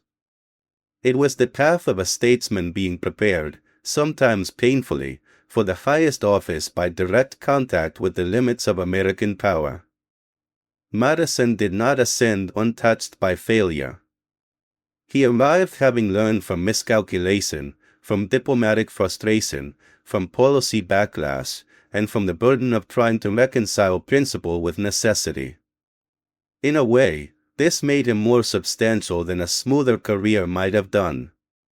He entered the presidency with illusions tested, though not entirely broken, and with a deeper sense of how fragile the Republic remained in the face of the wider world.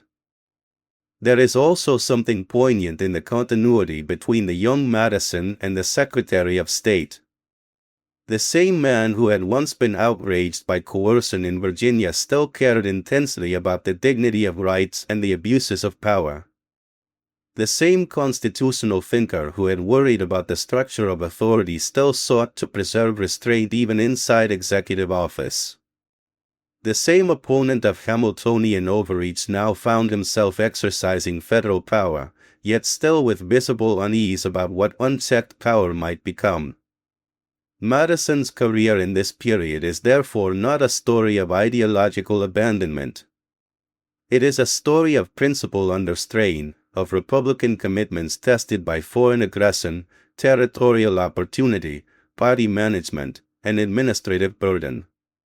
As he moved toward the presidency, the nation saw in him both continuity and uncertainty.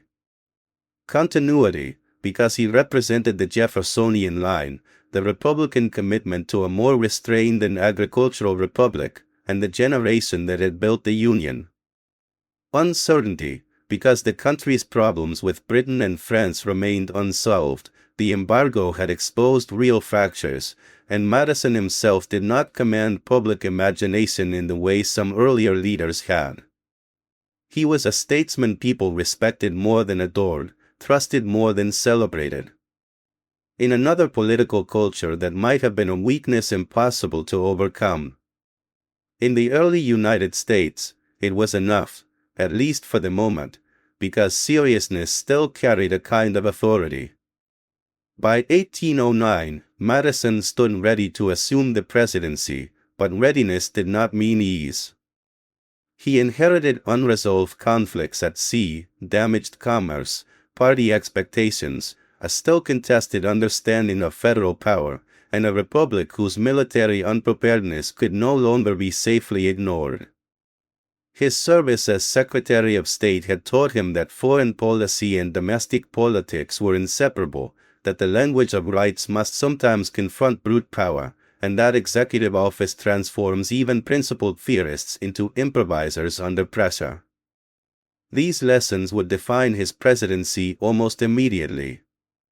If one asks what kind of president James Madison was likely to become at the end of his years as Secretary of State, the answer is complex. He was more experienced than many candidates could ever hope to be. He knew the Constitution from the inside, understood Congress, had fought over the meaning of rights and power, and had spent 8 years handling foreign affairs at the highest level.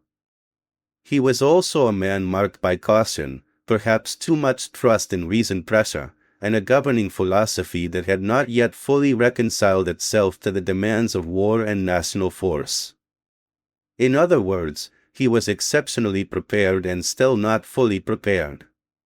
That paradox lies at the heart of his road to the presidency. It is also what makes this stage of his life so important. These years were the bridge between the Madison who explained the Republic and the Madison who would be forced to defend it in office. They were the years in which he learned that sovereignty is not a concept alone, but a condition tested by other nations.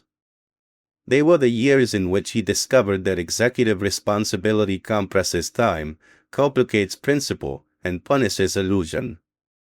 They were the years in which Jefferson's trusted partner became, step by step, the nation's next leader. In the end, Madison's service as Secretary of State reveals a man moving from the architecture of liberty into the administration of power. He did not abandon his ideals. He carried them into a harsher environment where they had to survive contact with empire, commerce, territorial ambition, and party management. Some survived unchanged. Others bent. A few failed. But through that strain, Madison was formed for the presidency more deeply than any campaign speech or caucus victory could have formed him. He arrived at the threshold of the office not as a symbol alone, but as a statesman seasoned by experience, burdened by unresolved problems, and about to discover whether the man who had helped design the American system could also hold it steady when the world pressed hardest against it. Chapter 8. President in Crisis. When James Madison took the presidential oath on March 4, 1809, he stepped into office with a reputation built on intellect, constitutional seriousness, and long public service. He was not a stranger to power. He had helped design the national government, defended the Constitution, shaped the Bill of Rights, led an opposition movement, served as Thomas Jefferson's Secretary of State, and spent years wrestling with the diplomatic humiliations inflicted on the United States by Britain and France. In that sense, Madison entered the presidency prepared by experience more than by theater. Yet no amount of constitutional knowledge could fully prepare him for what his presidency would become. He would be tested not only in theory, not only in law, but in crisis, national insult, political division, war, military failure, personal danger, and public doubt. The man best known for designing restraints on power would now have to wield executive authority under pressure. The scholar of Republican balance would have to prove whether Republican government could survive the kind of severe external challenge that often destroys young states. Madison's presidency thus became the hardest trial of his life, and the War of 1812 became the central drama through which both his strengths and his weaknesses were exposed. The crisis that confronted Madison did not begin on the day he took office. It had been gathering for years, born out of Britain's naval supremacy, the wider Napoleonic Wars, and the vulnerability of American commerce in an age when neutrality offered little real protection. British impressment of sailors, seizure of ships, and repeated violations of American rights at sea had become symbols of national humiliation. France, too, abused neutral rights when convenient, but Britain's power and habits touched the United States more directly and more painfully. By 1809, Americans had endured years of diplomatic protest, embargoes, commercial restrictions, and frustrated efforts to gain respect without war. The country was tired, divided, and increasingly uncertain whether peaceful resistance could ever compel the great European powers to treat the Republic as sovereign in more than name. Madison inherited these tensions from Jefferson, but inheritance in politics is never neutral. A successor carries not only unresolved problems but also the consequences of the previous administration's choices. Jefferson's embargo had damaged the American economy, enraged many merchants, especially in New England, and demonstrated that economic coercion could wound the United States more predictably than it wounded Britain or France. Madison entered office needing both to preserve national dignity and to move beyond a failing policy associated with his own years as Secretary of State. He therefore began with an attempt to adjust rather than abandon the strategy of peaceful coercion. The result was the Non-Intercourse Act and later Macon's Bill No. 2, measures designed to reopen trade generally while still pressuring Britain and France selectively. These policies reflected Madison's desire to find a middle course between humiliation and war. But they also revealed the increasingly narrow path available to him. Peaceful leverage was weakening. War was dangerous. National honor remained exposed. Every option carried risk. At the heart of Madison's predicament was a contradiction that had haunted the Republican movement for years. Jeffersonian and Madisonian Republicans had long distrusted large standing armies, expansive executive establishments, and public debt. They associated these things with European corruption, monarchy, and the Federalist tendency toward centralized power. Yet the defense of national rights against Britain increasingly seemed to require precisely the kinds of instruments Republicans had been slow to strengthen. A republic that prized liberty and fiscal restraint now needed ships, trained officers, coordinated administration, and military readiness. Madison understood the logic, but he did not entirely escape the inheritance of his own party's suspicions.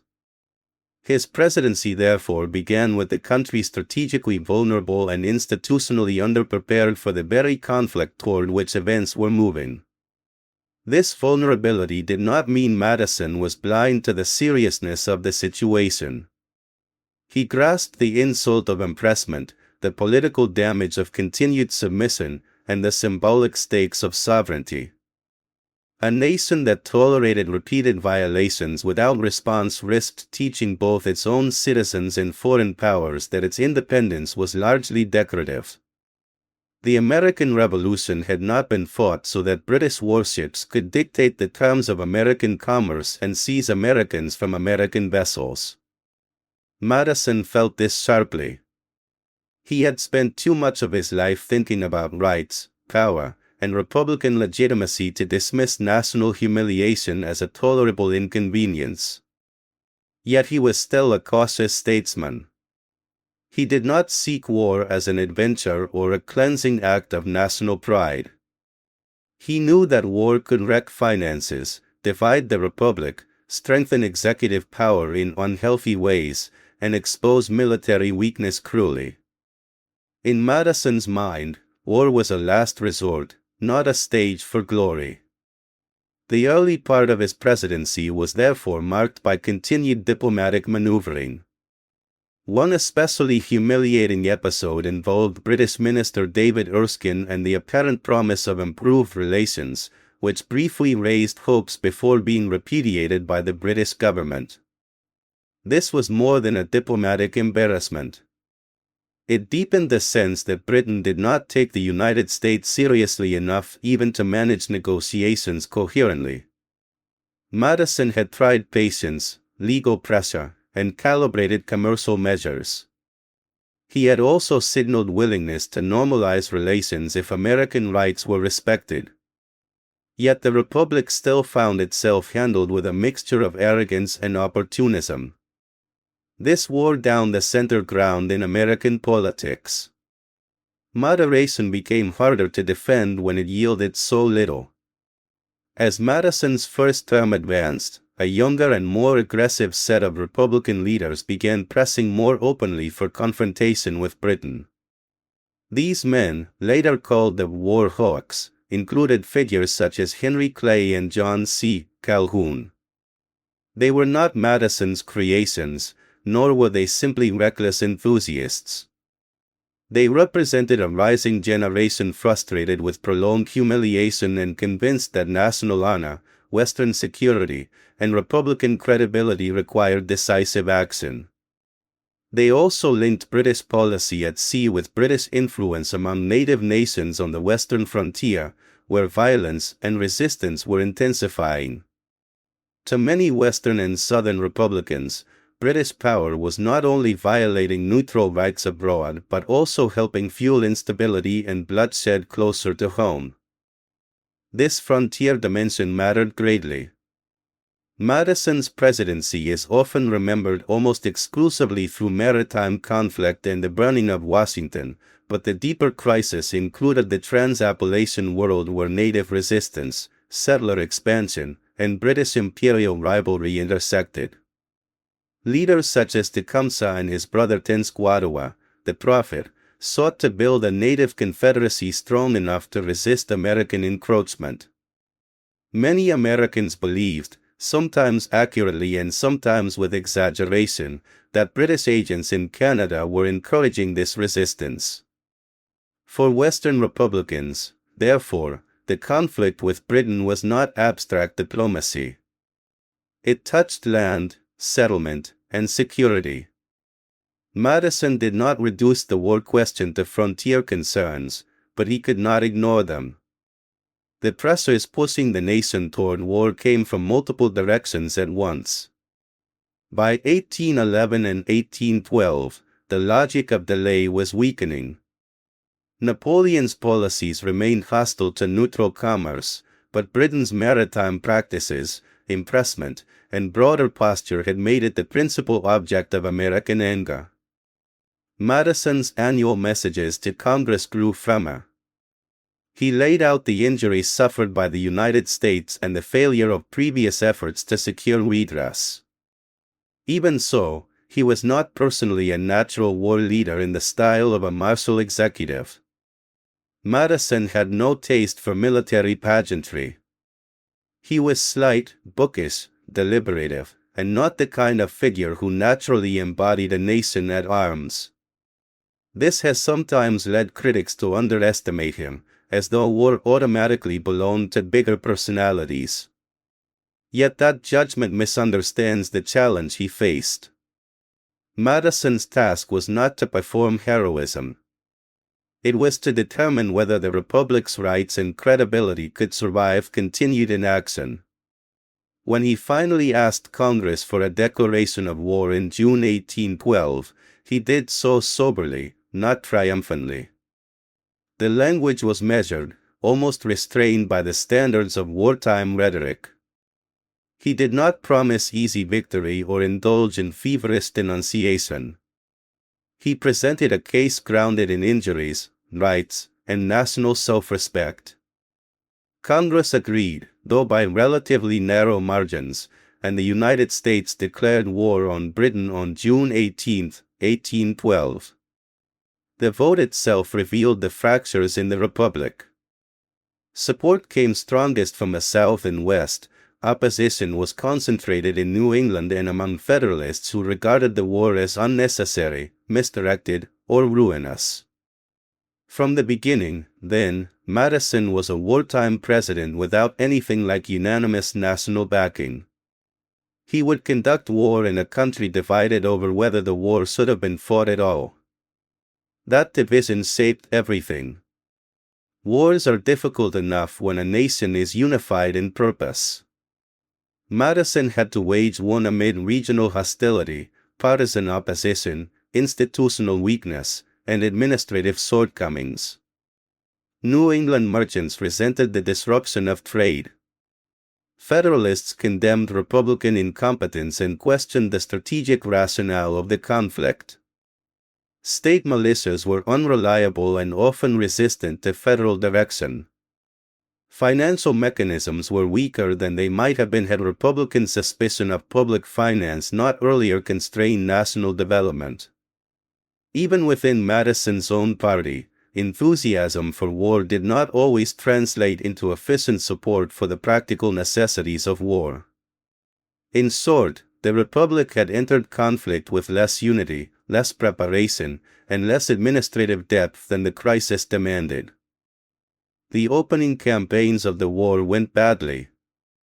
One of the administration's hopes had been that Canada, thinly defended and perhaps politically vulnerable, might be taken or pressured in ways that would weaken Britain's North American position.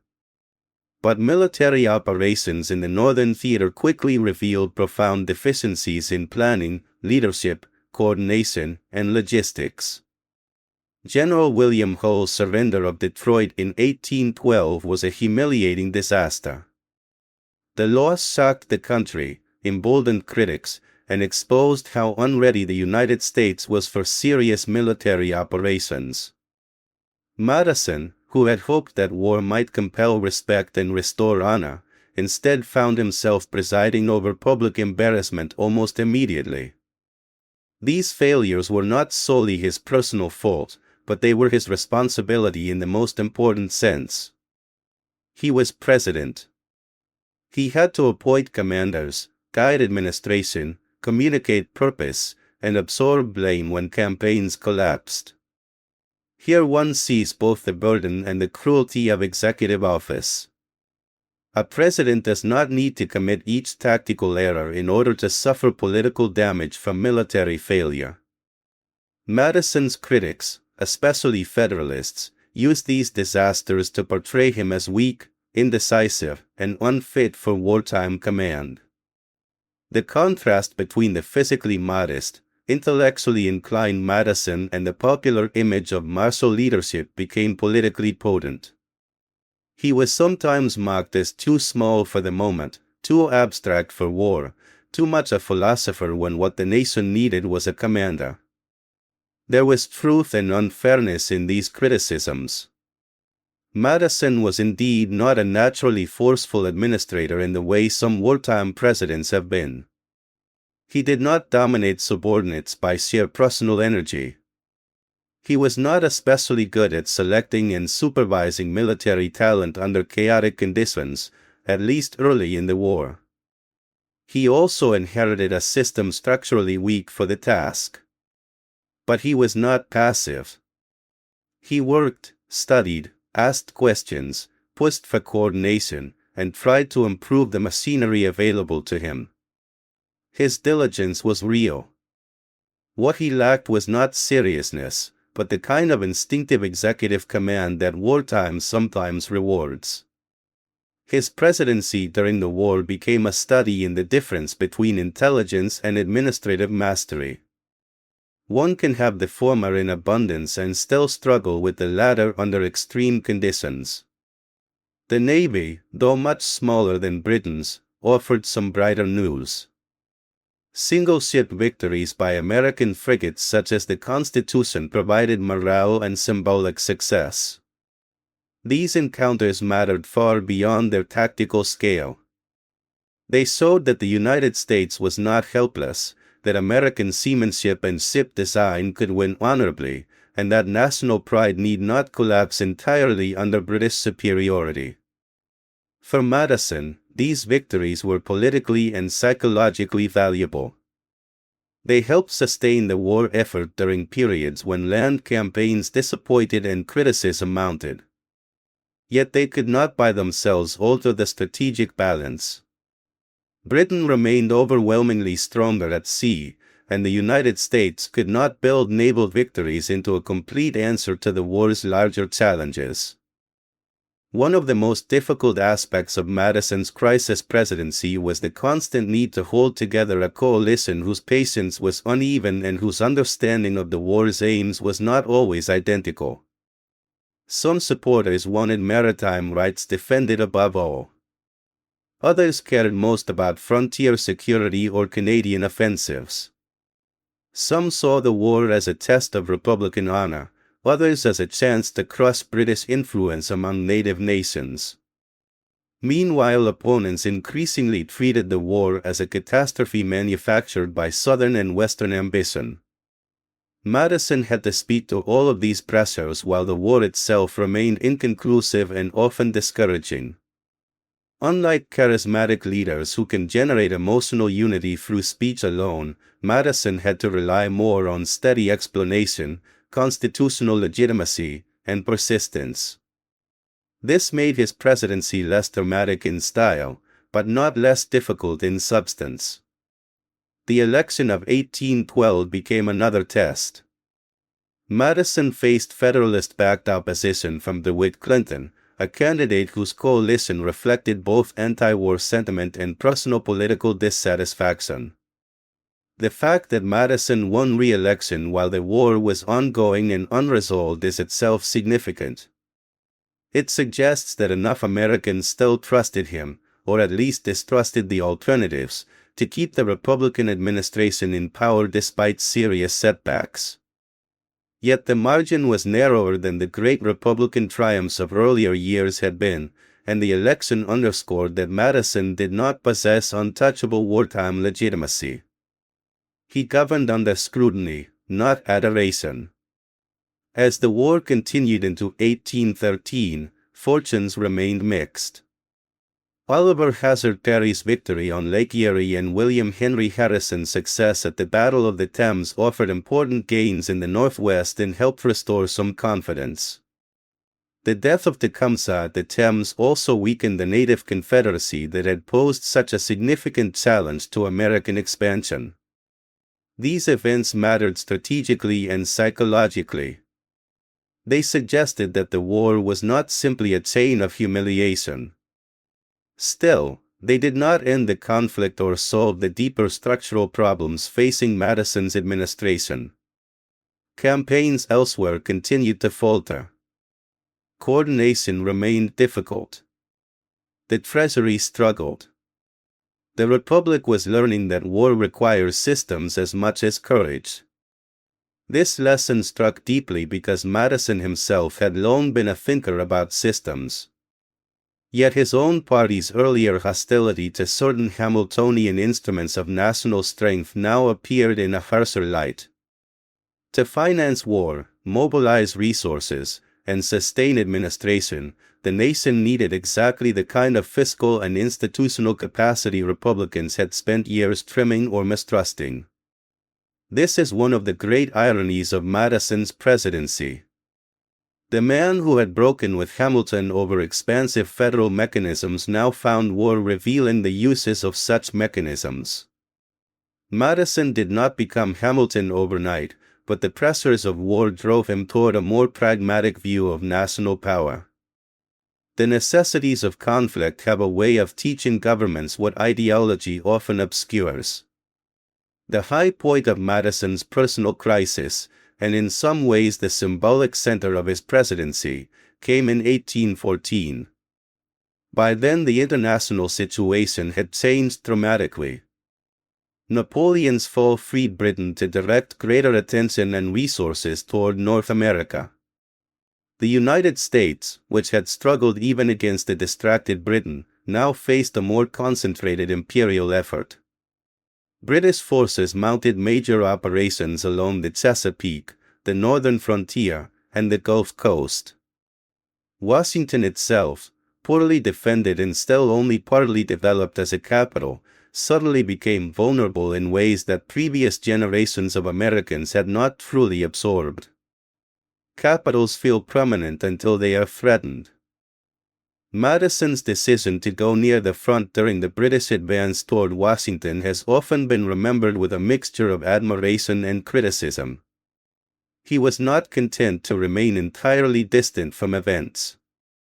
He rode out to consult, observe, and be present near the action, a decision that exposed him personally to danger and to the chaos of military mismanagement.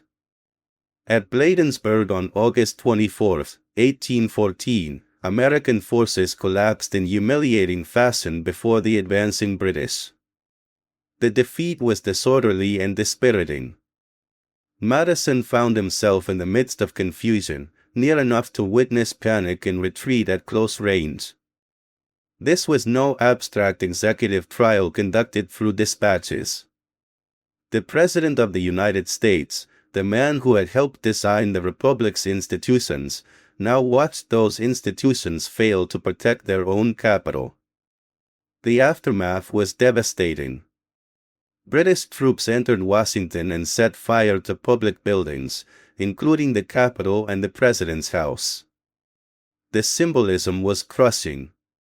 The young Republic's capital, seat of the government Madison had helped create, burned at the hands of the very empire from which the United States had once declared independence. For critics, it seemed confirmation of Republican incompetence and Madison's inadequacy. For the nation, it was a wound to pride, memory, and confidence. For Madison personally, the moment must have carried a bitter, almost unbearable force. The constitutional architect saw the physical seat of that constitutional government consumed by flames. And yet this was also the moment when the private partnership at the center of Madison's life entered the national story with unforgettable clarity. Dolly Madison, warned of the approaching British, played a celebrated role in preserving important state objects, most famously the portrait of George Washington. Though later retellings have embroidered details, the essential truth remains: Dolly embodied courage, composure, and symbolic steadiness at the very moment the government's visible seat was collapsing. Her conduct became part of the nation's memory of the crisis, and it helped humanize and dignify the administration amid disaster. For James Madison, it must have been both personally affecting and politically invaluable. In one of the darkest moments of his presidency, the strength of his household again intersected with the needs of the Republic.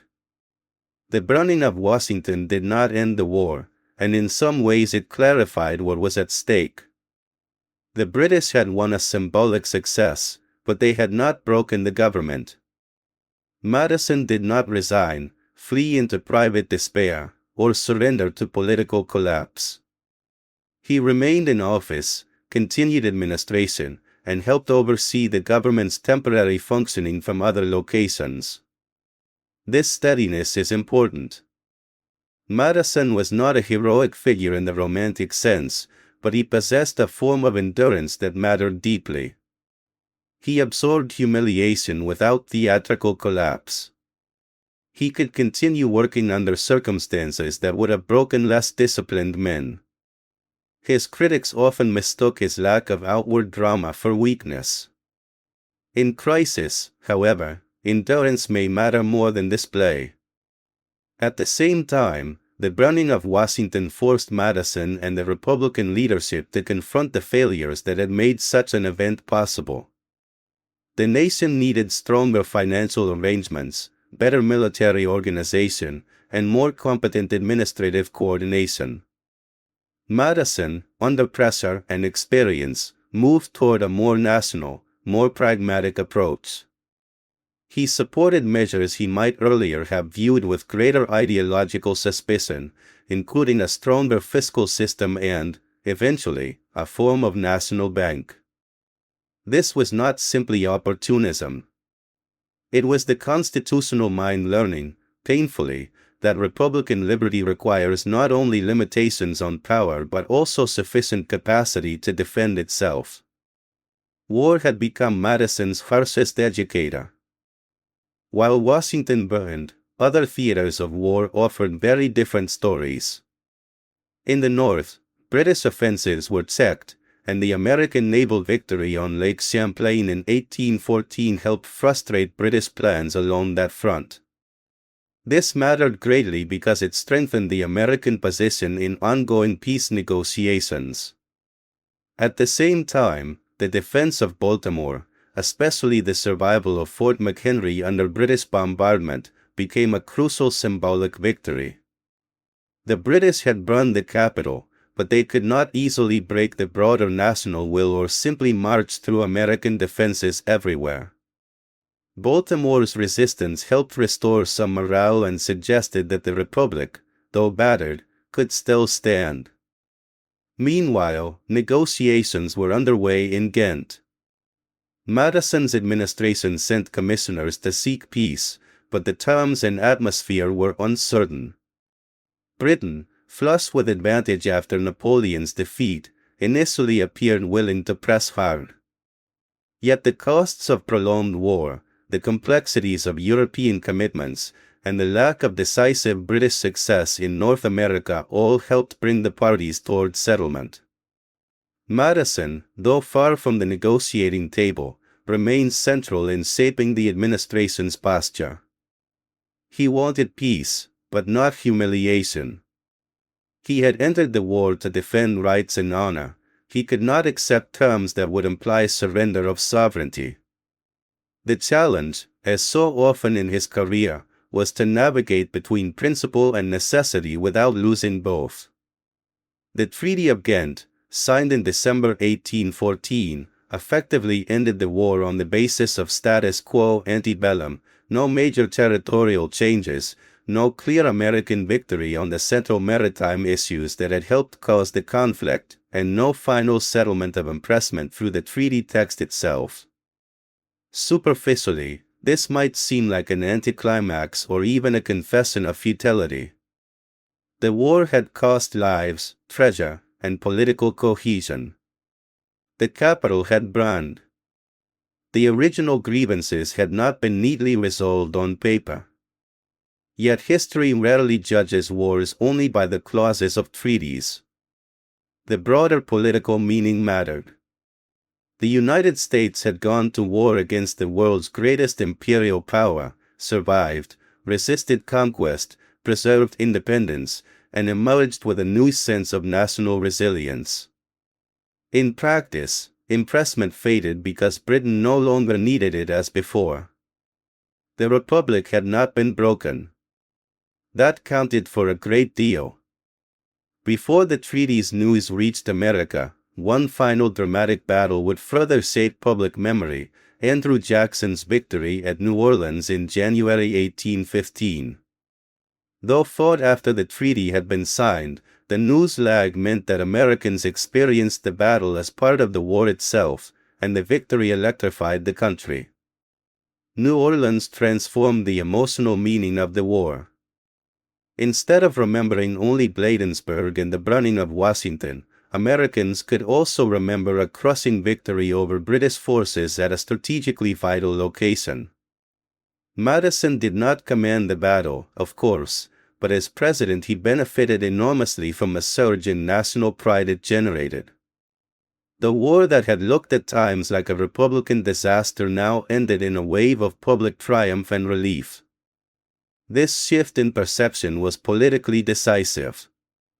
Madison's presidency, so vulnerable during the war's worst moments, was partially redeemed in the public mind by survival and symbolic success.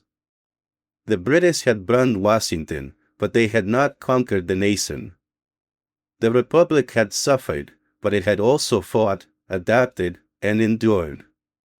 The Federalist opposition, especially through the ill-timed Hartford Convention of 1814 to 1815, damaged itself by appearing too sectional and too resentful while the country moved toward post-war pride.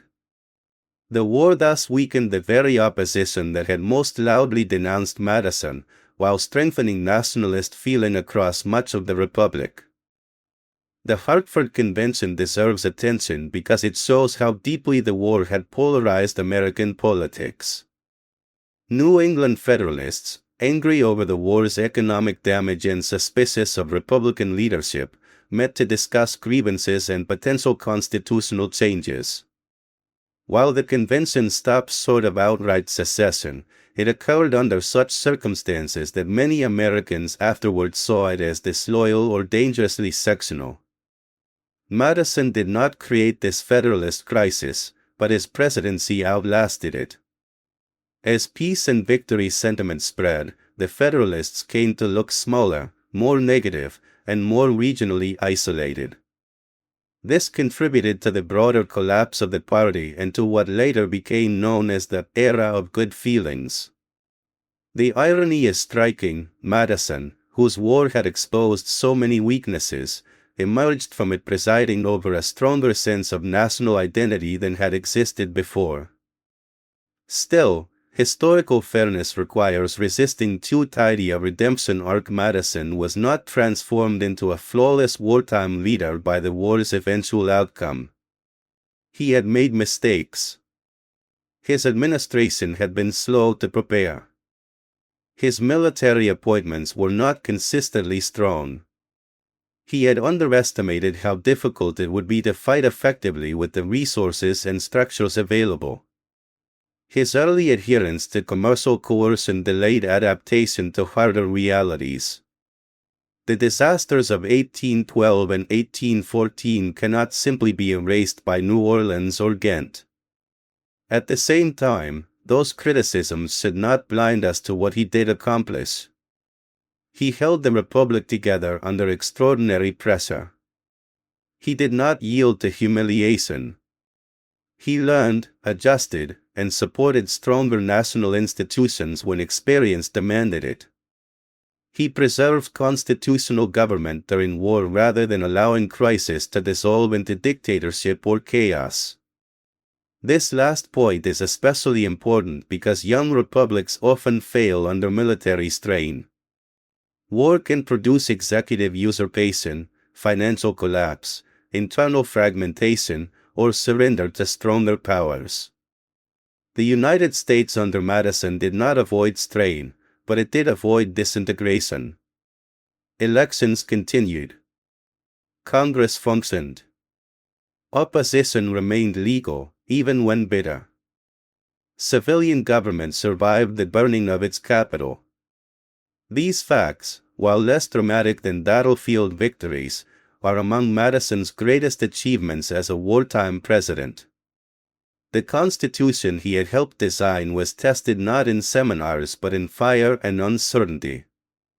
It bent, but it did not break. There was also a deeper transformation in Madison himself. The war pushed him toward a more expansive appreciation of national administration than earlier Republican orthodoxy had allowed. After the war, he supported measures such as the Second Bank of the United States and internal improvements in more pragmatic ways than the Madison of the early 1790s might have done. Experience had altered him. Not because he ceased to value constitutional limits, but because he came to see more clearly that a republic must possess the means to defend and organize itself. The wartime president was therefore not exactly the same man as the earlier opponent of Hamiltonian systems. Crisis had forced development. Madison remained Madison, but a chastened, broadened, more practically national Madison.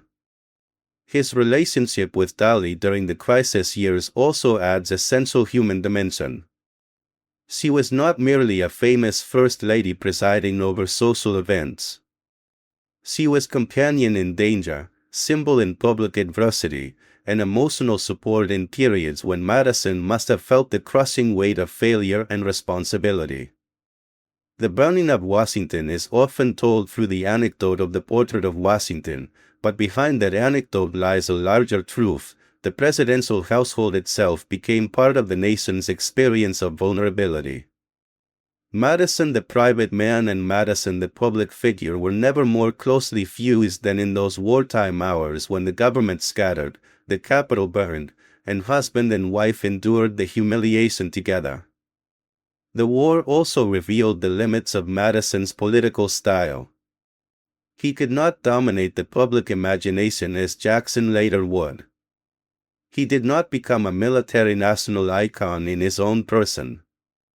The emotional meaning of victory often attached itself more naturally to generals than to presidents, especially a president so understated in manner.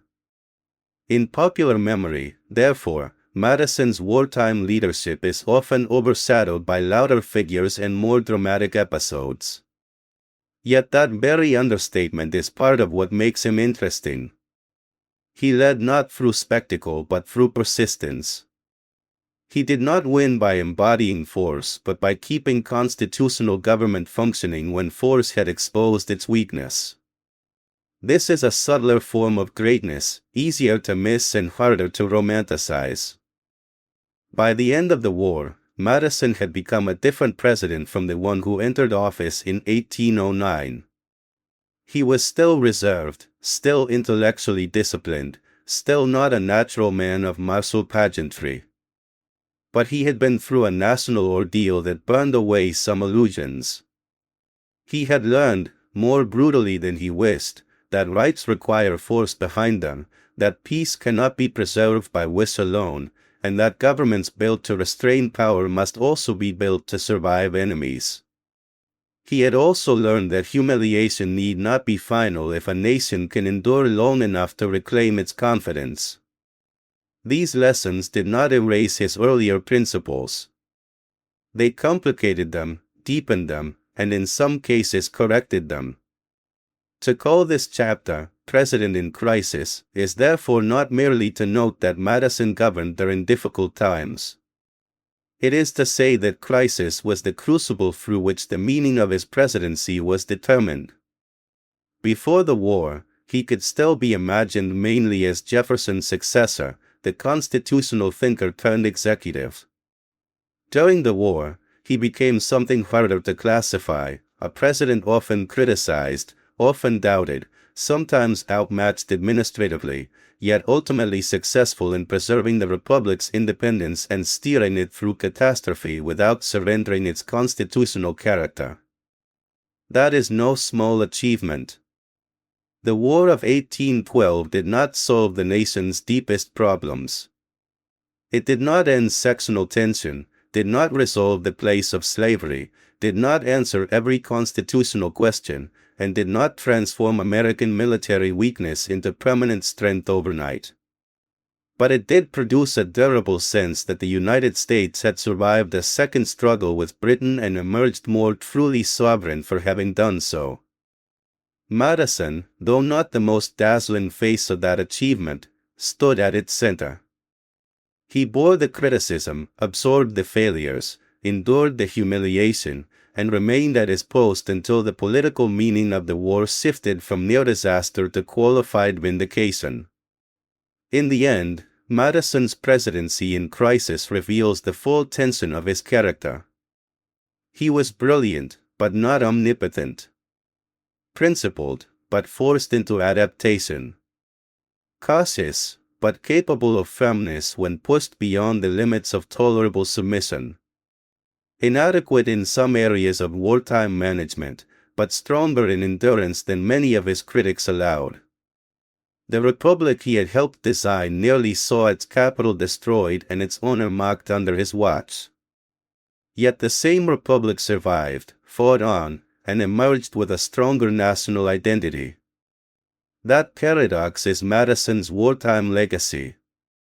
If Washington was the indispensable military father of independence, Madison became, in a different way, the president who proved that the constitutional republic could survive fire.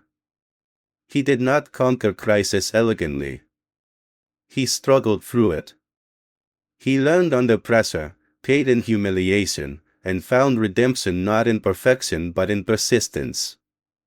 For a man so often remembered as a mind rather than a presence, that may be the most human and most revealing truth of all. Chapter 9. The Contradictions of James Madison. James Madison's life invites admiration almost immediately. He helped shape the Constitution, defended religious liberty, contributed decisively to the Bill of Rights, and gave the United States some of its most enduring political arguments about faction, representation, and the dangers of concentrated power. He was thoughtful where others were impulsive, disciplined where others were theatrical, and serious in ways that make him appear, even now, like one of the most intellectually responsible figures of the founding generation. Yet the closer one looks at Madison, the less possible it becomes to treat him as a clean hero. His life resists simplicity. He belonged to a generation that spoke powerfully of liberty while sustaining slavery, distrusted tyranny while profiting from unfreedom, and created a republic grounded in universal language but limited in human reach. Madison stood near the center of all of that. His greatness is real, but so are the contradictions that trouble it. Indeed, one might say that to understand Madison at all, one must understand contradiction not as a footnote to his life, but as one of its defining features. Contradiction in a historical figure can mean many things.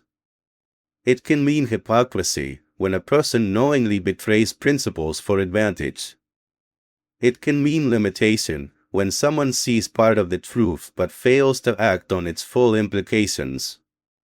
It can mean adaptation, when changing circumstances force new positions that sit uneasily beside earlier ones.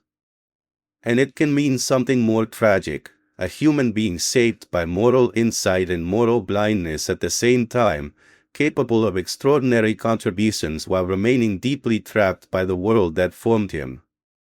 Madison belongs, in different moments, to all these categories. To reduce him to hypocrisy alone would be too easy and, in the end, too shallow. To reduce him to mere limitation would be too generous. He was both more admirable and more troubling than any single label can contain. The most obvious and most serious contradiction in Madison's life was slavery. There is no honest way to begin elsewhere. Madison was a lifelong slaveholder. He was born into a plantation society in Virginia, raised in a household dependent upon enslaved labor, inherited that world, and continued to live within it throughout his life. The estate at Montpelier, which so often appears in biographical writing as a site of reflection, hospitality, and domestic continuity, was also a place of coerced labor, denied autonomy, and daily subordination. Madison, who wrote so profoundly about liberty, rights, and the dangers of power, lived in material dependence on a system that denied liberty at the most basic human level. That fact is not incidental to his biography. It is central. What makes this contradiction especially painful is that Madison was not too intellectually shallow to recognize slavery as a moral and political problem.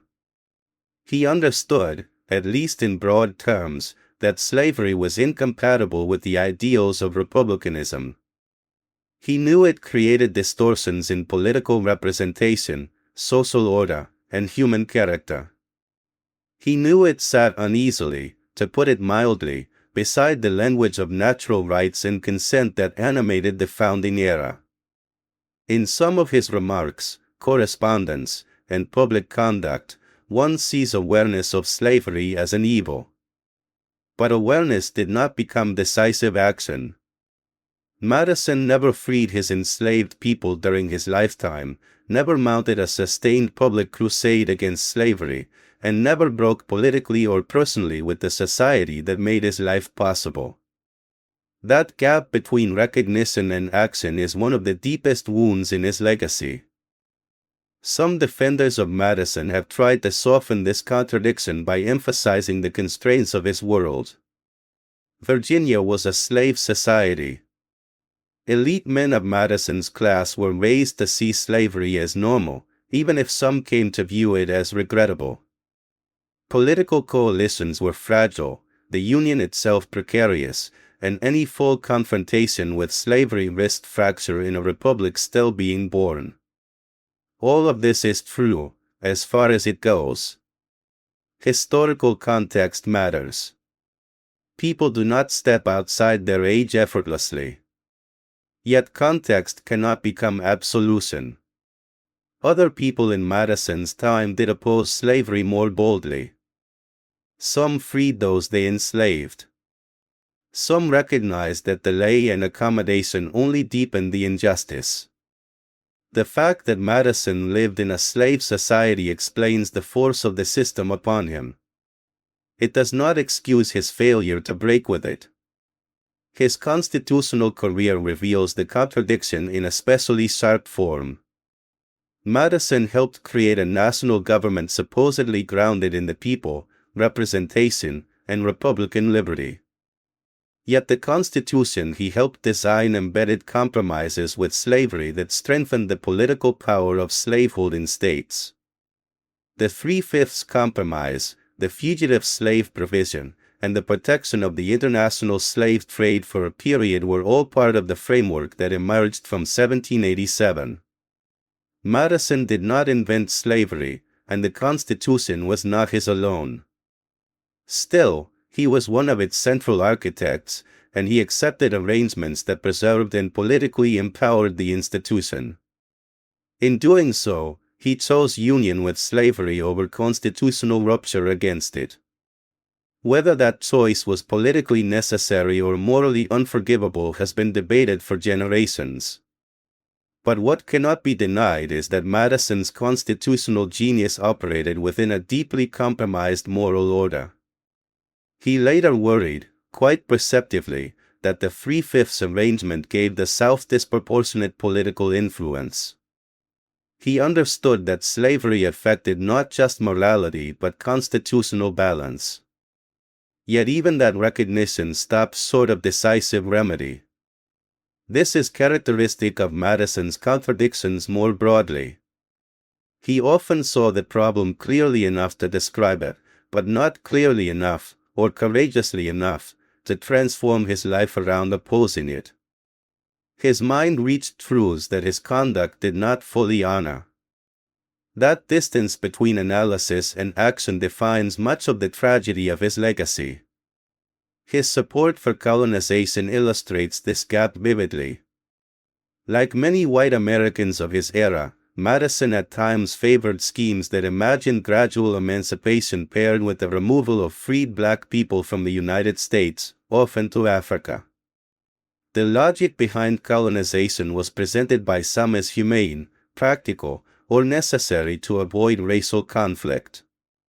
But from a modern standpoint, and indeed from the standpoint of many critics then, it reflected both racial prejudice and a refusal to imagine a truly multiracial republic. Madison's willingness to entertain colonization reveals how limited his moral imagination remained on the question of black citizenship and equality. He could imagine liberty in theory. He struggled to imagine shared liberty in practice across race. This limitation matters because Madison was not merely an ordinary planter of local influence. He was one of the Republic's foremost theorists. When such a man fails to extend his principles fully, the failure has wider significance. It suggests not only personal weakness, but the boundaries of the founding imagination itself.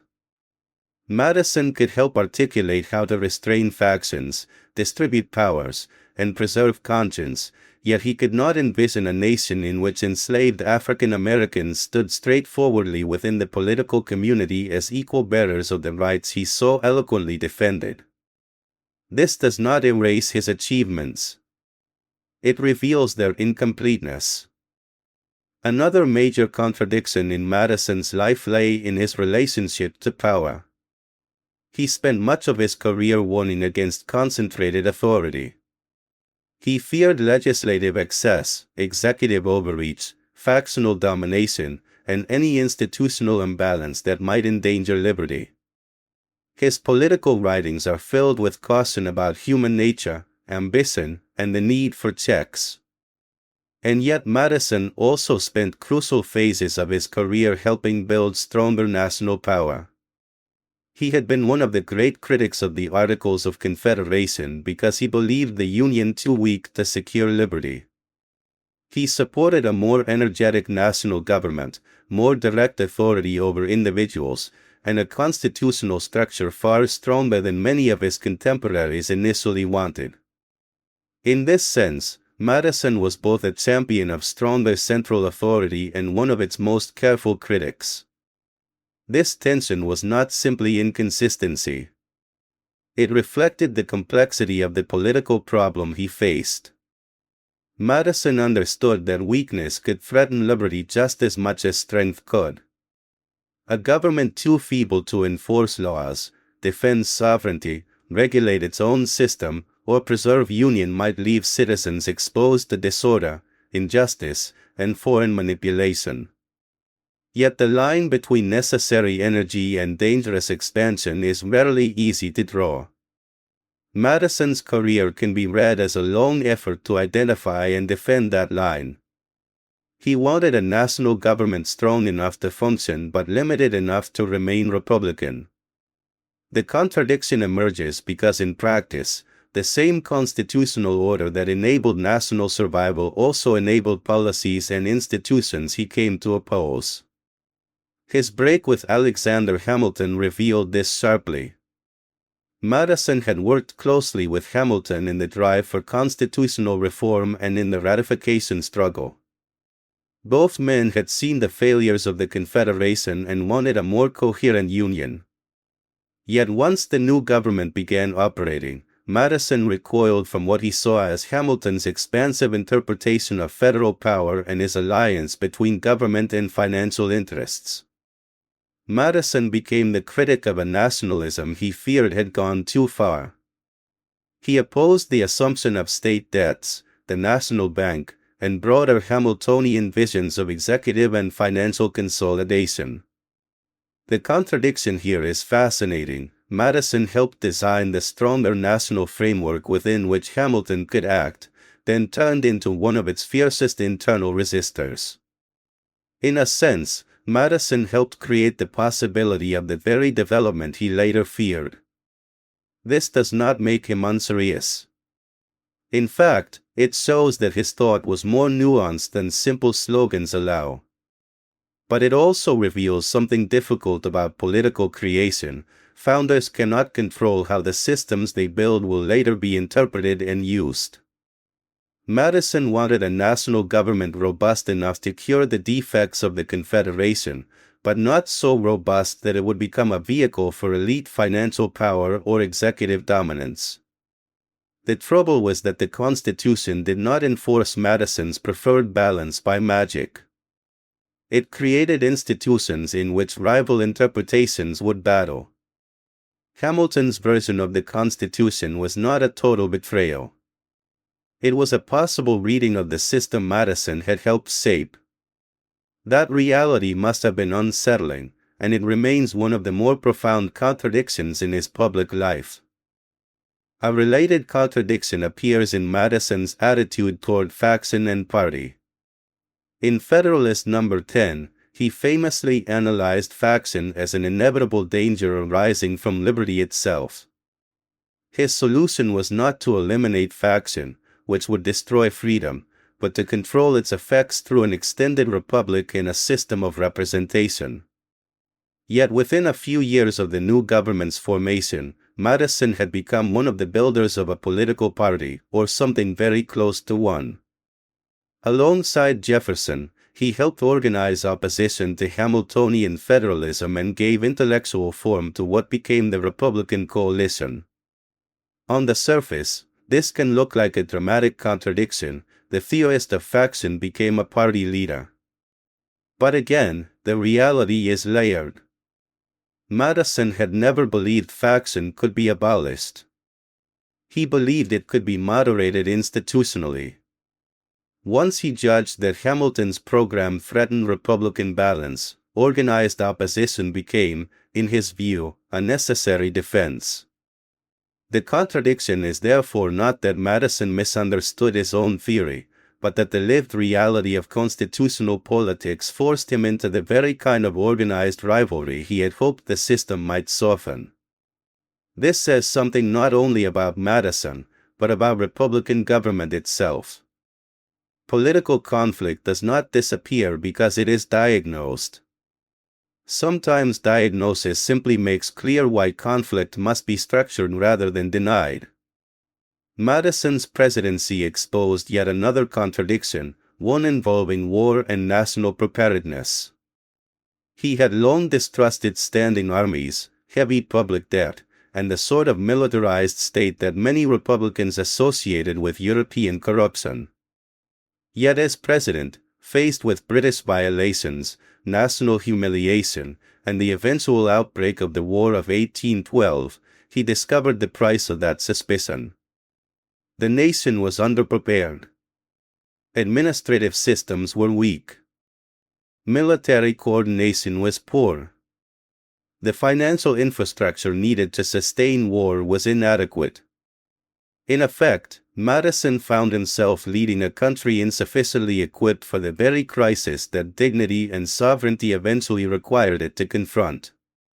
This contradiction was not merely personal, but Madison embodied it.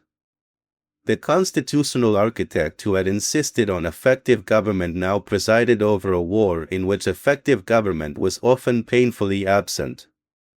The critic of centralized instruments now found conflict pushing him toward more pragmatic acceptance of national mechanisms he might once have distrusted. By the end of the war and afterward, Madison had become more open to tools such as a national bank and internal improvements than the strict old Republican line would easily allow. Crisis changed him. War taught him that liberty cannot survive on theory alone. A republic must have capacity. That lesson makes his life more interesting, but it also reveals how experience repeatedly forced him to revise or at least complicate earlier positions. One could say something similar about Madison's constitutional interpretation more generally. He is often portrayed as a man of stable principle, and in many respects that is fair. He cared deeply about constitutional limitation, structure, and legitimacy. But he was also capable of adaptation when necessity pressed. The Louisiana Purchase under Jefferson is a telling example. Madison had criticized broad constructions of federal power when proposed by Hamilton, especially in the bank controversy. Yet when the opportunity arose to acquire vast new territory for the United States, constitutional scruples yielded to strategic judgment. Madison supported the purchase even though the textual basis for such an acquisition was not perfectly clear. Later, as president, he would confront similar tensions between strict construction and practical statecraft. This pattern can be interpreted in more than one way. Cynics might call it expediency. Admirers might call it prudence. The truth probably lies between. Madison was not a hypocrite in the cheap sense of pretending principle where none existed. He believed in constitutional restraint. But he also believed the Republic had to survive in a dangerous world. At times, that meant accepting actions not neatly foreseen in his earlier theory. His contradiction here is not that he had no principles, but that principles in office are always tested by contingencies the theorist at a desk can name only abstractly. Madison's greatness included the ability to think deeply. His limitations included the fact that even deep thinking does not erase the need for compromise under pressure. His relationship to democracy also contains contradiction. Madison is often celebrated as a defender of Republican government, and rightly so. He rejected monarchy, fought for representative institutions, defended popular sovereignty in constitutional form, and believed that legitimate government rests on the people. Yet he also feared popular passions intensely. He distrusted unfiltered majoritarianism, worried about legislative instability, and designed institutions meant to refine and enlarge public opinion rather than mirror it directly. This was one of his strengths. He understood that liberty can be endangered by majorities as well as kings. But there was also an elitist dimension to his thought. Madison did not imagine the people in raw form as a pure source of wisdom. He wanted layers, filters, structures, and representatives who might elevate public judgment. This made him a more serious political thinker than simple democrats or aristocrats. Still, it leaves a tension. Madison defended popular government while fearing the people's volatility. He trusted the people as the ultimate source of legitimacy but not always as immediate actors. He wanted government to be rooted in public consent and yet shielded from public impulse. That tension remains part of modern constitutional democracy itself, and Madison is one of its clearest early interpreters. But it also means that his concept of liberty was never simply populist. It was disciplined, mediated, and, in some respects, guarded against the very public in whose name it spoke. His private life, too, contains contradictions worth examining. Madison was by most accounts gentle, measured, and personally decent in many ordinary interactions. He was not known for cruelty of manner, reckless appetite, or grand personal vice. His marriage to Dolly appears to have been affectionate and mutually sustaining.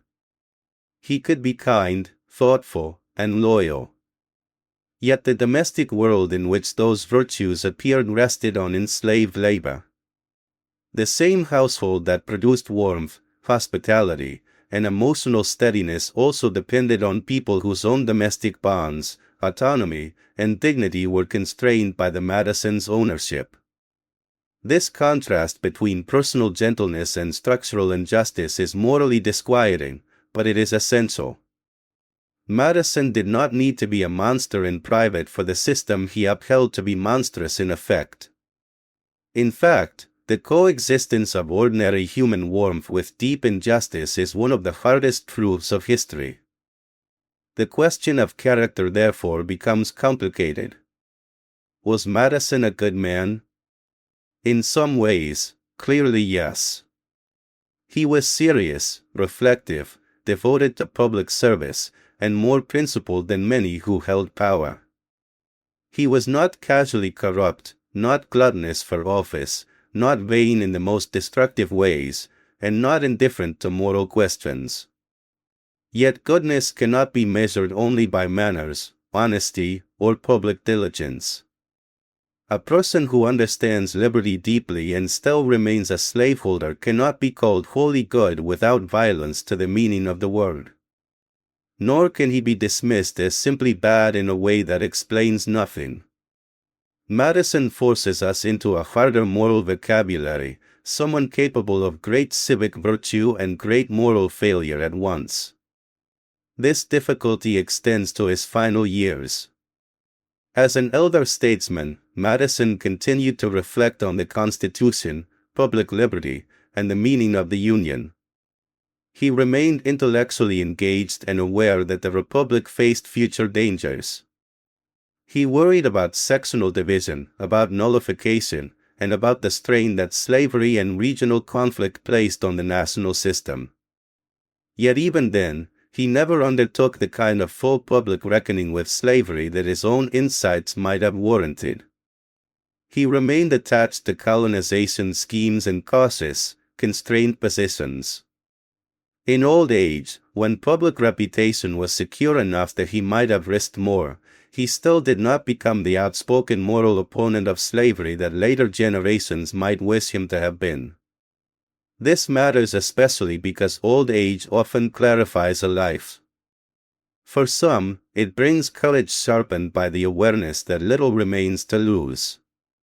For Madison, old age brought reflection, but not radical moral transformation. One could read this as tragic consistency, the same cautious, balancing, institutionally minded temperament that made him a great constitutional thinker also prevented him from embracing a more confrontational moral politics. His strength and his limitation were linked. The man who saw complexity more deeply than many others also struggled to act decisively when complexity became a reason for delay. There is also a contradiction in the way Madison has been remembered. American political culture has often elevated him as a near-sacred constitutional authority, invoking his name as if it settled later disputes automatically. Yet the real Madison was rarely simple enough to serve as a slogan. He changed positions, adjusted to experience, and lived inside problems he never fully solved. To turn him into a marble oracle is to betray his humanity and to misunderstand his actual life. He was not the frozen embodiment of one perfect constitutional truth. He was a statesman of extraordinary intelligence navigating a republic full of competing truths, pressures, and moral failures. That is both less comforting and more instructive. His contradictions also reveal something broader about the founding generation. Madison was not unique in speaking of liberty while sustaining slavery, nor in fearing power while wielding it, nor in praising the people while filtering their authority. He was, however, unusually articulate about these dilemmas.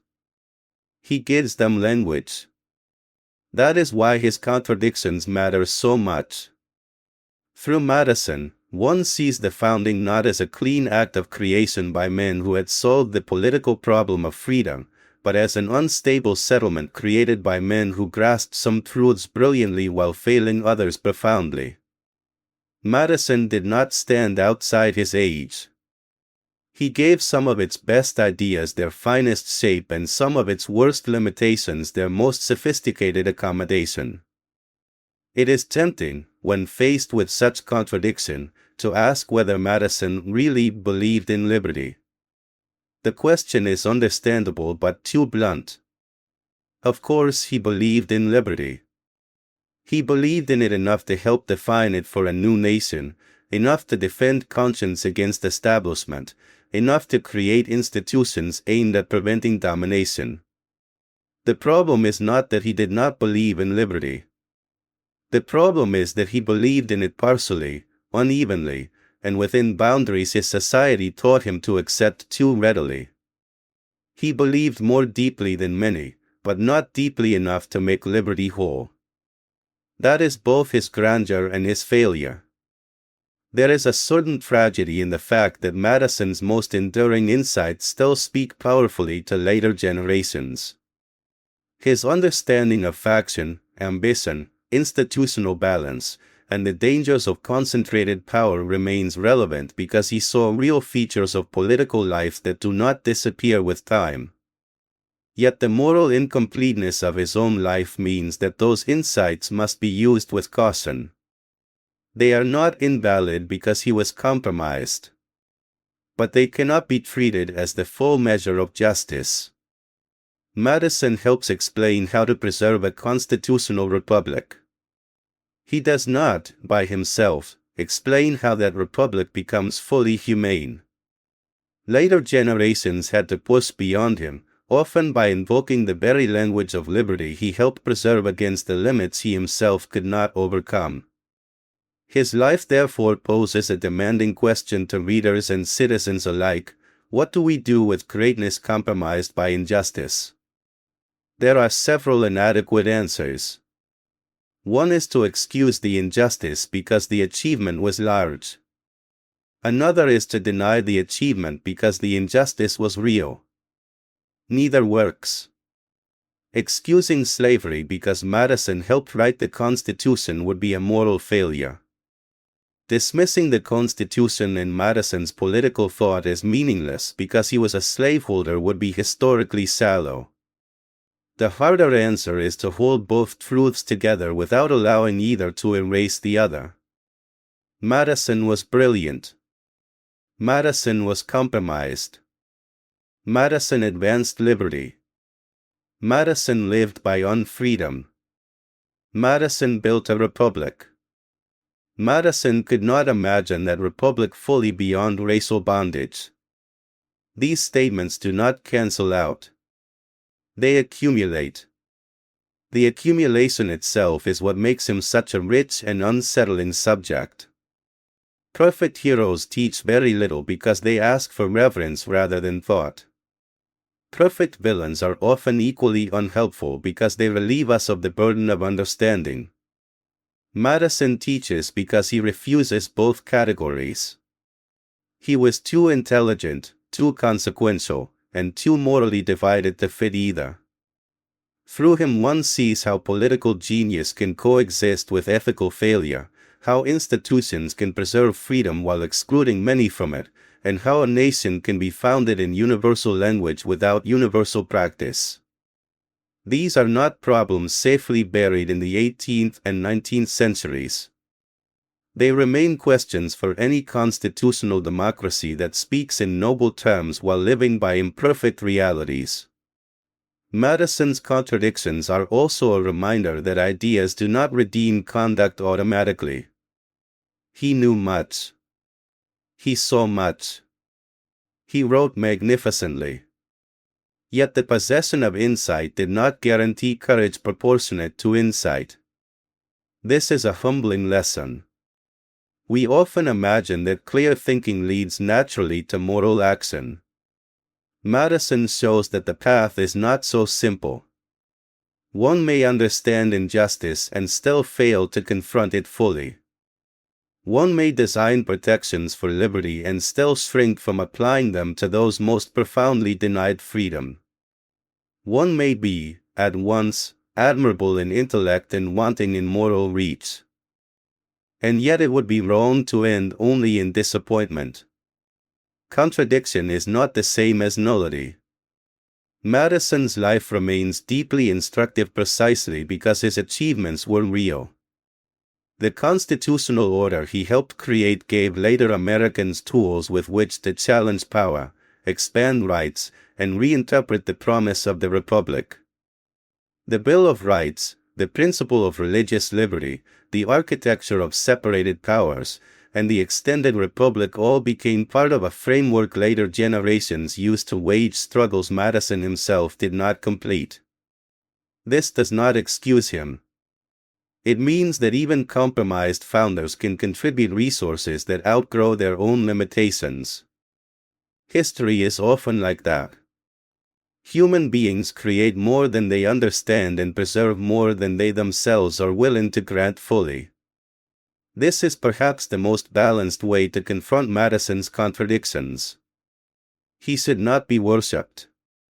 He should not be discarded. He should be read, studied, and judged with moral seriousness. His life demands both gratitude and criticism. Gratitude for the depth of his constitutional and political contributions. Criticism for the narrowness, especially racial and social, within which those contributions were lived. To know Madison honestly is to resist comfort. It is to see that the United States was shaped by men who can write movingly of freedom while failing to free those nearest to their own households. It is to understand that political wisdom and moral blindness can inhabit the same person. And it is to recognize that the Republic's greatness and the Republic's injustice were born closer together than patriotic myth often admits. By the end of his life, Madison had become an elder symbol of the founding generation. He had survived many rivals, witnessed the growth of the nation, and seen the Constitution take root in ways even he could not have fully predicted. Yet the contradictions remained unresolved. The Union endured, but slavery endured with it. Liberty expanded for some, while remaining violently withheld from others. Madison's own life stood as a miniature of that larger American paradox. He had helped give the nation its form. He had not helped make that form fully just. That is why Chapter 9 belongs so centrally in any serious account of James Madison. Without it, the story becomes too clean. With it, the story becomes harder, but also truer. Madison's contradictions do not erase his significance. They explain it. He was a man large enough to help create a nation and limited enough to leave some of its deepest wrongs intact.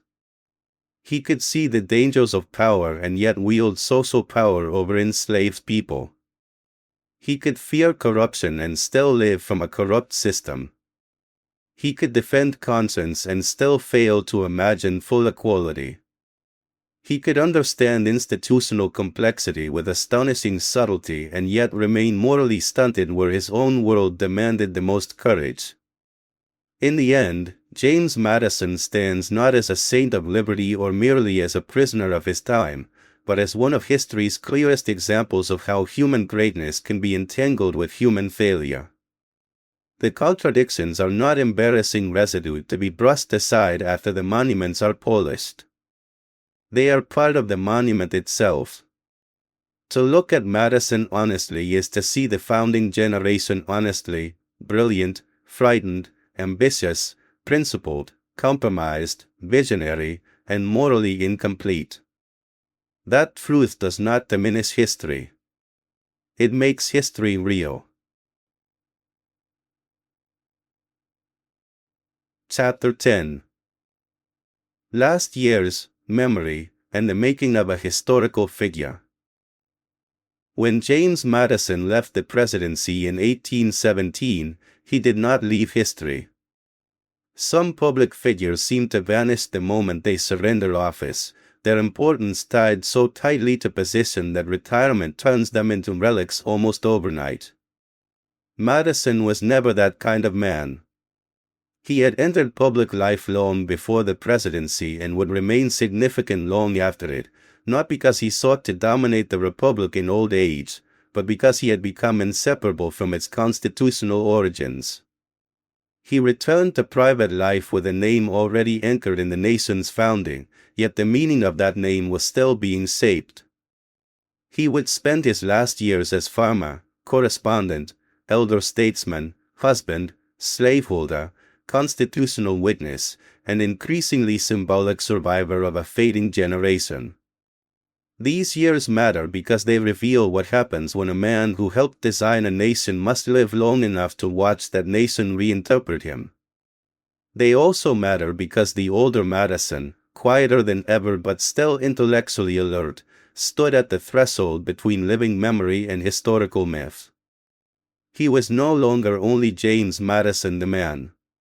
He was becoming James Madison the figure. The transition from office to retirement took Madison back to Montpelier, the Virginia estate that had framed so much of his life. There, in theory, he could return to a more settled rhythm of domestic life, reading, correspondence, estate management, and reflection. Yet Montpelier was never a simple refuge. It was his home, his place of continuity, his intellectual retreat. It was also a plantation sustained by enslaved labor, and therefore a site where the contradictions of his life remained fully present. Retirement did not free him from those contradictions. If anything, it made them more visible. The public burdens of war and office fell away, but the structure of daily dependence remained. The elder statesman who had spent decades reflecting on liberty continued to live within a household and estate organized by coercion. The moral problem did not fade in old age. It remained waiting for him in the routines of ordinary life. Still, there was genuine relief in leaving office. Madison had governed through war, humiliation, and the arduous reconstruction of national confidence. His presidency had tested him perhaps more severely than any earlier phase of life, exposing both his resilience and his administrative limits. To step away from that pressure was not trivial. He returned to Virginia no longer as the embattled wartime president but as an ex-president whose reputation, though mixed in the immediate aftermath of the War of 1812, was steadier than it had been in the darkest moments of conflict. The nation had survived. The British had withdrawn. The Federalists had collapsed as a major national force. A spirit of post-war nationalism, however uneven, was growing. Madison therefore entered retirement with the kind of historical standing that only time and survival confer. He had not left office in disgrace. He had left as one of the principal surviving founders, a man whom Americans increasingly saw as part of the Republic's original architecture. His return to Montpelier also brought back the rhythms of partnership with Dolly Madison in a fuller and more sustained way. Their marriage had already endured the demands of public life, war, disappointment, and social performance at the highest levels of the Republic. In retirement, their companionship remained central. Dolly, who had been indispensable to Madison's public life, was no less important in private old age. She brought animation, sociability, and emotional warmth to a household that might otherwise have narrowed too far into papers, debts, and silence. She also remained, in a cultural sense, one of the most recognizable women in the nation. The Madison household in retirement was therefore not completely private. Visitors came. Reputation lingered. The old couple at Montpelier represented continuity with the founding era itself. Madison's health, always delicate by comparison with some of his more physically imposing contemporaries, became an increasingly important part of the texture of late life. Age did not make him dramatic in suffering, but it intensified the physical limitations that had shadowed him since youth. This too shaped the mood of his final years. The old Madison was not a commanding patriarch in the grand, expansive style. He remained slight, restrained, intellectually active, and somewhat physically fragile. Yet there is something fitting in that.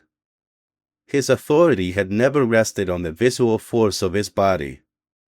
It had always rested on steadiness of mind.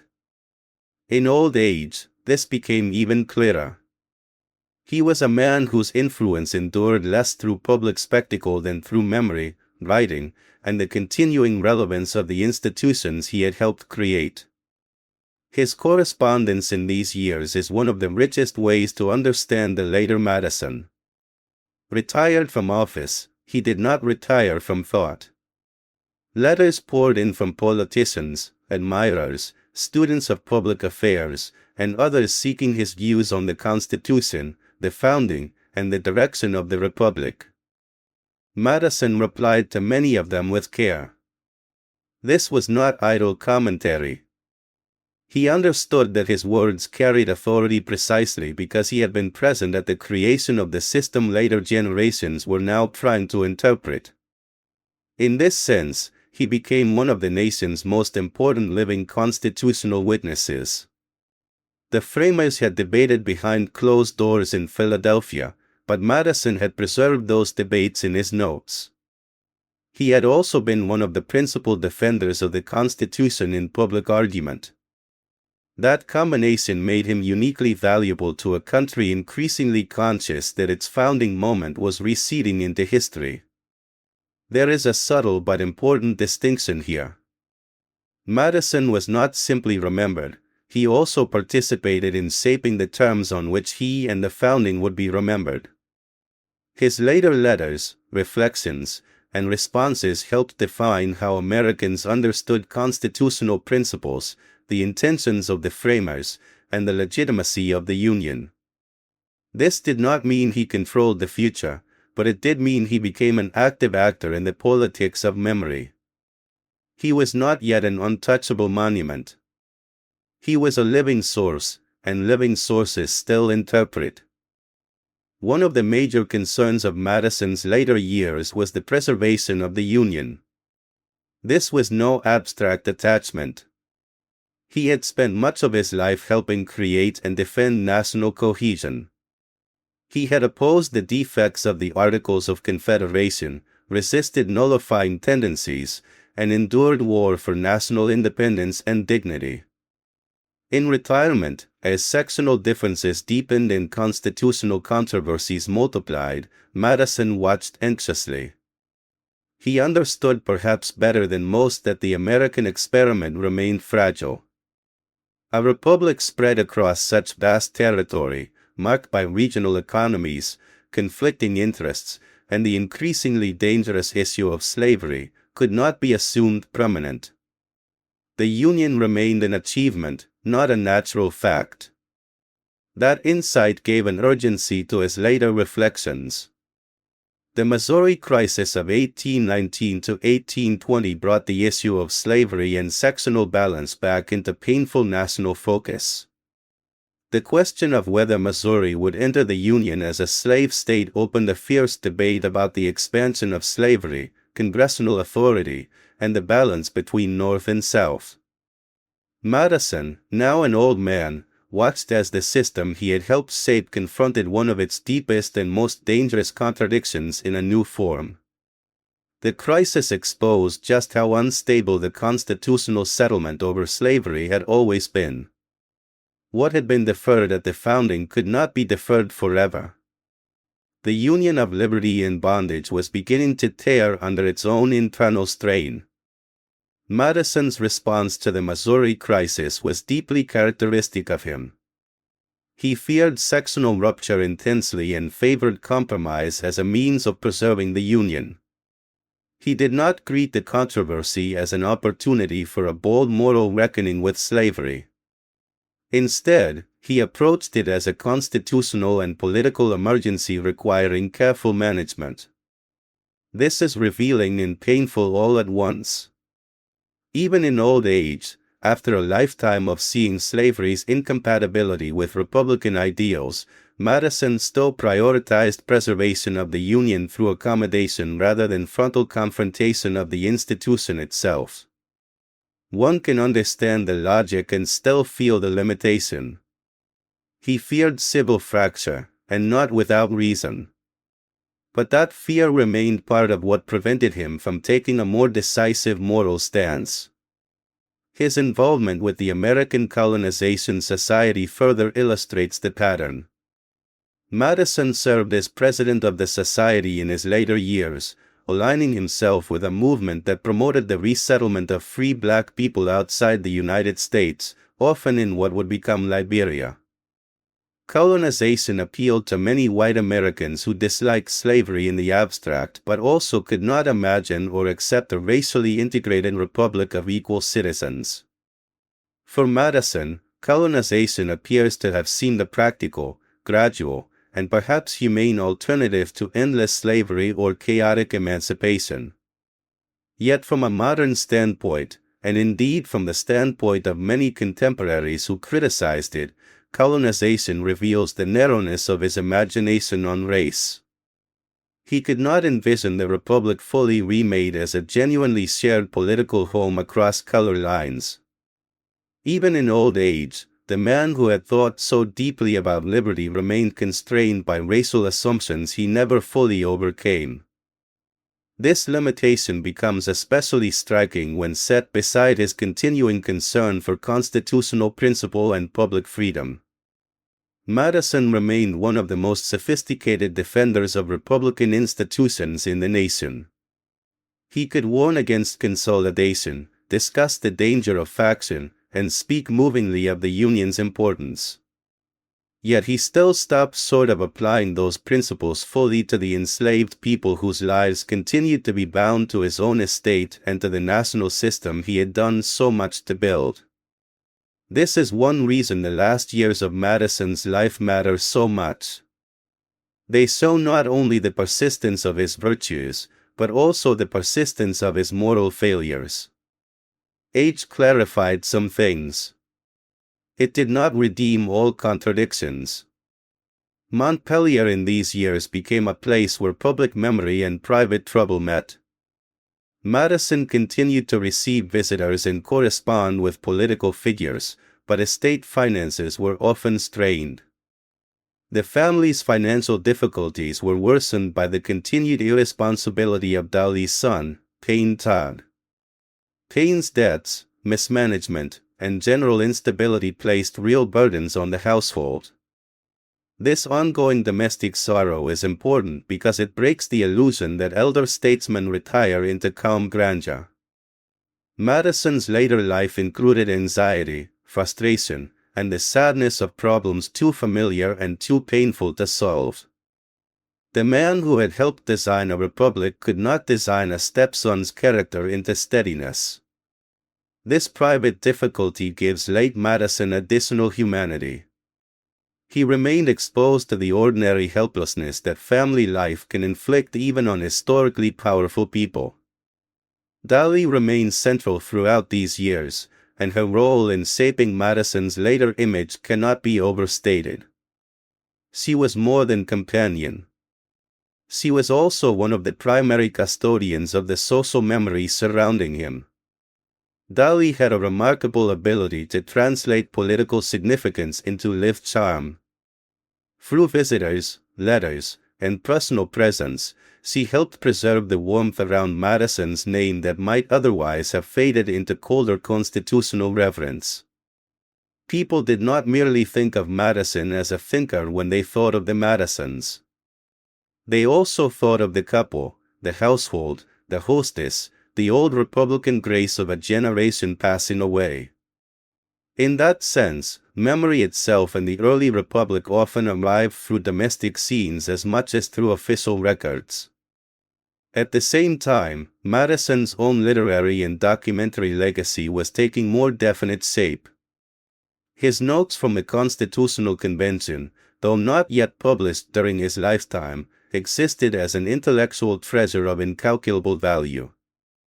Madison seems to have understood that they would matter enormously to posterity. He had taken them with unusual care, preserving debates and arguments that otherwise might have vanished into hearsay or partisan recollection. Those notes represented not merely memory, but power over historical understanding. Whoever preserved the most authoritative record of 1787 would shape how future generations imagined the founding. Madison, by virtue of his diligence and survival, became the great keeper of that memory. This role created a fascinating tension. Madison had always valued Republican modesty and had not lived as a man consumed by theatrical self-promotion. Yet in preserving and later organizing his notes, he also ensured that his place in the constitutional story would remain central. This was not vanity in any crude sense. It was also scholarship, responsibility, and perhaps genuine concern for truth. But it had the effect of making Madison indispensable to any serious reconstruction of the convention. Posterity would know the founding partly through his eyes. The older Madison, then, was not merely remembered by history. He helped offer the archive through which history would remember him. There is a certain poignancy in that. The man who spent his life building structures to channel ambition and preserve liberty ended his days organizing papers, answering letters, and becoming himself a structure of civic memory. The work of the elder statesman was not glamorous, but it was consequential. He was now less a maker of immediate policy than a mediator between eras. Younger Americans looked back to him as someone who had known Washington, worked with Jefferson, argued with Hamilton, and sat in the rooms where the Republic's framework had been forged. Madison's body aged, but his authority as witness grew. This did not mean that all later Americans interpreted him as he might have wished. Already in his lifetime, debates over the Constitution, federal power, internal improvements, nullification, and states' rights often invoked Madison selectively. Politicians of different tendencies sought sanction from the founding generation, and Madison was too important a figure not to be claimed. This forced him, repeatedly, to clarify what he believed the Constitution did and did not authorize. His later writings on these matters show an elderly man still alert to distortion, still concerned that the Union might be weakened by self-serving readings of state sovereignty or by reckless sectionalism. He had spent too much of his life fighting disunion to watch calmly while others used fragments of Republican doctrine to justify threats against national cohesion. The nullification controversy that began to gather force in the late 1820s and early 1830s especially alarmed him. Though the crisis would reach its height after his death, Madison could already see the danger in doctrine suggesting that individual states might unilaterally nullify federal laws. He had, with Jefferson, authored the Virginia Resolutions in opposition to the Alien and Sedition Acts, and later defenders of nullification often tried to recruit Madison retroactively as a precursor. Madison resisted this interpretation. He insisted that interposition against unconstitutional federal action did not mean a single state could simply void national law at will. This distinction mattered immensely to him. Once again, he appeared as the aging constitutional guardian, trying to prevent the Republic from being read into fragmentation by men who found political advantage in a looser, more dangerous theory of union. These later interventions show that Madison's commitment to the Union remained among the deepest constants of his public life. Even when he had opposed Hamiltonian policies, even when he had defended state concerns, he had never ceased to believe that the Republic required a real, functioning Union. In old age, that conviction hardened further, perhaps because he could see more clearly how precarious the national experiment remained. The further the founding receded, the more people seemed tempted either to sanctify it simplistically or to weaponize selective pieces of it against the whole. Madison did not fully escape either simplification in later memory, but he tried, while alive, to resist them. His relationship to public celebrity in old age is also worth noting. He was never a celebrity in the modern sense, and even in the early Republic he lacked the theatrical charisma of some contemporaries. Yet there is a quieter kind of fame that comes from surviving long enough to become a living relic of great events. Madison carried that form of fame. Visitors came not to be dazzled by his personality, but to encounter the surviving presence of a founder. He had become someone through whom the past still breathed. There is dignity in that, but perhaps also burden. To be remembered increasingly for what one represented rather than who one presently is can be a form of historical loneliness. The elder Madison was still thinking, worrying, and judging, yet the nation around him was already beginning to turn him into a symbol. One sees this process clearly in the broadening reverence for the Constitution during the early 19th century.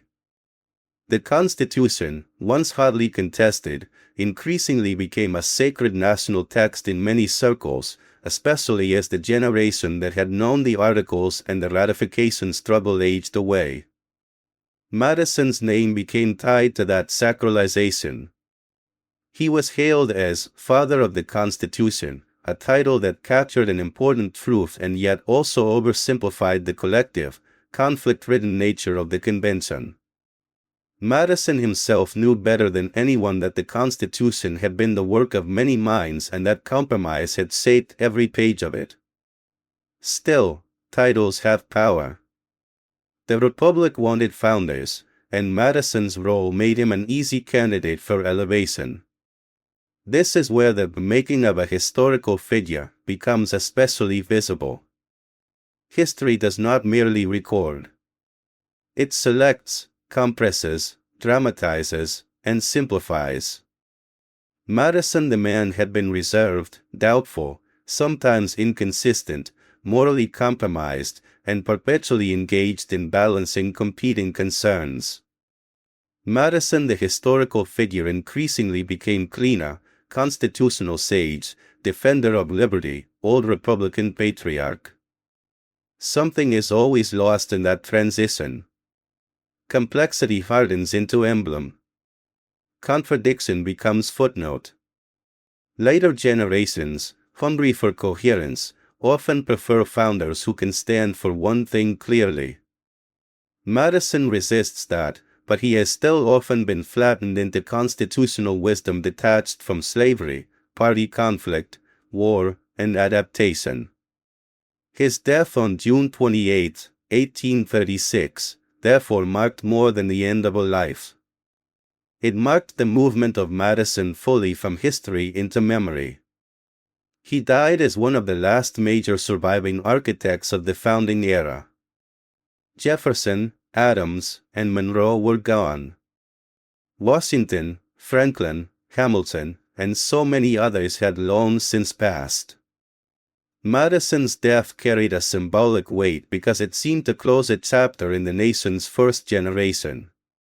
A living bridge to Philadelphia, ratification, and the early republic had disappeared. Americans who mourned him were not only mourning a statesman. They were mourning proximity to origins. The circumstances of his death were quiet compared with the great dramas of his career. There was no battlefield, no public collapse, no theatrical final scene. That suits Madison. His life had altered the structure of a nation, but his own personal manner remained modest to the end. Reports of his final words vary in detail, as such things often do, but what matters more than any exact phrase is the general impression left by his final days: age, weakness, family presence, the fading of a mind still respected, and the transition of a human being into national memory. The contrast between the scale of his public significance and the privacy of his death is deeply characteristic. Madison did not leave the world in spectacle. He left it in the same basic mode in which he had lived much of his life: thoughtful, restrained, without unnecessary display. After his death, the work of preserving and shaping his legacy fell heavily on Dolly Madison. Her role here was crucial and often underappreciated.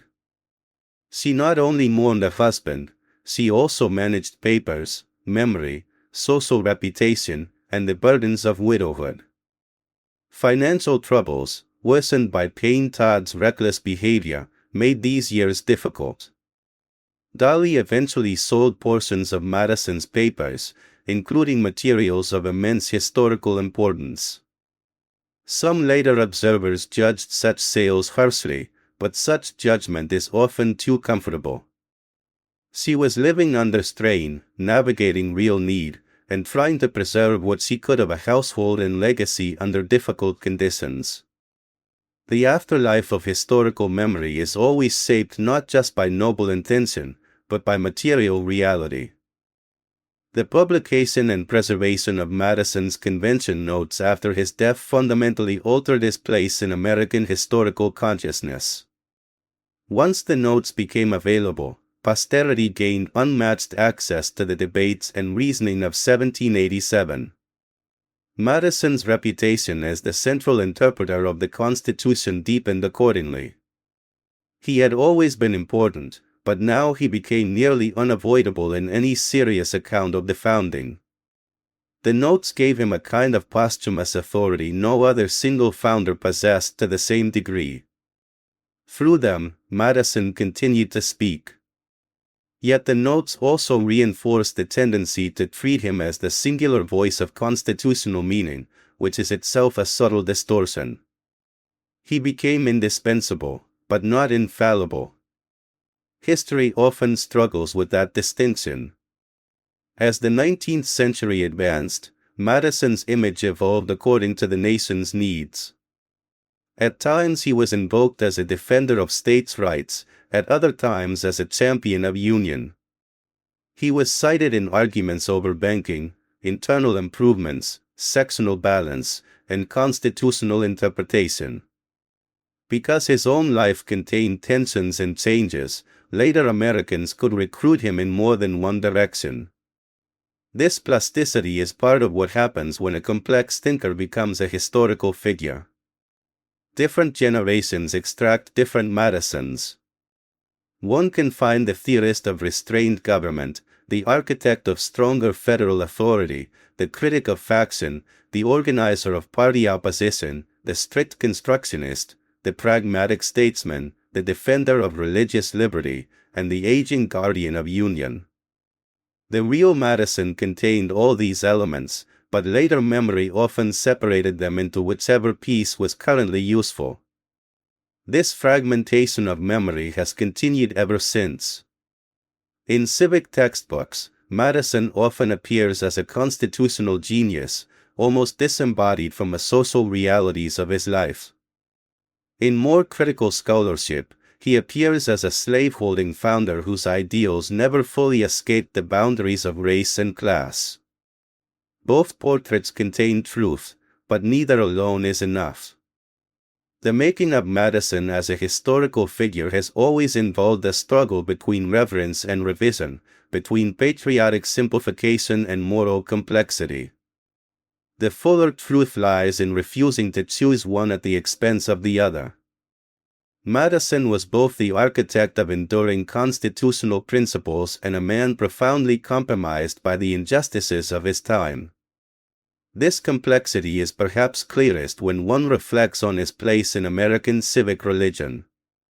The United States has long had a habit of treating certain founders as semi-sacred figures, embodiments of national legitimacy rather than subjects for honest moral inquiry. Madison's reserved personality may have spared him some of the heroic myth-making lavished on Washington, but he still entered that civic pantheon as the father of the Constitution. The danger of such titles is that they convert a life into an answer. Yet Madison is most valuable when he remains a question. How does a person of such intelligence remain tied to slavery? How does a republic founded in liberty accommodate bondage? How does a constitutional designer adapt when the structures he built are used in ways he did not intend? How does a thinker become a symbol, and what is lost when that happens? Madison's afterlife in memory is richest when it invites those questions rather than blocking them. There is another sense in which the old Madison became a historical figure. He survived long enough to feel his own distance from the world he had helped shape. The Republic of the 1830s was no longer the fragile, elite-led experiment of the 1780s and 1790s. Democracy was broadening for white men. Party politics had become more organized and populist. Andrew Jackson's presidency embodied a style of leadership and mass political engagement very different from Madison's world of learned argument and restrained gentility. Sectional tensions were sharpening. Economic transformation was accelerating. In that changing republic, Madison was both revered and in some ways already old-fashioned. He belonged to an earlier idiom of public life. The founder had become, subtly, a figure from another political civilization. That too must have shaped his later reflections. To live long enough to become historically venerable is not the same as feeling fully at home in the present. Madison remained engaged, but the country moving around him was less and less the one he had known as a young statesman. The constitutional framework remained, but democratic energy, sectional hostility, and territorial ambition were pushing the republic into new forms. One can imagine, in his letters and concerns, a man aware that institutions outlive their makers by becoming something their makers never fully anticipated. This awareness adds poignancy to his final years. Madison did not simply make history. He lived long enough to watch history move beyond him.